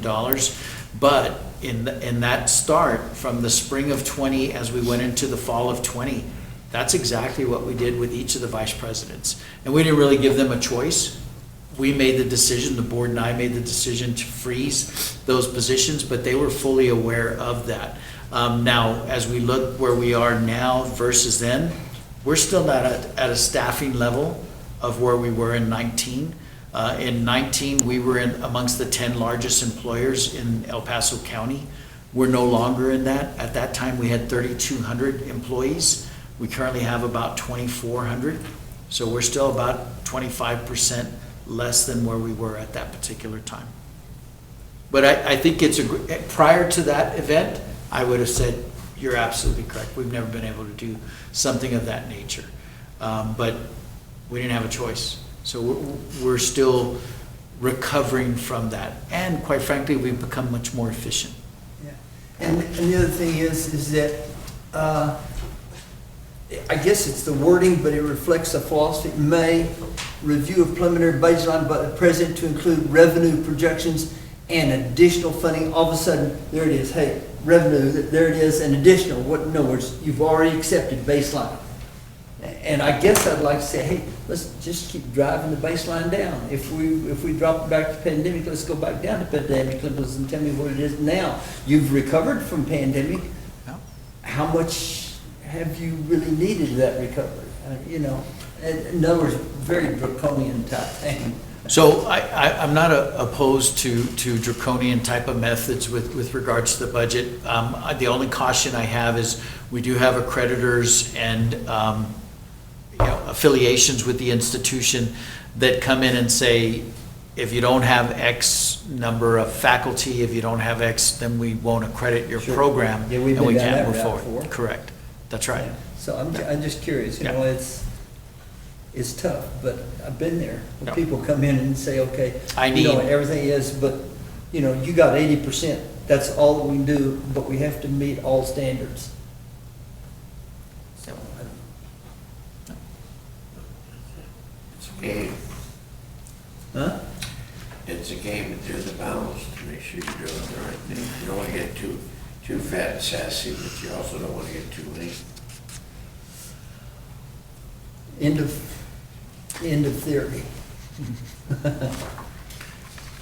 So these are some of the key timelines before I transition to the next slide that will guide our process.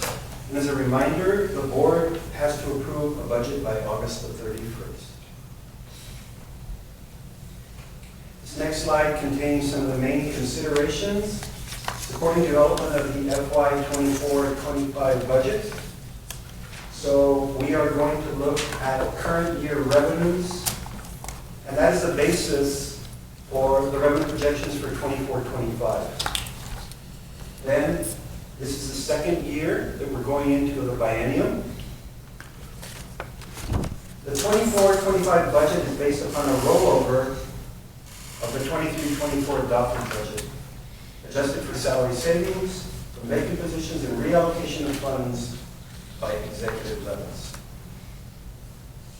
Additional requests submitted by executive levels are reviewed by the budget office and vetted for funding by the president. Then other considerations, evaluate salary enhancement to remain competitive in hiring and retaining faculty and staff. I have a question about Yes, sir. that. If we want somebody to remain competitive, I can understand Ernie needs to be competitive because he will have equal opportunity in private industry. But our big point, are the instructional staff, what's their competitive? Do they have to leave town? You know, when you say competitive, what are we competing against? I think that's fair. And so if you look at you're focused on faculty, so to speak. So we look at faculty, Yeah. I mean, Texas Tech is a competitor, UTEP is a competitor, the school districts are competitors. And I hear regularly from our faculty that our, school districts, to be a starting teacher, you're looking at $60,000. Starting faculty members at the institution are starting somewhere in the 40s. So there is. So it's a legitimate competition. Theoretically. As the judge will say, we don't see many. We have seen significant number of retirements, in particular during the pandemic, but it's a very different system. To work in K through 12 is very, very different, and I haven't said. The people here work longer than the people in the schools. Yeah. I think that's But that right away, there's a difference. What do you mean work longer? number of years. I guess they work. Oh, I see what you 180 days. mean. We work 160 days, well, there's 20 days of pay, times 3,500, that's a lot of money. So there are, it it depends on the area, Mr. Exner. You gotta put oranges with oranges and apples with apples. You can't compare. You gotta look at the number of hours worked. No, what I look at is how much you get paid per year. Well, it's a Or difference, payments per, yeah, because some people are required to work longer hours. yeah. They That's should make more money than the person that doesn't work that many hours. not required, you choose to do that. Huh? You choose that particular profession so Well, that yeah, you you can can do either it. be a school teacher at an elementary school, or you I know, can been there, get your done that. master's and go to work at the college. I'm sure Been there, that's- done that too. Well, there you go. When do you get the tax money? How much we're gonna get from taxes? We have this coming up on the next slide, Okay. Chair Haggerty. But to answer your first question, the flow of tax collection starts heavily in December and January, and then February. So we get the preponderance of the tax levy for those 3 months.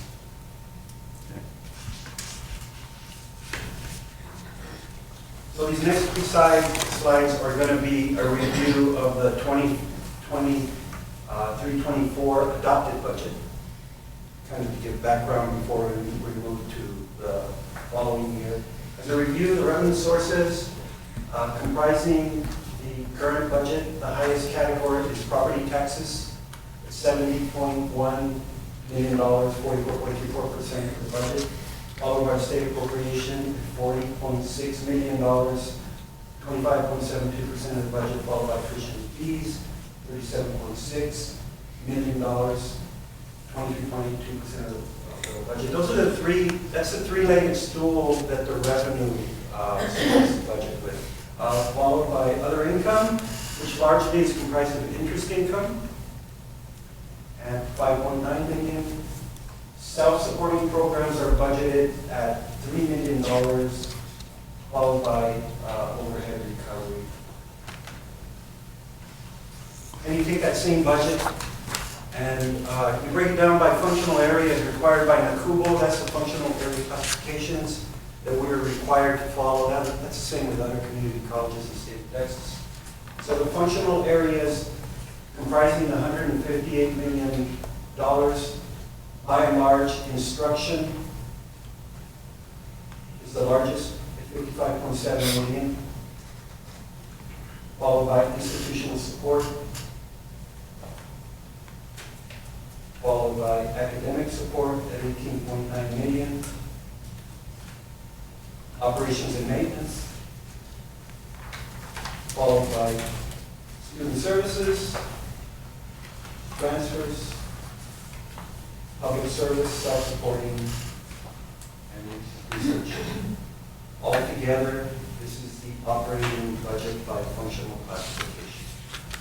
The next slide Is the contingency, is that where your operation?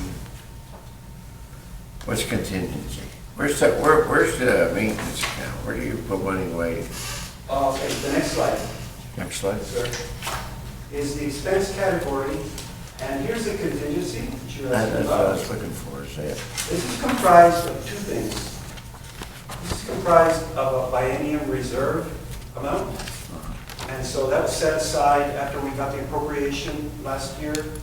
So we put some aside just in case the appropriation did not pan out. And then there's a clearing account after the baseline budget is advanced through the end of the year. There's a difference between the total adopted budgets and the baseline because of people leaving and coming in at entry-level salaries. The baseline budget continues to move all the way through August 31st. But recall last year we met on August the 9th and August the 17th to present the preliminary budget, and the 17th to approve salary enhancement. The baseline budget kept moving because people were still leaving and coming back. So Ms. Diaz is advancing that baseline number, which resulted in a clearing amount of $1.4 million. That is what resides in the contingency. The contingency is used for situations where something needs to be funded during the year. And we have some very good examples of that. Elevators. So that sits in the plan fund project reserve. That's my question on there, your little pie there. Do we, as a college, you have two kind of maintenance? We have long-term maintenance, and we fund that every year, I hope. Yes, sir. To take care of things that's gonna take care, yeah, you're gonna have to take care of 50 years down the road.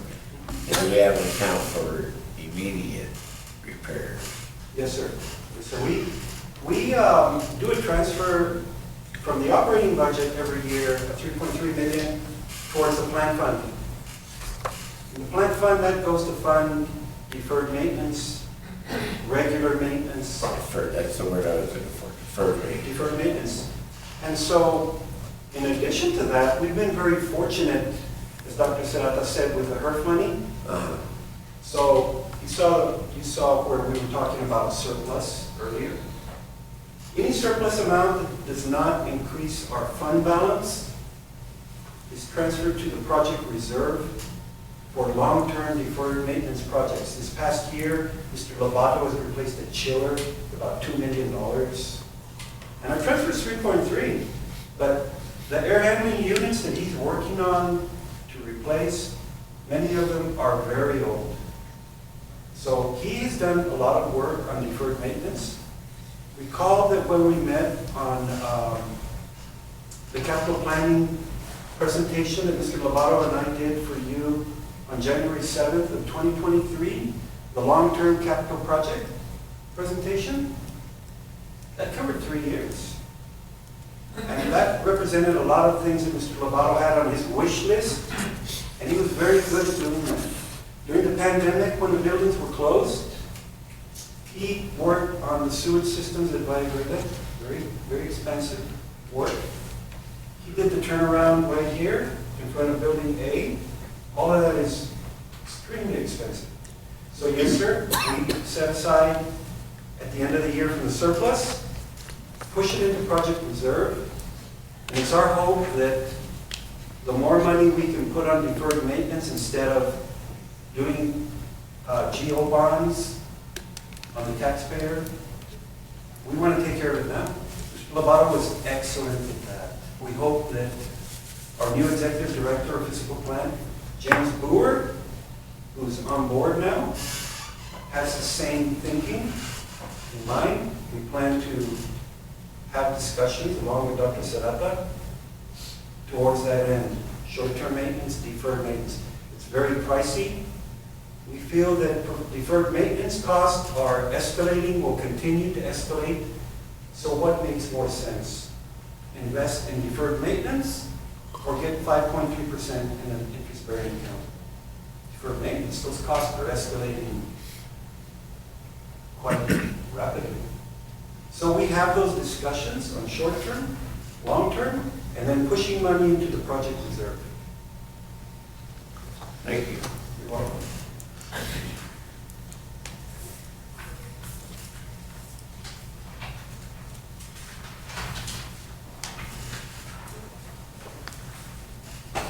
What are we going to be thinking? We'll bring him to the board. I'll go over meeting the to do an breakdown update. of this in a lot more detail when we get to the baseline budget for 24-25. He came to cabinet yesterday. Good guy.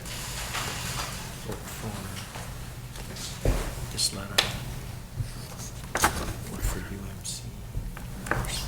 So these are the revenue projections for 2023-24 to show you how current operations are doing.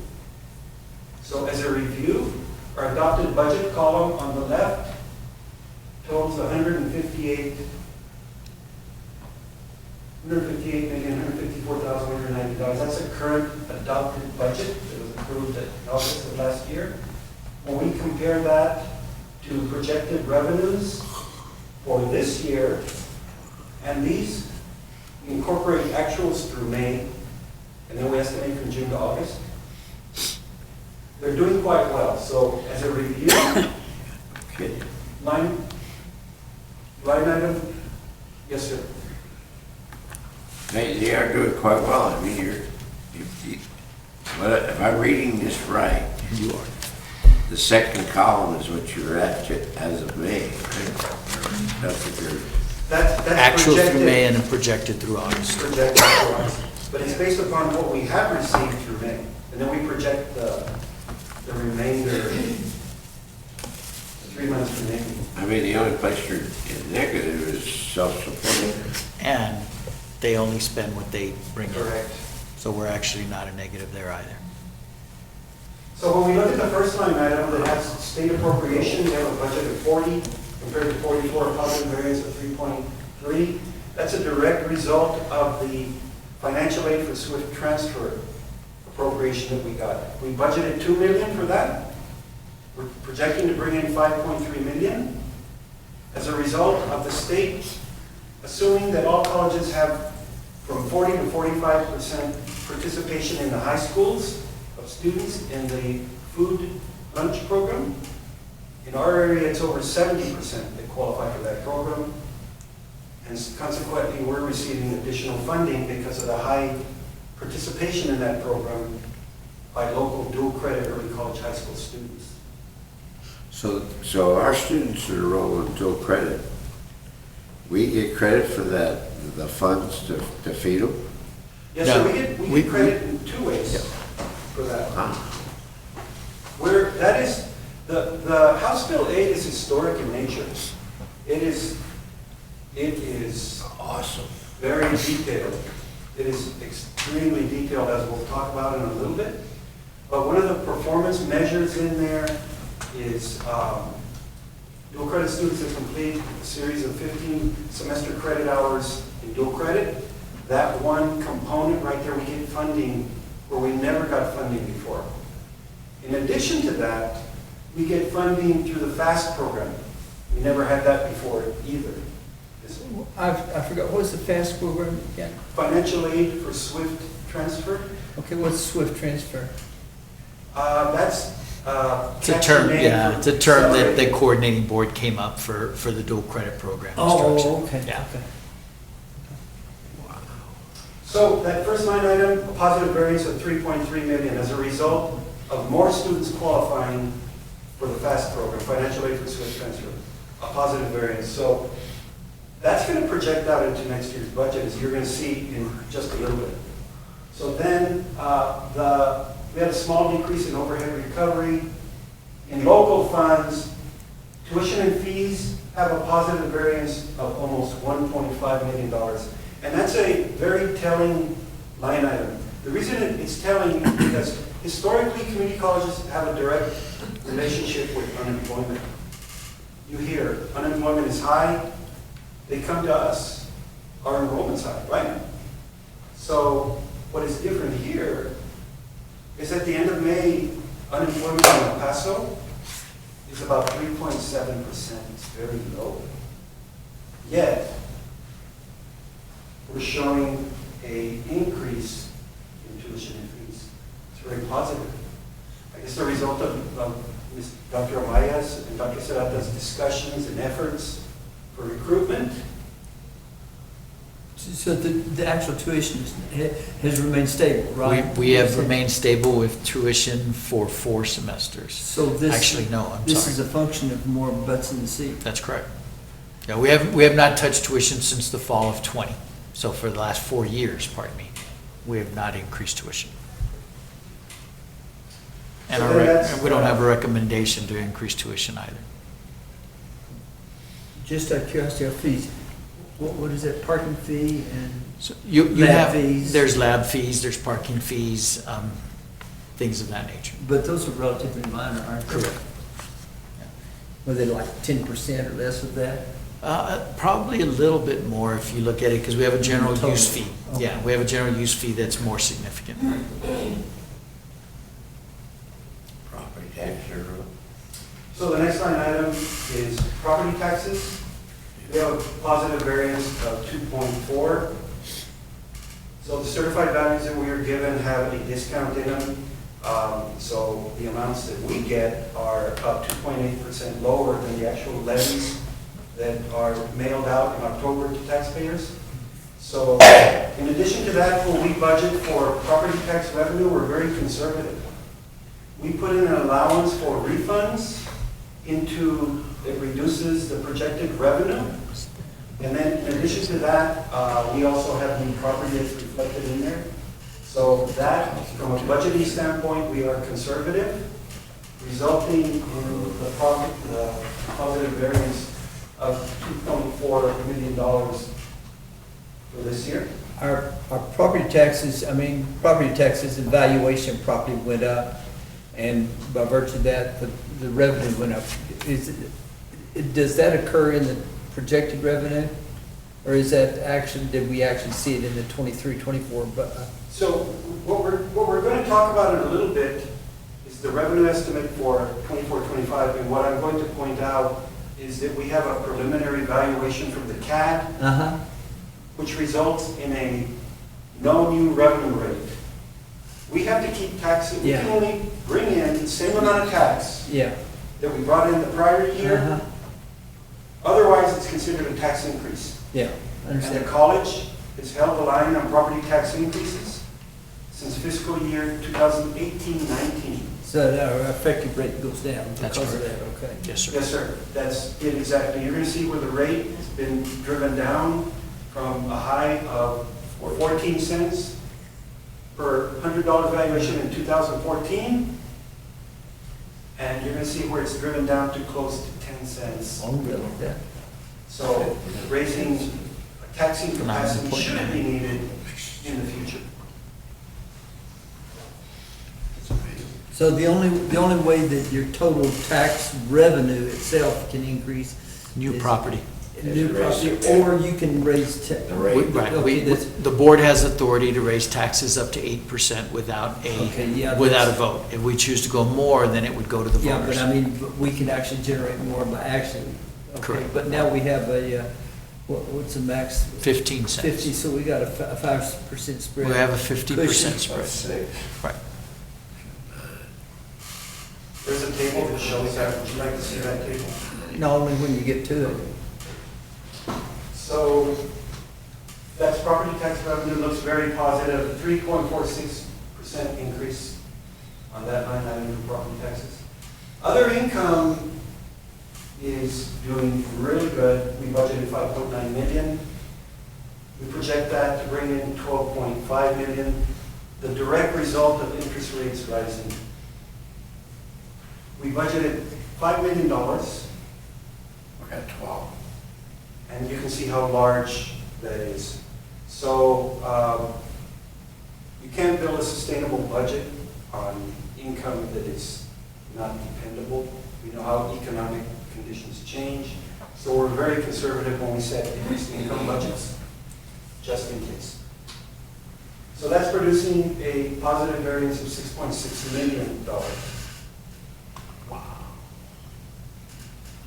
Does that 12 include effect of the money that the Bill Gates money? Additional revenue due to The Mackenzie Scott. Mackenzie Scott. Mackenzie Scott, we have benefited for the Mackenzie. The Mackenzie Scott is separate and apart, but we're very conservative on how that's invested currently, Uh-huh. but we have seen. But that revenue is not part of the 12 million?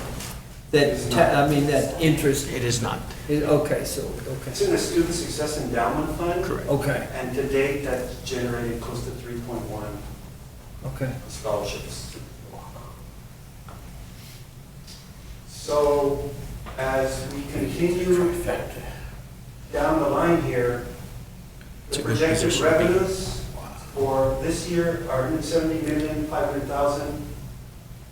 When compared to the adopted budget of $158.1 million, produces a positive variance of $12.3 million or 7.81%. Do you, hey, Fred, do you have a chart, a graph that shows from like 2010 or 2015, actual revenues, historical? We do not in Okay. the presentation, Mr. Uxer, but we could easily put that Okay, together. yeah, I Yeah. mean, you don't have a, but, We don't have it in the presentation, but we could easily put that yeah, together. that'd be neat to see some other time. The last 4 years, Mr. Uxter, the college has done really well. So interest rates have been doing well now for, this is the second year in a row. It'd be Interest interesting to rates- see that versus interest rates, investment interest rates. Yeah, say we're doing Is those. there- luego he talks to us.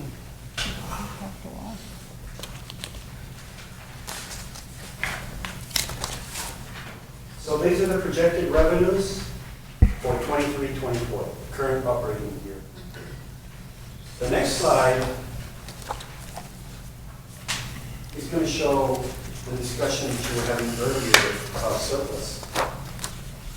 So we just saw the projected revenues of 170.5 million right there, That's conservative. under projected.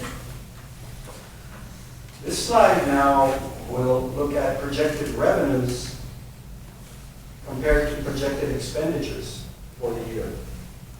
Through August, we project expenditures of $139.5 million, resulting in revenues over expenditures of almost $31 million.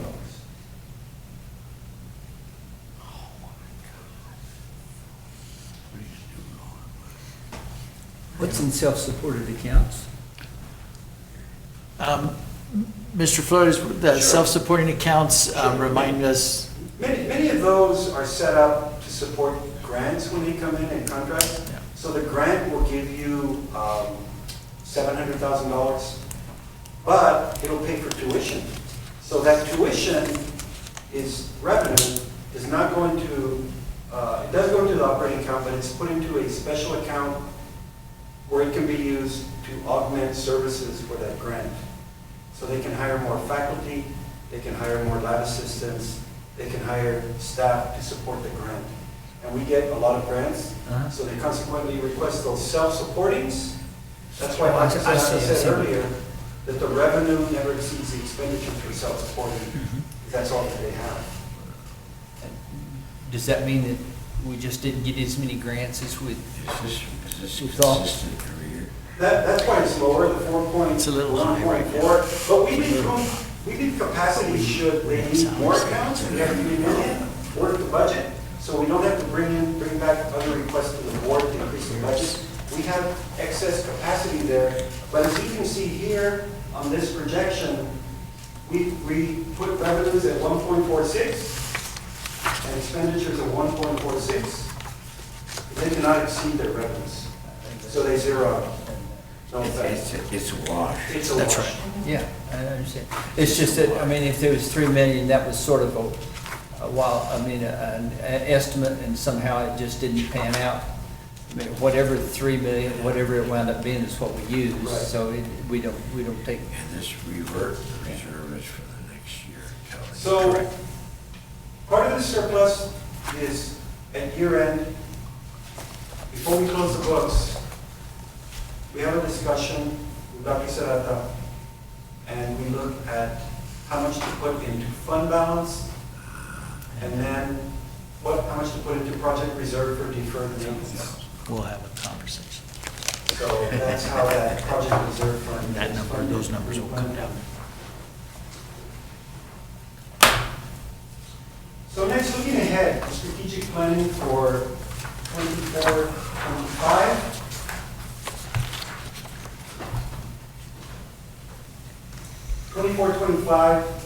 So the first item I have here is state appropriations under planned revenues.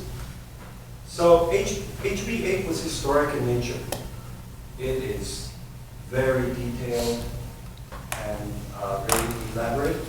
And so House Bill 8 passed the Community College Finance Bill. And so that was historic in nature, all the funding, and all the performance measures, all the criteria. And so that is dependent each year on the coordinating board passing rules. Those rules change every year so far. For 24, there was a set of rules. And now for 25, there's another set of rules. And those guide how much appropriation we get. So I know the question's for Dr. Serrata. How is the president going to go in and try to change the rules?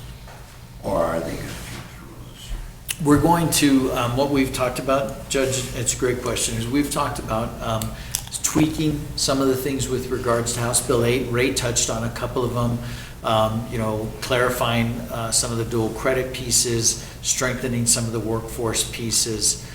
There are a couple of colleagues that have questioned, there's only actually one, that has significantly questioned House Bill 8 and sent the question to me as the chair of the advisory committee.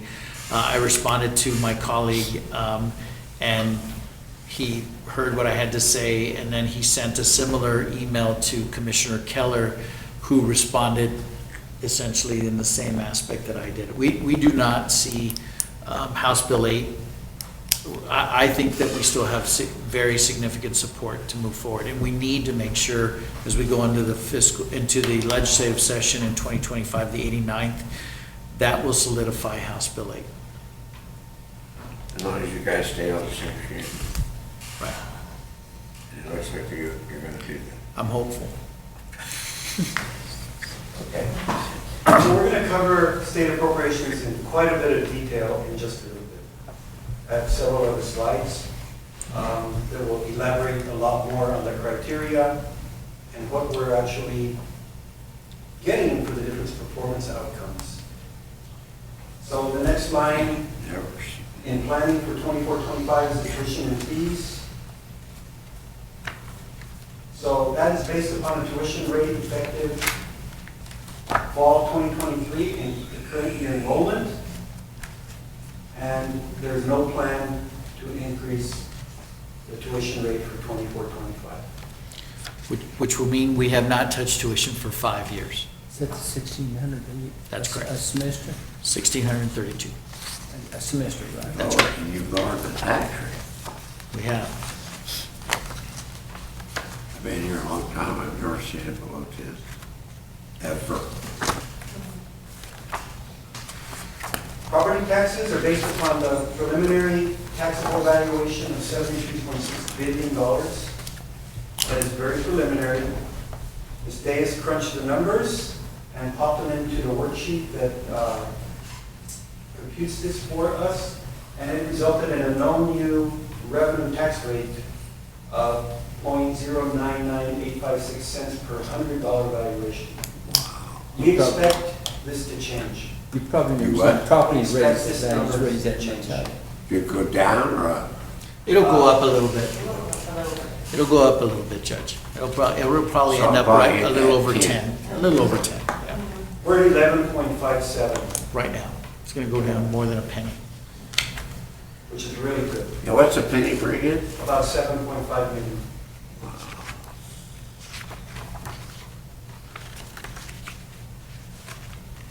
So, right now, the state appropriation, the rules are going to be finalized on July the 25th.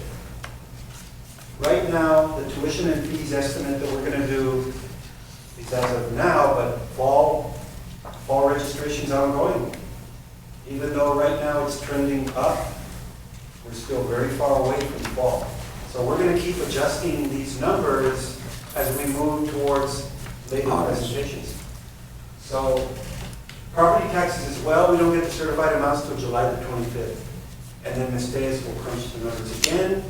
We'll revise the property tax revenue at that point as well.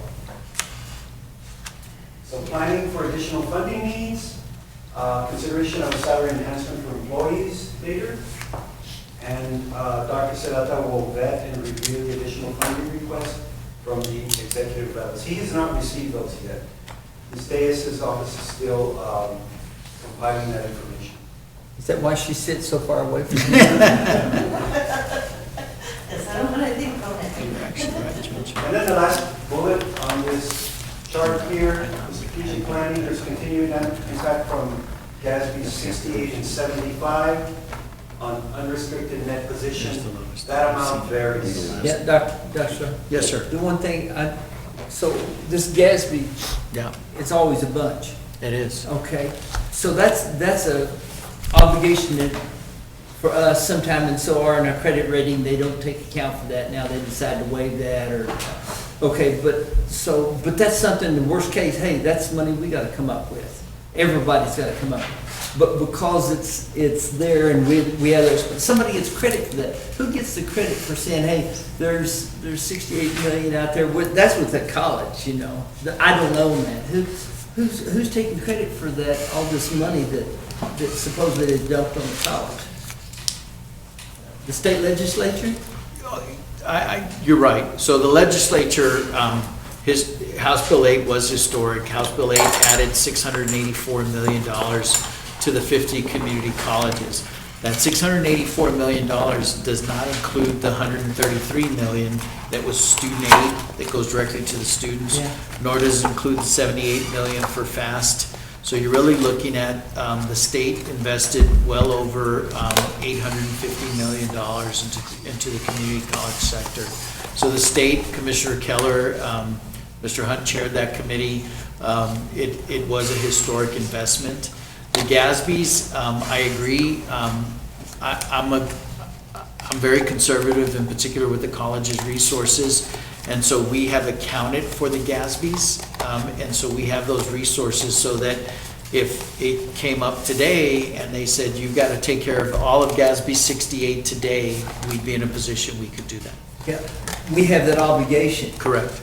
okay, but. But some colleges, what you're referencing is true, so I'll reference someone the rest of the board knew well. Dr. Brown, when he was at Lee College, Dr. Brown, former vice president here, they did not budget or account for the GASBs. They just thought, they'll never come. I don't budget that way. Yeah, well, it just seems to me that's an obligation we have. Sometimes somebody else takes credit for that. I just wonder who it is. Is it the state budget ultimately? So okay, great point, Mr. Exer. A significant portion was the HERF resources. So the HERF resources were a big part of us catching up on the GASBs, because 5 years ago, we had a plan to account for the GASBs, but the HERF resources and lost revenue during the pandemic really helped. And Mr. Flores and his team were, as well as Ms. Shaughnessy and her team, were very conservative. Do we make any interest of it? Yes, sir. That's a great question, Mr. Hagley. So the GASBs combined are $114 million. We already covered that. So we have a positive fund balance right now of $39 million, covering the two GASBs.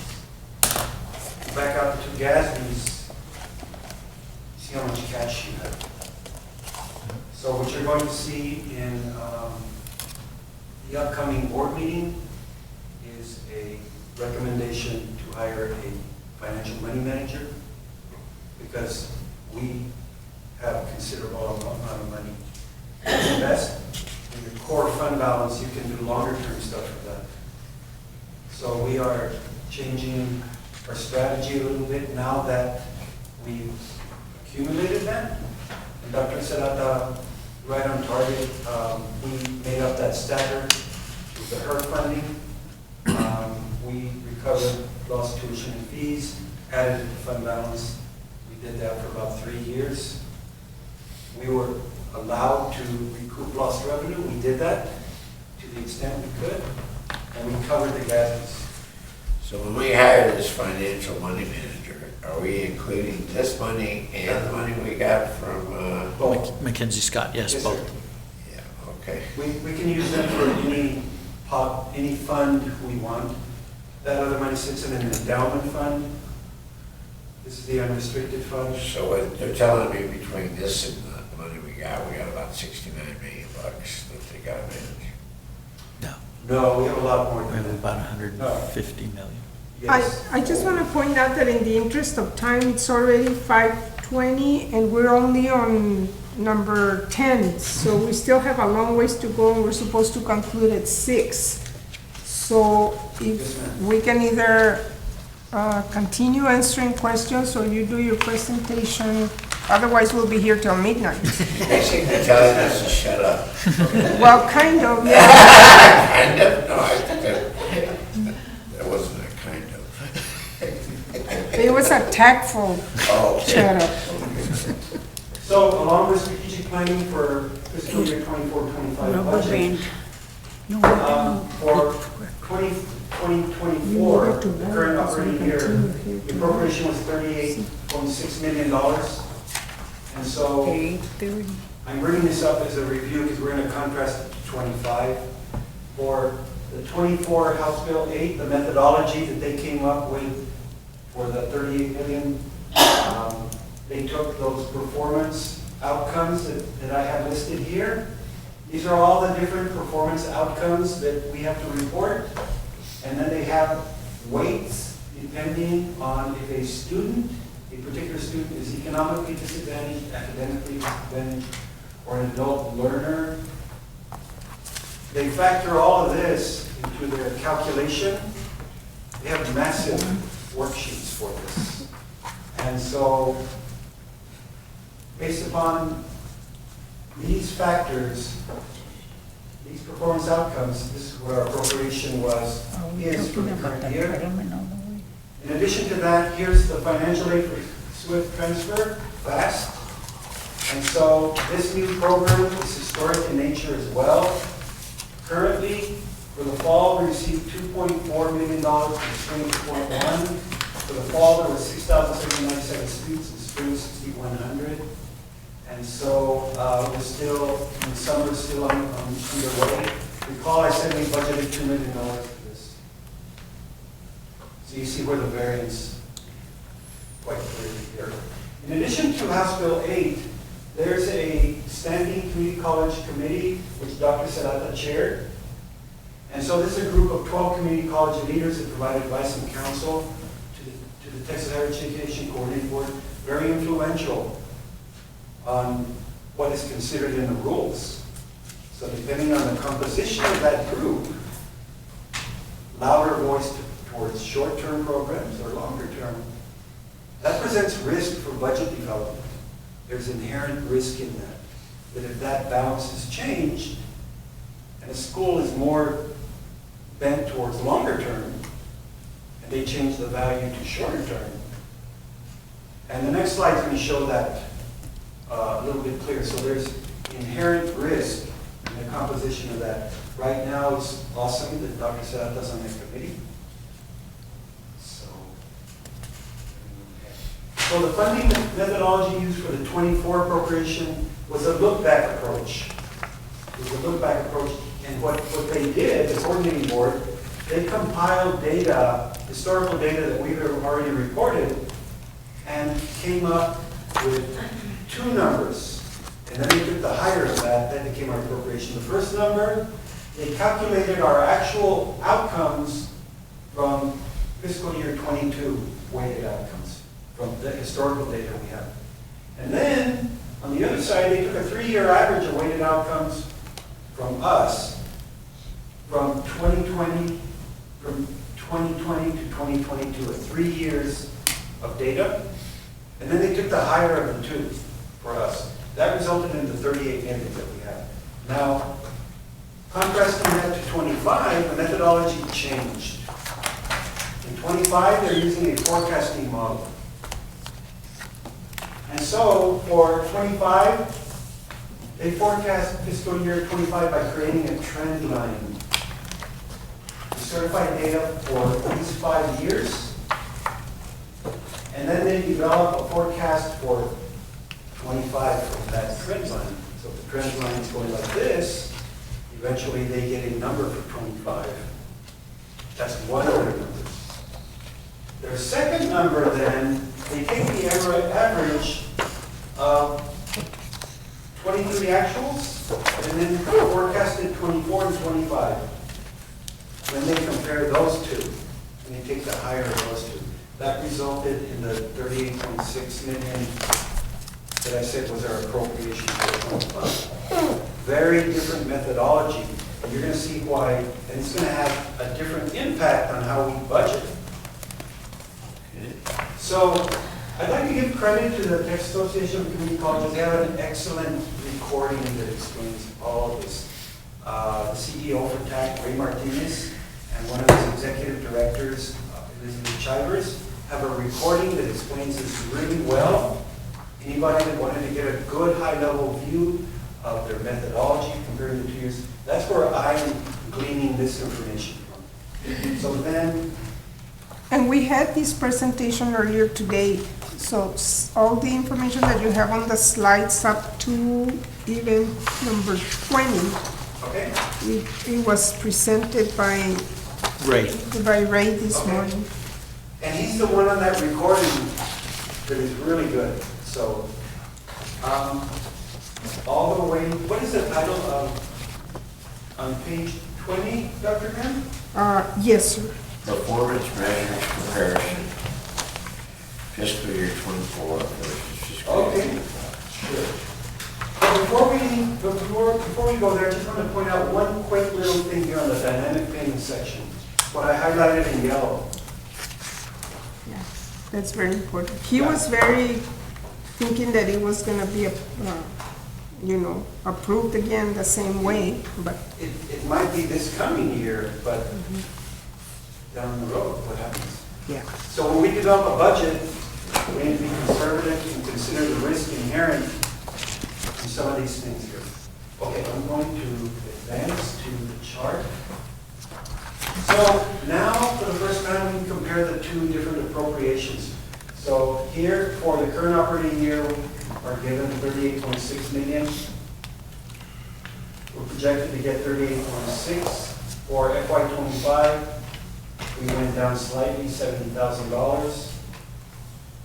Over here, you see the different performance measures. And there's a big change that occurred. I'm sure that Mr. Martinez covered this, and that they changed the funding for dual credit from $1,700 to $3,500 Per kid, right? That's right. per student. And so that eliminated the double counting that was occurring in the next category of transfers. And just gotta really give a shout out to Tony Badillo, the dean for that area. She does an amazing job coordinating all the dual credit with the college high school. And so it created a variance by changing the reimbursement rate of $5 million right here. So for dual credit in FY '25, we're going to get $9.1 million compared to the prior year of 4.1. But there's a related decrease related to the decoupling of double counting. There's a decrease in the transfers. We can't use dual credit to also, we can't count them if they transfer to a university or higher ed. So they adjusted for that. So now, for the first time, you can see the different performance outcomes here. And you can see the differences here. There's been new criteria added in FY '25. Result of the Rules Committee, they changed the criteria. And so now they've added in credentials, certificate credentials of value premium, and then associate degree credential premium.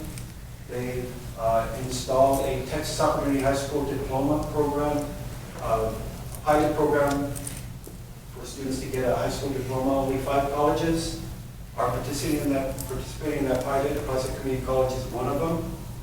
It's a new program. And so also they added a third-party credentials performance outcome.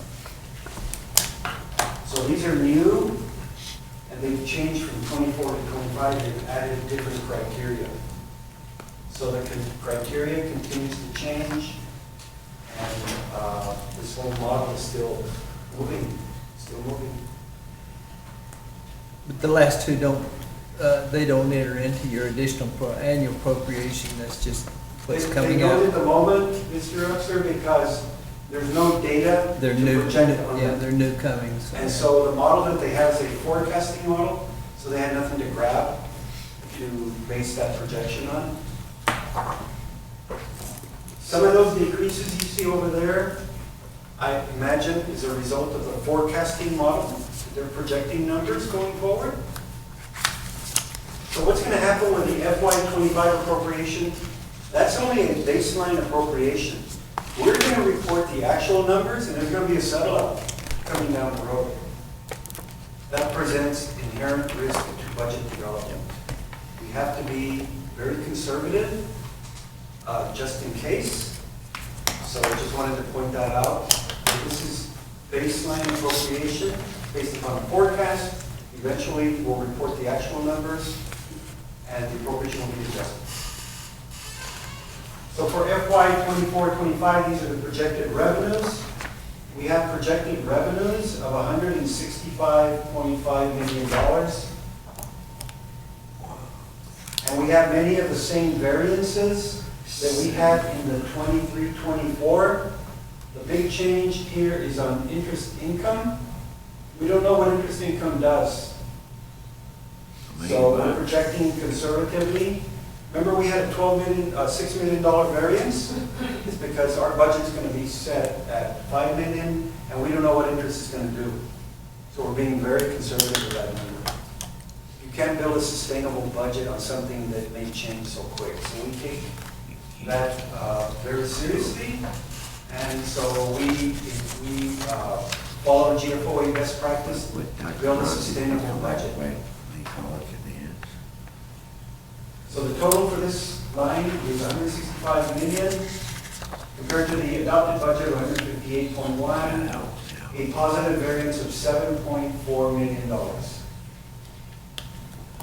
Okay? Okay, moving forward, I'm going to bypass these, Dr. Brown.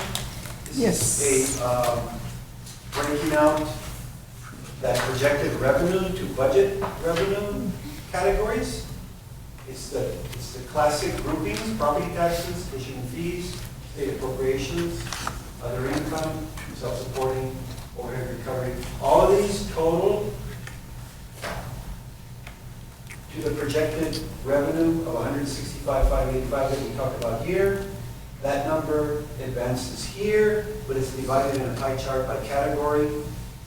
So this is just showing you the allocation. So this is what we're gonna be working on. Yeah, that's the stake in the ground. Yeah. Yes, sir. So next, It's a good place to be. so these are the expenses, the breakdown. See, I've gone too fast. This is a very important slide because it shows the baseline budget that the budget office has been working on. As a result of the executive area submitting budget requests, this column in the middle called baseline budget, that's the baseline budget for 24-25.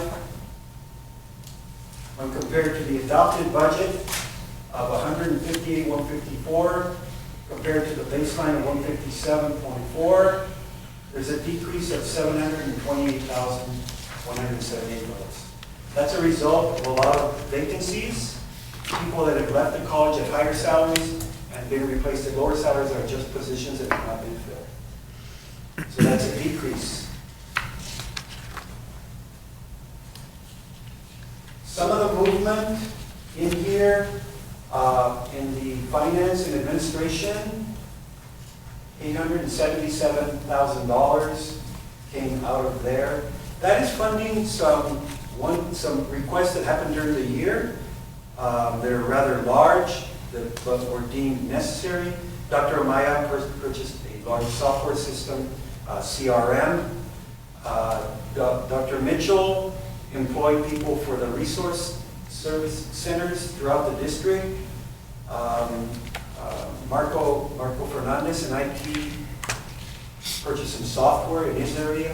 That's the movement of that. Most of the others are salary movements. How is he doing on the programs to make sure nobody cracks our system? How much money do we put aside for Cybersecurity? that? Yeah, cybersecurity. He's added Sophos as a cybersecurity software detection system, and he has, I don't know what other controls he's put in place, but he added Sophos for virus detection, which is a huge threat to us. And that was a pretty expensive acquisition, but totally necessary. So, Yeah, I know. total Are we, different world. are we continuing to put money in there for the next time somebody comes up with some kind of system? This AI is coming out. I don't know what that's gonna do. Yeah, we are, Judge. We continue to add into the budgets based on the administrator's recommendation. And Mr. Fernandez has been very good about letting us know what he needs. So this is the baseline budget. Next, this is the allocation of the baseline budget by Operation. categories. These are functional areas that we're required to allocate by the Google standards. So here, the baseline budget, the largest is the instruction, 55.3 million, followed by institutional support, 44.2 million, followed by academic support at 19.1 million. When you add these two together, instruction and academic support, it's close to 47% of the overall budget dedicated to students.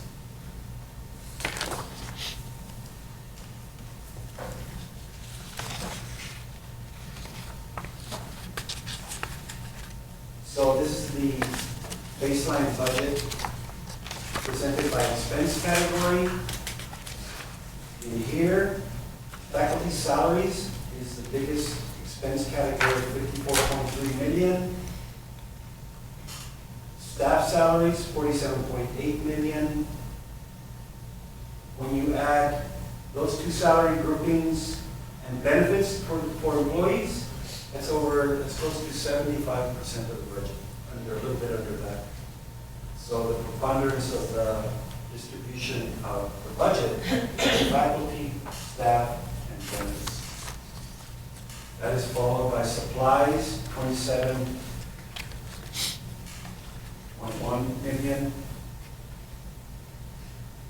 And then transfers, here's where that transfer is to the plant fund.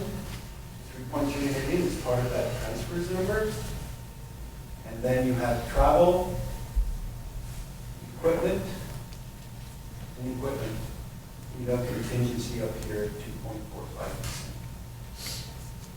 What would equipment be? I mean, just replace chairs, that computers, office stuff, office supplies, stuff like that? It would, Mr. Uxer. Well, not supplies, because that's under supplies and services, I guess.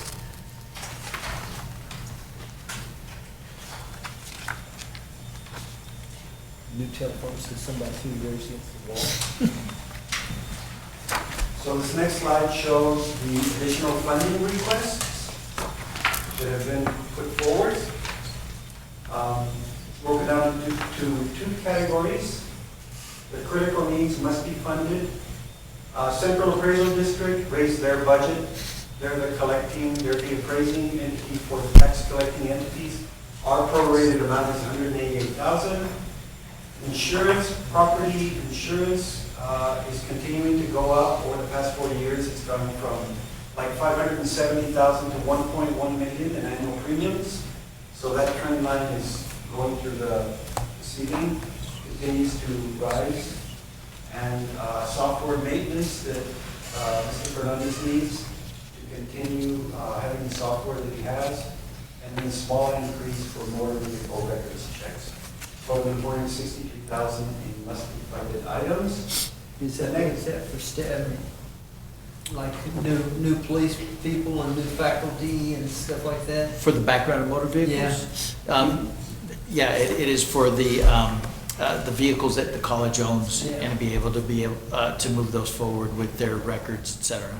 And so, and then background, who that be, just police? No, background checks we do for all new employees, Faculty too? yes.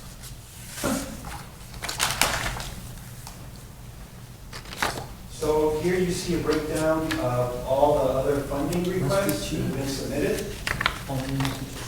Yeah. So the largest is from the instructional workforce area, followed by student enrollment services, totaling $4,060,000, but that still needs to be vetted.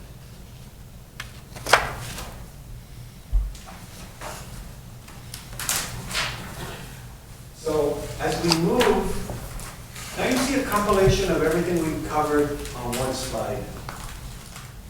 These are the funding strategies for 24-25. So you have preliminary revenue projections of 165 million. Then you have a baseline budget that was advanced by the budget office, resulting in an initial surplus of $8.1 million. We just talked about the must-be funded items of $463,000. After you remove that, there is a budget surplus available for additional request of 7.6, almost 7.7 million.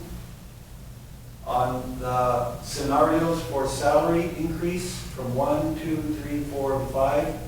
So now you have the cost of a 1% salary increase here at $975,000 for a 1%.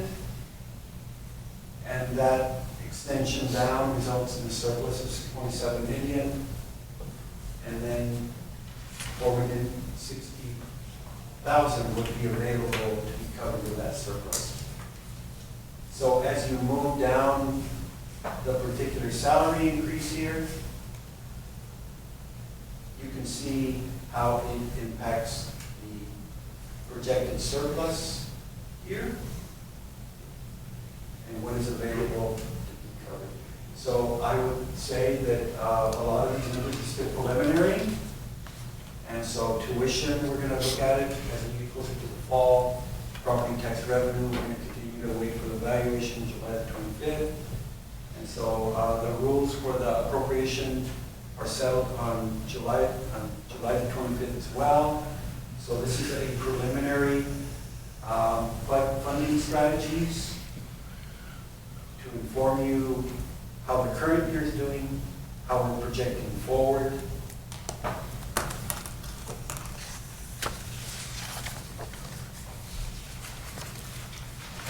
Are there any questions about this slide?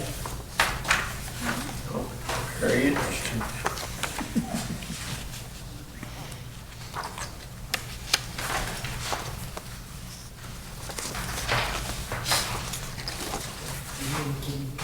Salary increase of 5% still leaves us with a positive budget. It does. That would not be my recommendation, but it does. That's pretty much across the board, right? for- That's correct, Mr. Mendez. So if the board were to ask, my recommendation is going to be a 3% salary enhancement. I believe that if we look throughout the community and you see the school districts in particular with no salary increases whatsoever based on their budget situation, I don't think that it's in our best interest to do anything more than a 3%. I believe that 3% covers inflation, covers the cost of living increase. That would be my recommendation to the board. We will not bring a recommendation forward to you until we're closer to the August deadline. But currently, that's what I would recommend to the board.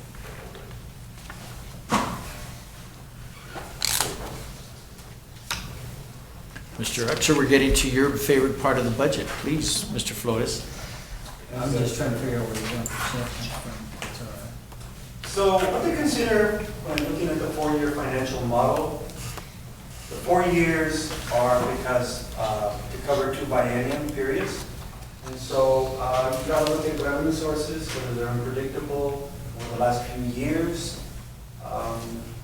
Fiscal year 23-24, the college continued to normalize after the pandemic.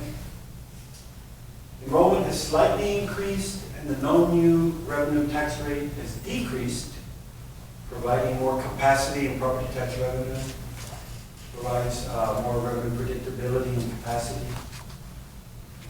And so state appropriations have undergone historic reform, and new rules to be adopted July 25th will determine the FY25 appropriation. And as I said earlier, it covers 2 bienniums. So the 4-year financial model assumptions, it covers 2 legislative years with predictable funding, covers 1 tuition increase based on board-approved tuition, 2-year tuition rate increase schedule. As Dr. Serrata mentioned, the last time we raised tuition was in fall of 2020. Since then, the college has tried to keep rates lower for students to afford college, and we've been able to do that. So it implies steady property valuation increases with potential tax rate increase to cover a potential salary study. If it were requested to be modeled, we could model that. Assumes regular salary enhancement. So here is the 4-year model. What has happened from last year to this year, the column in yellow has been updated and everything else has been updated on this model. So the color in yellow shows our tax rate of 11.5 cents per $100 valuation. It begins with our beginning fund balance of $39.1 million. And then the projected revenues we talked about earlier for the current year projected to be $170.5 million. That's something we covered earlier. And then budgeted expenses, we also talked about that, projected to be $139.5 million. So on the budget status side we saw earlier, we predicted this fund balance increase, and here you see it again. So then, what happens is with this model, It is our practice to keep 25% of the operating budget in fund balance. So this model takes that into account. This next section is just on fund balance calculation. We start with a surplus projected of 30.9 million, and we talked about the unpredictability of the GASBs. The GASB hit to us varies from year to year. So last year, I think that hit was $1.7 million. The year before that, it was like 6.1 million. So there's a lot of variance. We can't control that. It's pushed down to our books. We have to absorb that into our fund balance. So we allocate 4 million, just in case, on this particular model. So now, recall that we had a starting fund balance of 39 million. We had the 30.9 million. We now have 66 million that could go into fund balance. However, when we look at the 66 million, in comparison to the operating budget, that represents almost 40%. But we have a 25% fund balance requirement. So we only need $41.3 million in our fund balance. So the difference then would be allocated to the project reserve, 24.7 million under this scenario. And so that would leave our ending fund balance for this year at $41.3 million, a 25% fund balance requirement. And so, Mr. Haggerty, you were asking about the cash. So this is the impact on our fund balance right now. It impacts our fund balance by 25.5 million for GASB 68. For 75, it impacts it to the tune of 88.8 million, $55 million that we've covered in fund balance. So then, this fund balance of 41,396,000 is going to roll into the next year. It becomes the beginning fund balance for FY 24-25, and we see that right here. It becomes the beginning fund balance right here. And then so next year we saw that our projected revenues are 165.5 million. So that, in essence, becomes our budget that we can spend for next year. And so we begin with the baseline budget of $157.7 million. That's the accumulation of all the submissions by the VPs, the baseline budget. And so Dr. Serrata was talking about a 3% salary increase here. So now you have it modeled in here. What is the impact on the budget? So now you see the impact on the budget in this model, $2,925,540. This could be changed to another number. This section is the variable section, where we would enter different variables to model, and then they would result in revenue right here to cover any projected expenditures. So at the moment, we cover 3%, and then we looked at the critical needs of 463,000. We entered 500,000 here. And then the other critical requests that we saw earlier were 4,060,000. We put even amounts here, whole items here. So resulted in an increase to the biennium reserve next year of 433,000. Total projected expenditures on this model, 165,585, which are in balance with your projected revenues. So that is updating the model for what we're projecting the budget to be next year. So going forward in this model, we've entered 3% across all 4 years. But for the other years, we've also put in anticipating increase in state funding, and then increase in property in enrollment growth here. There's a small enrollment growth projected of 3%, resulting in $992,000 added to the revenue section in this model. And then every year we have about $1.3 million of new property that brings in additional revenue. So with this criteria in here, projected revenues, we project those going forward into the other years. We project the additional state funding to increase. We project enrollment growth, and then property tax revenue from additional properties going to grow. So it's growing the revenue line as we move down here. So we have a every 2-year tuition increase cycle.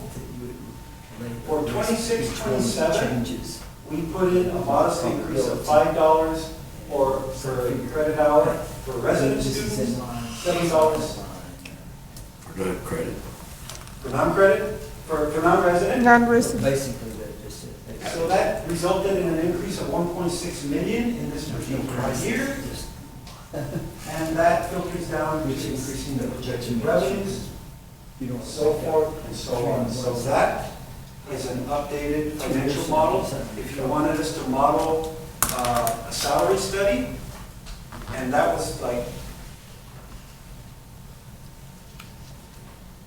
a large amount, and we could project out how to cover that. If you had such a request for us, we could easily do it with this, and then show the corresponding, and then you all could decide how to cover that. It could be from the assumptions section up here, all of these assumptions would be at your disposal to cover that. PD. Are there any questions? Any questions for the board? No, that's great. You know, we're looking good. You guys, So next- guys doing good work. Appreciate it. Welcome. We'll know a little better by the end of July, right? I'm sorry? We'll know a little more when we get that, I think you're short on the taxes. I think it's gonna go up higher than, everybody I talk to says their house is going way up in value. It's crazy. No, you're saying that the house values of the property tax now is still mostly the older, lower values, so they haven't, they haven't. Did you get a tax bill from the? Yeah, I did, it's not, but that's what I'm seeing now is not yet reflected totally in this thing. No, it's not, they don't get the figure until the end of. Okay, that was my question earlier, is. July 25th is when You we got expect like to these receive school it. districts like Socorro and Isleta that are in the hole, so they're gonna be raising taxes. So it's Clinton, Anthony. Yeah. So it's Clinton, Canutillo. Anthony, and Canutillo. Yes, sir. I was just thinking, you get that. There was a big article on Socorro this morning, what did they mention about this? You know, so that, who knows? It was over the budget. So related to home prices increasing, so Dr. Serrata, Dr. Smith and I were on a call yesterday with Fitch. And so one of the criteria is economic condition in El Paso is one of the factors they evaluate the college on. So one of the pieces of information we presented showing how robust the city is, we took a federal housing report that is developed every year. So for the second quarter of 2023, year over year, El Paso was 10.3 average home price increase, second in the nation. Austin, Dr. Serrata, was 99th. 99. Yes, their prices have come down, I think 11%. But when your home is valued at 1.2 million and it's now 1.1 million, It's not a bad deal. yeah. So for this year, we went down to 15th in the nation. Our home price increase year over year, it's like 10%. So El Paso may not have these wide swings, but a steady increase, which is great. We still got our AAA bond here. We're a AA plus right now, Judge. Mr. Flores and his team led and that was with S&P, led those calls a year or so ago, and they increased our rating 3 notches. And so we just had that call with Fitch, and they will put that information together and then develop what they believe our rating should be. I would imagine in about a month, we should receive that. Should be pretty good with those figures. We hope so. So next steps, continuing your efforts to summer and fall registrations, update our revenue projections with final state appropriations, compute the non-new revenue tax rate upon receipt of certified appraisal roll in late July, and revise our revenue projections. Ms. Davis and her team will continue to update the baseline budget, and we will move forward to review additional funding requests, and then prepare for the final budget workshop to the board. This is what the budget adoption calendar will look like. Two significant dates, July 25th, the final appropriation, July 25th, certified values. Early August, second budget workshop or a special board meeting for consideration of salary enhancement. Last year we did that on the 9th, 17th. And then in the August board meeting, adoption of the budget by the Board of Trustees, accept certified appraisal roll, adoption of the 2024 tax rate, September 1, the beginning of the new fiscal year for El Paso Community College. We appreciate your attention. Right on time. Thank you, sir. Thank you, well done. Yes. Any questions from the board? Any other questions from the board? Great job, as always. Mr. Flores and his team do a great job, Ms. Diaz. Cannot thank them enough, Judge. With that, you are ready for We have a motion adjournment. for adjournment. All in favor? Aye. Any opposed? We are adjourned.